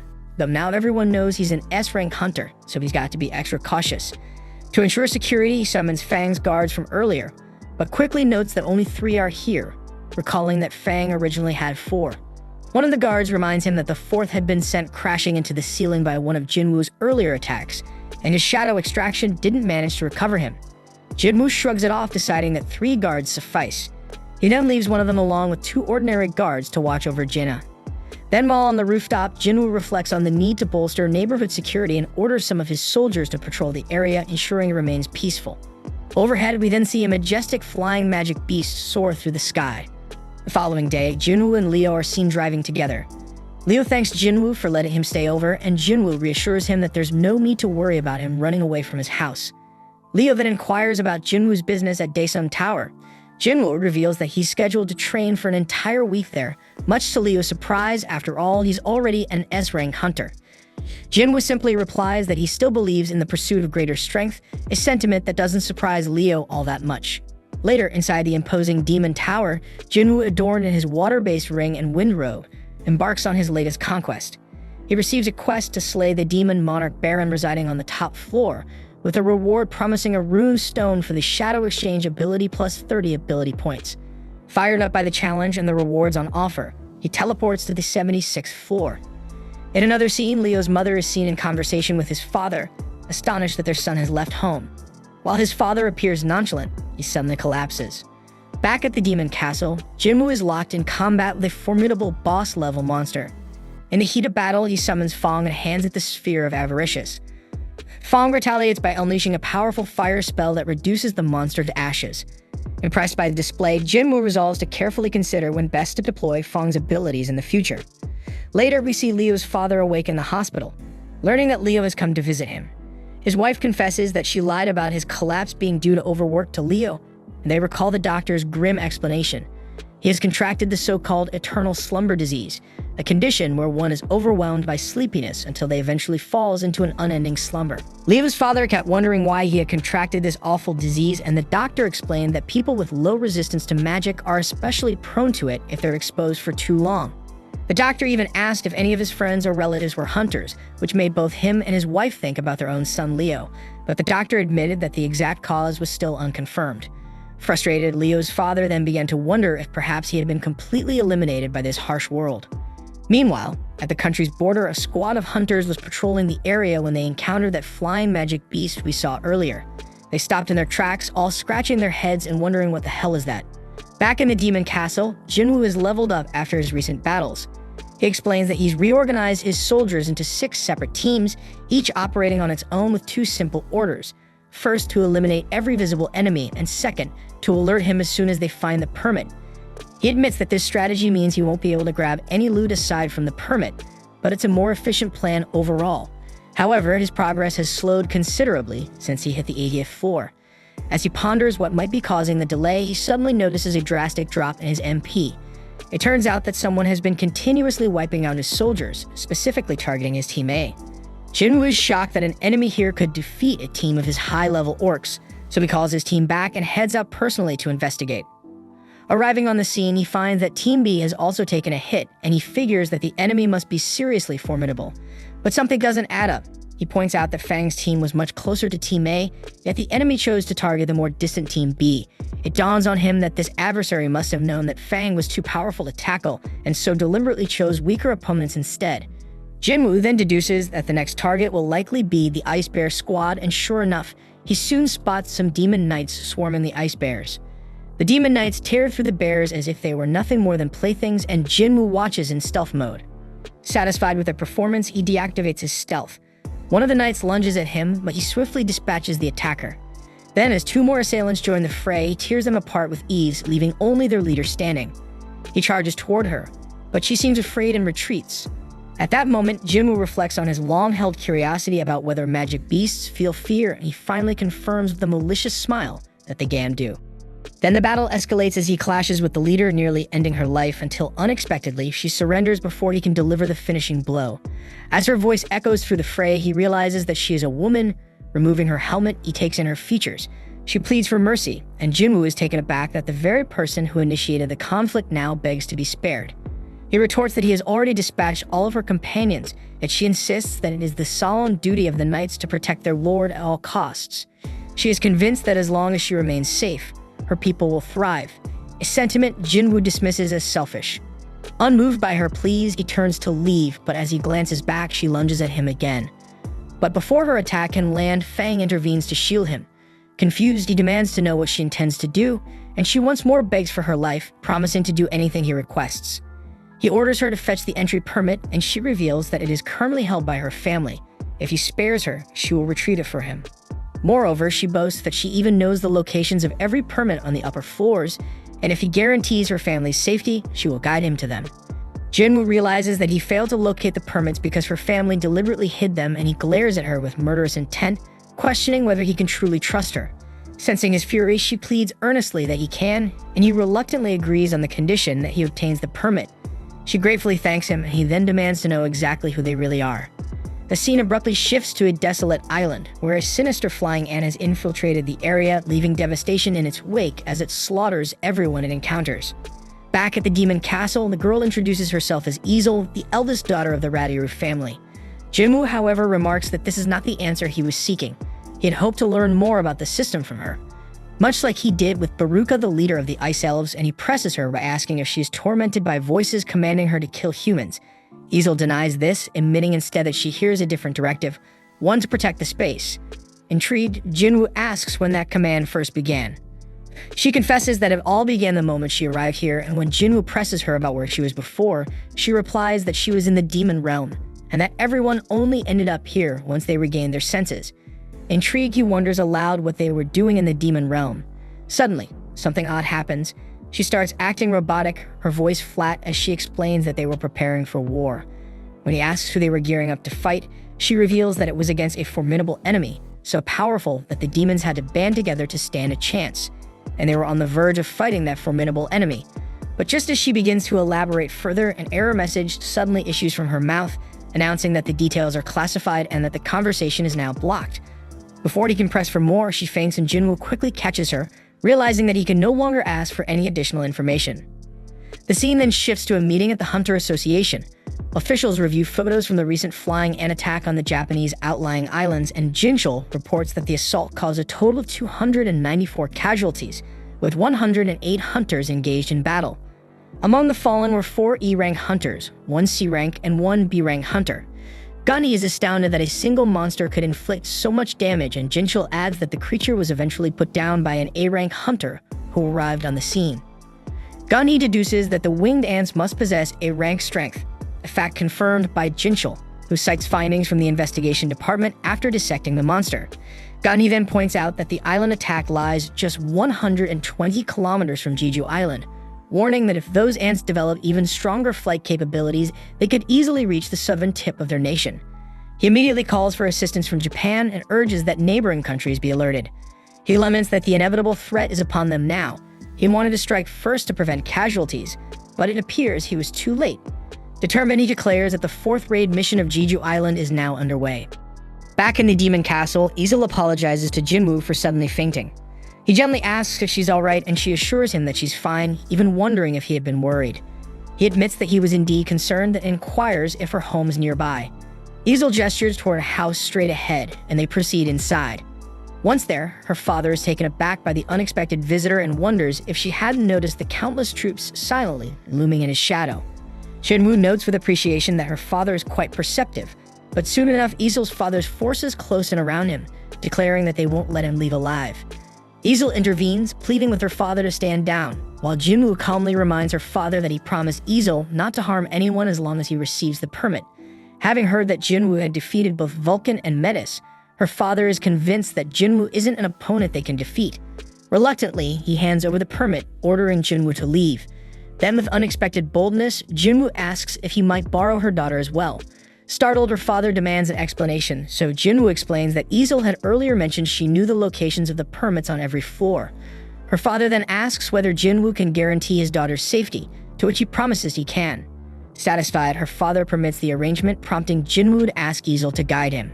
Elsewhere, we see scientists are busy dissecting the flying ant, examining every detail with intense scrutiny. Back at the castle, Jinwoo continues his steady ascent through the floors, and soon he finds himself on the 89th floor. There he observes that both Aegis and Tank have leveled up, one now holding the title of Elite Knight, while the other is just a knight. He muses that one of them now rivals the strength of an S-ranked adventurer, while the other is comparable to a rank adventurer. Meanwhile, Easel has prepared an array of gifts for the nobles on the floors above, intending to negotiate permits through these offerings, but Jinwoo dismisses the need for such bribes. Isol then warns him that the floors above level 90 are managed by high-ranking nobles, on a completely different level from the low-level shits he's been fighting, so obtaining permits by mere conversation will be extremely difficult. Jinwoo agrees, remarking bluntly that no one bothers to talk to someone they consider weak. He recalls that her family is locked in fierce competition with other demon nobles and promises that he will elevate her family to become the most powerful in this realm. Isol then asks him why he spared her family, and Jinwoo replies bluntly that it's because he likes her, leaving her blushing and embarrassed. Jinwoo muses that he really does get along with simple-minded folks like her and Jinho, so he tells Isol to head back home now. He reminds her that she just warned him things would get tough from here on out, and he doesn't want to drag her into danger. But before she leaves, he asks her to disclose the locations of the permits. Nervously, she wonders if she's useless to him. But he reassures her that isn't the case. In fact, he believes it wouldn't be safe for her to go ahead with him. Still determined to follow him and witness his achievements, she insists on coming along, so he agrees, and together, they ascend to the 90th floor. There, Jinwoo battles the monsters advancing ahead, and he realizes that Isol was right.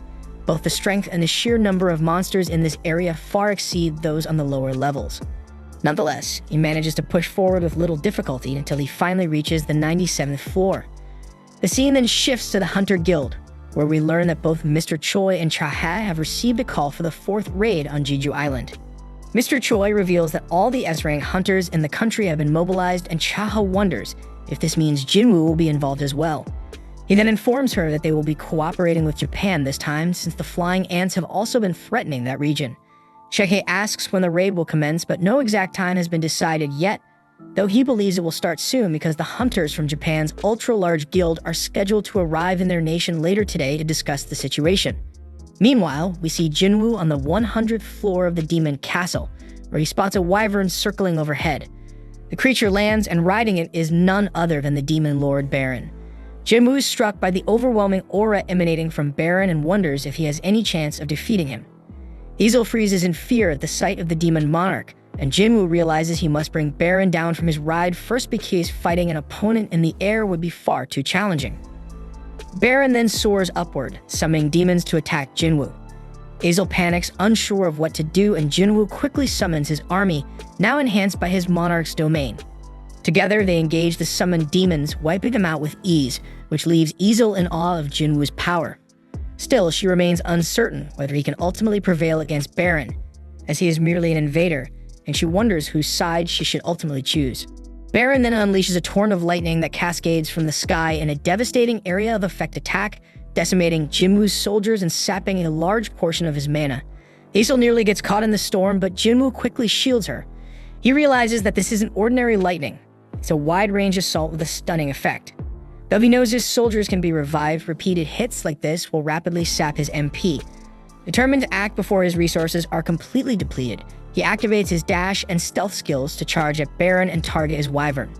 However, Baron effortlessly blocks his attack, and Jinwoo is taken aback that his stealth detection was penetrated. Baron then hurls Jinwoo forcefully to the ground and attacks with a homing lightning breath. Jinwoo dodges the attack, but is intercepted by Fang, who saves him at the last second. Just then, Eggers steps in and slices off the wyvern's head, bringing Baron crashing to the ground. Jinwoo breathes a sigh of relief, glad that the demon lord has been forced to the ground because he was growing weary of constantly looking skyward.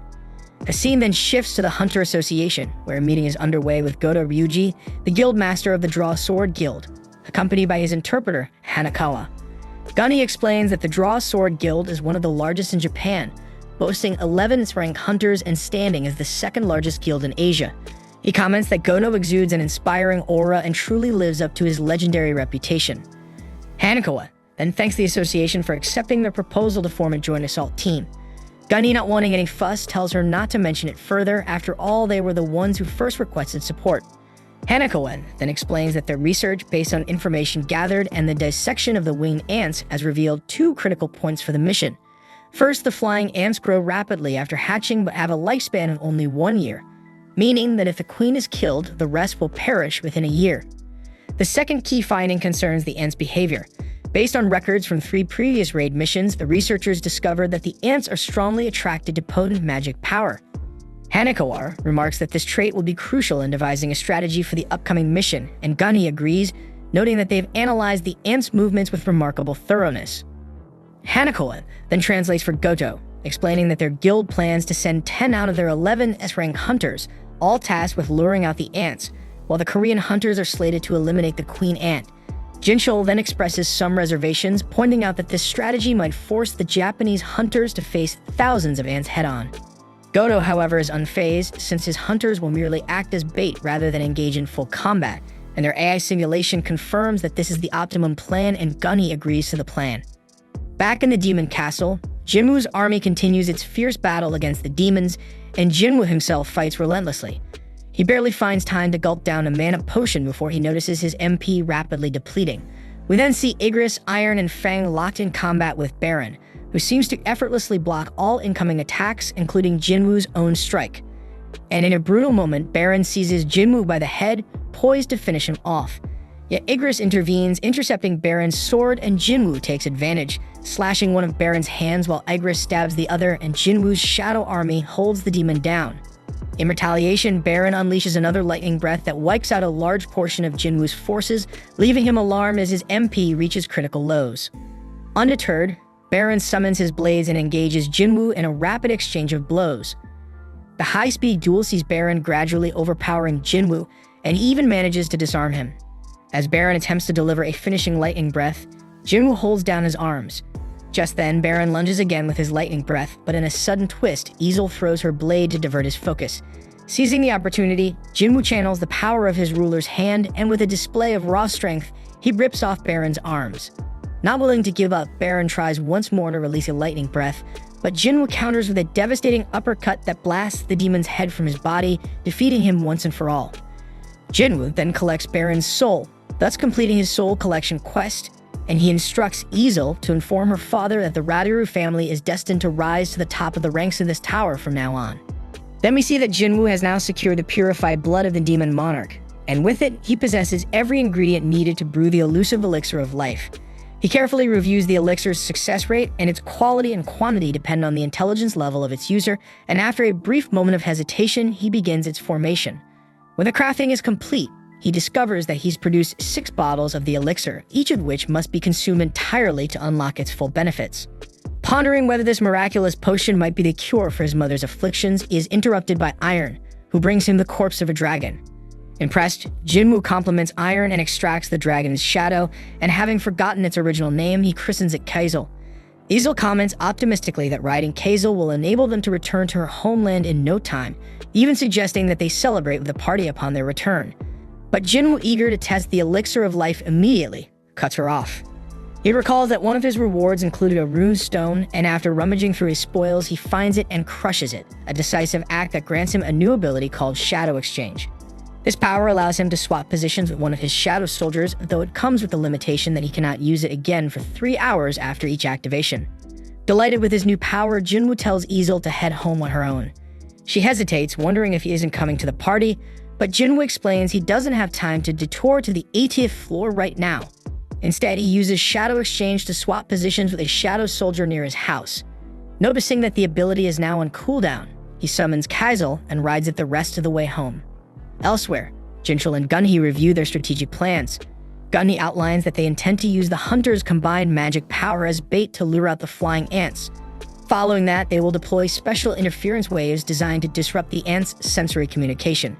Seizing this window of opportunity, the special forces are set to infiltrate the nest and eliminate the queen.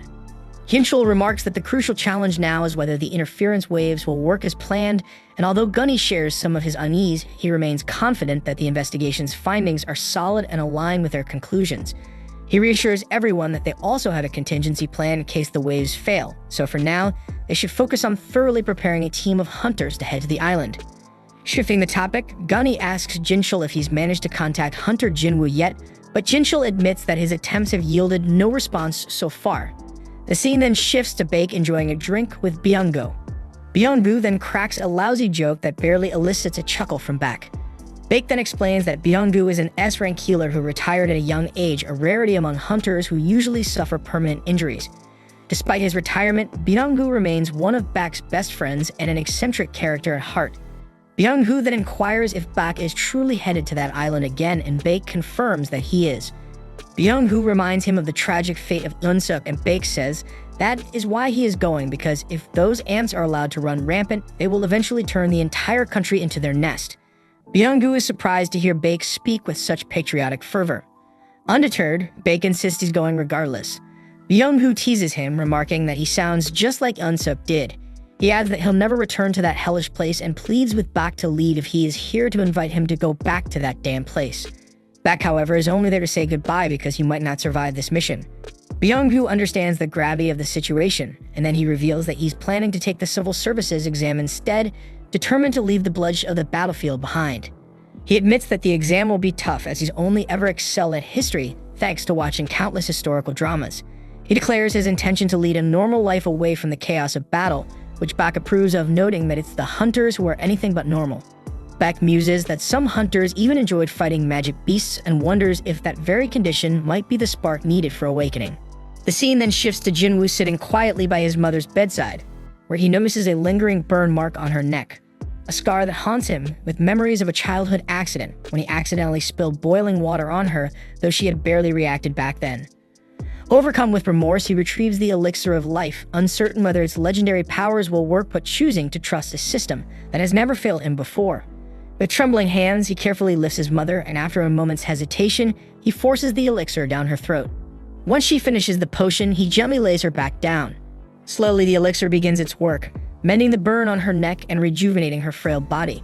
With bated breath, Jinwoo watches over her, hoping that she will awaken soon, for this moment represents the culmination of all of his relentless efforts. Meanwhile, Juna, unable to focus on her studies, leaves her room to take a reflective walk. Later that night, as the soft glow of the moon bathes the hospital room, Jinwoo is startled to see his mother stir. With a warm smile, she asks if he is indeed her son, and he confirms.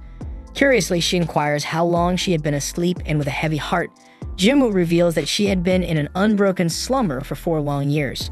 Concerned, she asks about Gina, and he reassures her that his sister is fine.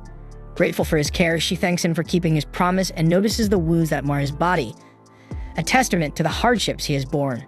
Overwhelmed by emotion, Jinwoo breaks down in tears, insisting that he is all right despite the scars of his journey. The next day, a doctor informs the head physician that one of the patients suffering from the so-called eternal sleep disease has finally awakened, and her body shows no signs of abnormality. With her family eagerly requesting her discharge, Jana is later seen in the hospital room, sobbing uncontrollably as she embraces her newly awakened mother and apologizes for all the worry she has caused. Watching this poignant reunion, Jinwoo feels a deep sense of fulfillment, convinced that all his arduous efforts have finally borne fruit. Elsewhere, Gunny is hosting a press conference. He thanks everyone for coming and addresses the nationwide disasters caused by the winged ants from Jeju Island. He announces that in response, the Hunter Association will launch the 4th raid on Jeju Island, a massive operation that will deploy 10 S-rank hunters from Japan in addition to their domestic S-rank team. Meanwhile, hunters of rank A and below will focus on maritime surveillance and homeland defense to support the assault. He declares that they are determined to succeed this time, while Byung-gu watches the proceedings with quiet intensity. Recalling an earlier time before the 3rd raid on Jeju Island, we flash back to when Baek, Eun-suk, and Byung-gu had gathered. Back then, Baek had been passed out drunk, while Eun-suk and Byung-gu were visibly terrified. Eun-suk, recognizing that those who lack fighting ability would be even more paralyzed by fear, resolved to put an end to it. After all, it was up to them to overcome their terror. He stressed that they needed to keep a close eye on Baek during the raid, since his impulsiveness could jeopardize the mission, and reminded his companions that only the 2 of them were capable of managing him. The scene then shifts to Jinwoo and his family returning to their apartment. Their mother is shocked to see the place in disarray. Jinwoo asks his sister what she has done in his absence, but their mother dismisses his concerns and suggests that they all clean together. As they begin tidying up, Jinwoo reflects that this simple act of domestic life is what he had been working for all along, yet his heart is heavy with unease. He wonders if in his role as a hunter, he has crossed a line he should never have, a thought that lingers in his mind. Their mother then casually asks if their father has been in touch during the past 4 years. The siblings exchange silence before she shifts the subject, revealing that she recently heard the news that Jinwoo has become a hunter. She reminisces that their father was once a firefighter, someone she married because he looked so heroic while saving lives, and proudly states that Jinwoo has inherited his trait. Juna adds that she aspires to become a doctor to save people, and their mother insists that she too has inherited their father's noble qualities. At that moment, Jinwoo's phone rings. The scene then shifts to the Hunter Association, where Gunny has just wrapped up his press conference. He remarks that he didn't expect anyone to approach them so soon afterward, and it turns out they're talking about Thomas Andra, the renowned American S-rank authority hunter. Jinchul confesses that he had half expected Thomas to show up, given the timing of recent events, but Gunny is skeptical. He muses that someone with power equivalent to a nation's military would rarely meddle in another country's affairs. Jinchul agrees, wondering why Thomas would interfere here, while Gunny speculates that he might simply be passing by, or perhaps he's here to intimidate them about Hunter Dongsu or to verify something. Gunny also wonders if Jinwoo is still out of reach, but Jinchul reassures him that they've already been in contact with him and that he should be arriving soon. Shortly thereafter, Jinwoo appears at the association and learns that the raid on Jeju Island is set to depart in 4 days. Gunny inquires whether Jinwoo plans to lend his strength to the mission, and Jinwoo admits that it might be a good chance for him to level up since Jeju Island is practically an EXP farm, although he feels he has already achieved his major goals and sees little reason to keep fighting indefinitely. Just as he's about to voice his reservations, he suddenly senses an immense surge of magical energy. Gunny is astonished that he can detect it from so far away and reveals that some of the S-rank hunters are currently warming up in the gymnasium, inviting Jinwoo to take a look if he wishes. Meanwhile, in the training hall, Baek is seen sparring with an opponent who manages to swiftly take him down, advising him to focus on building up his lower body. Refusing to give up, Baek fights on, though Jinwoo is surprised to witness that Baek is struggling under the pressure. Mr. Choi soon appears and explains that if Baek were to go all out, Hunter Mei would be no match for him. But he then introduces Baek's opponent as Med Dongwook from the famed guild. Curious as to why Baek isn't unleashing his full strength against such a capable foe, Mr. Choi reveals that Baek prefers to hold back in front of a crowd. When he fights at full power, he transforms into something monstrous. Jinwoo can't help but think that the rumors about Baek being a transformation-type hunter might actually be true, and just then, hunters from Japan arrive on the scene. Their guild master Goto then spots Jinwoo in the stands and inquires about his identity. Hanako quickly identifies him as Jinwoo, a recently promoted S-rank hunter. Initially, Goto is under the impression that Jinwoo might be a skilled assassin, but Hanako clarifies that he is in fact a mage. Meanwhile, Chahae and Lim notice Jinwoo's presence, while Baek and Mei continue their heated bout.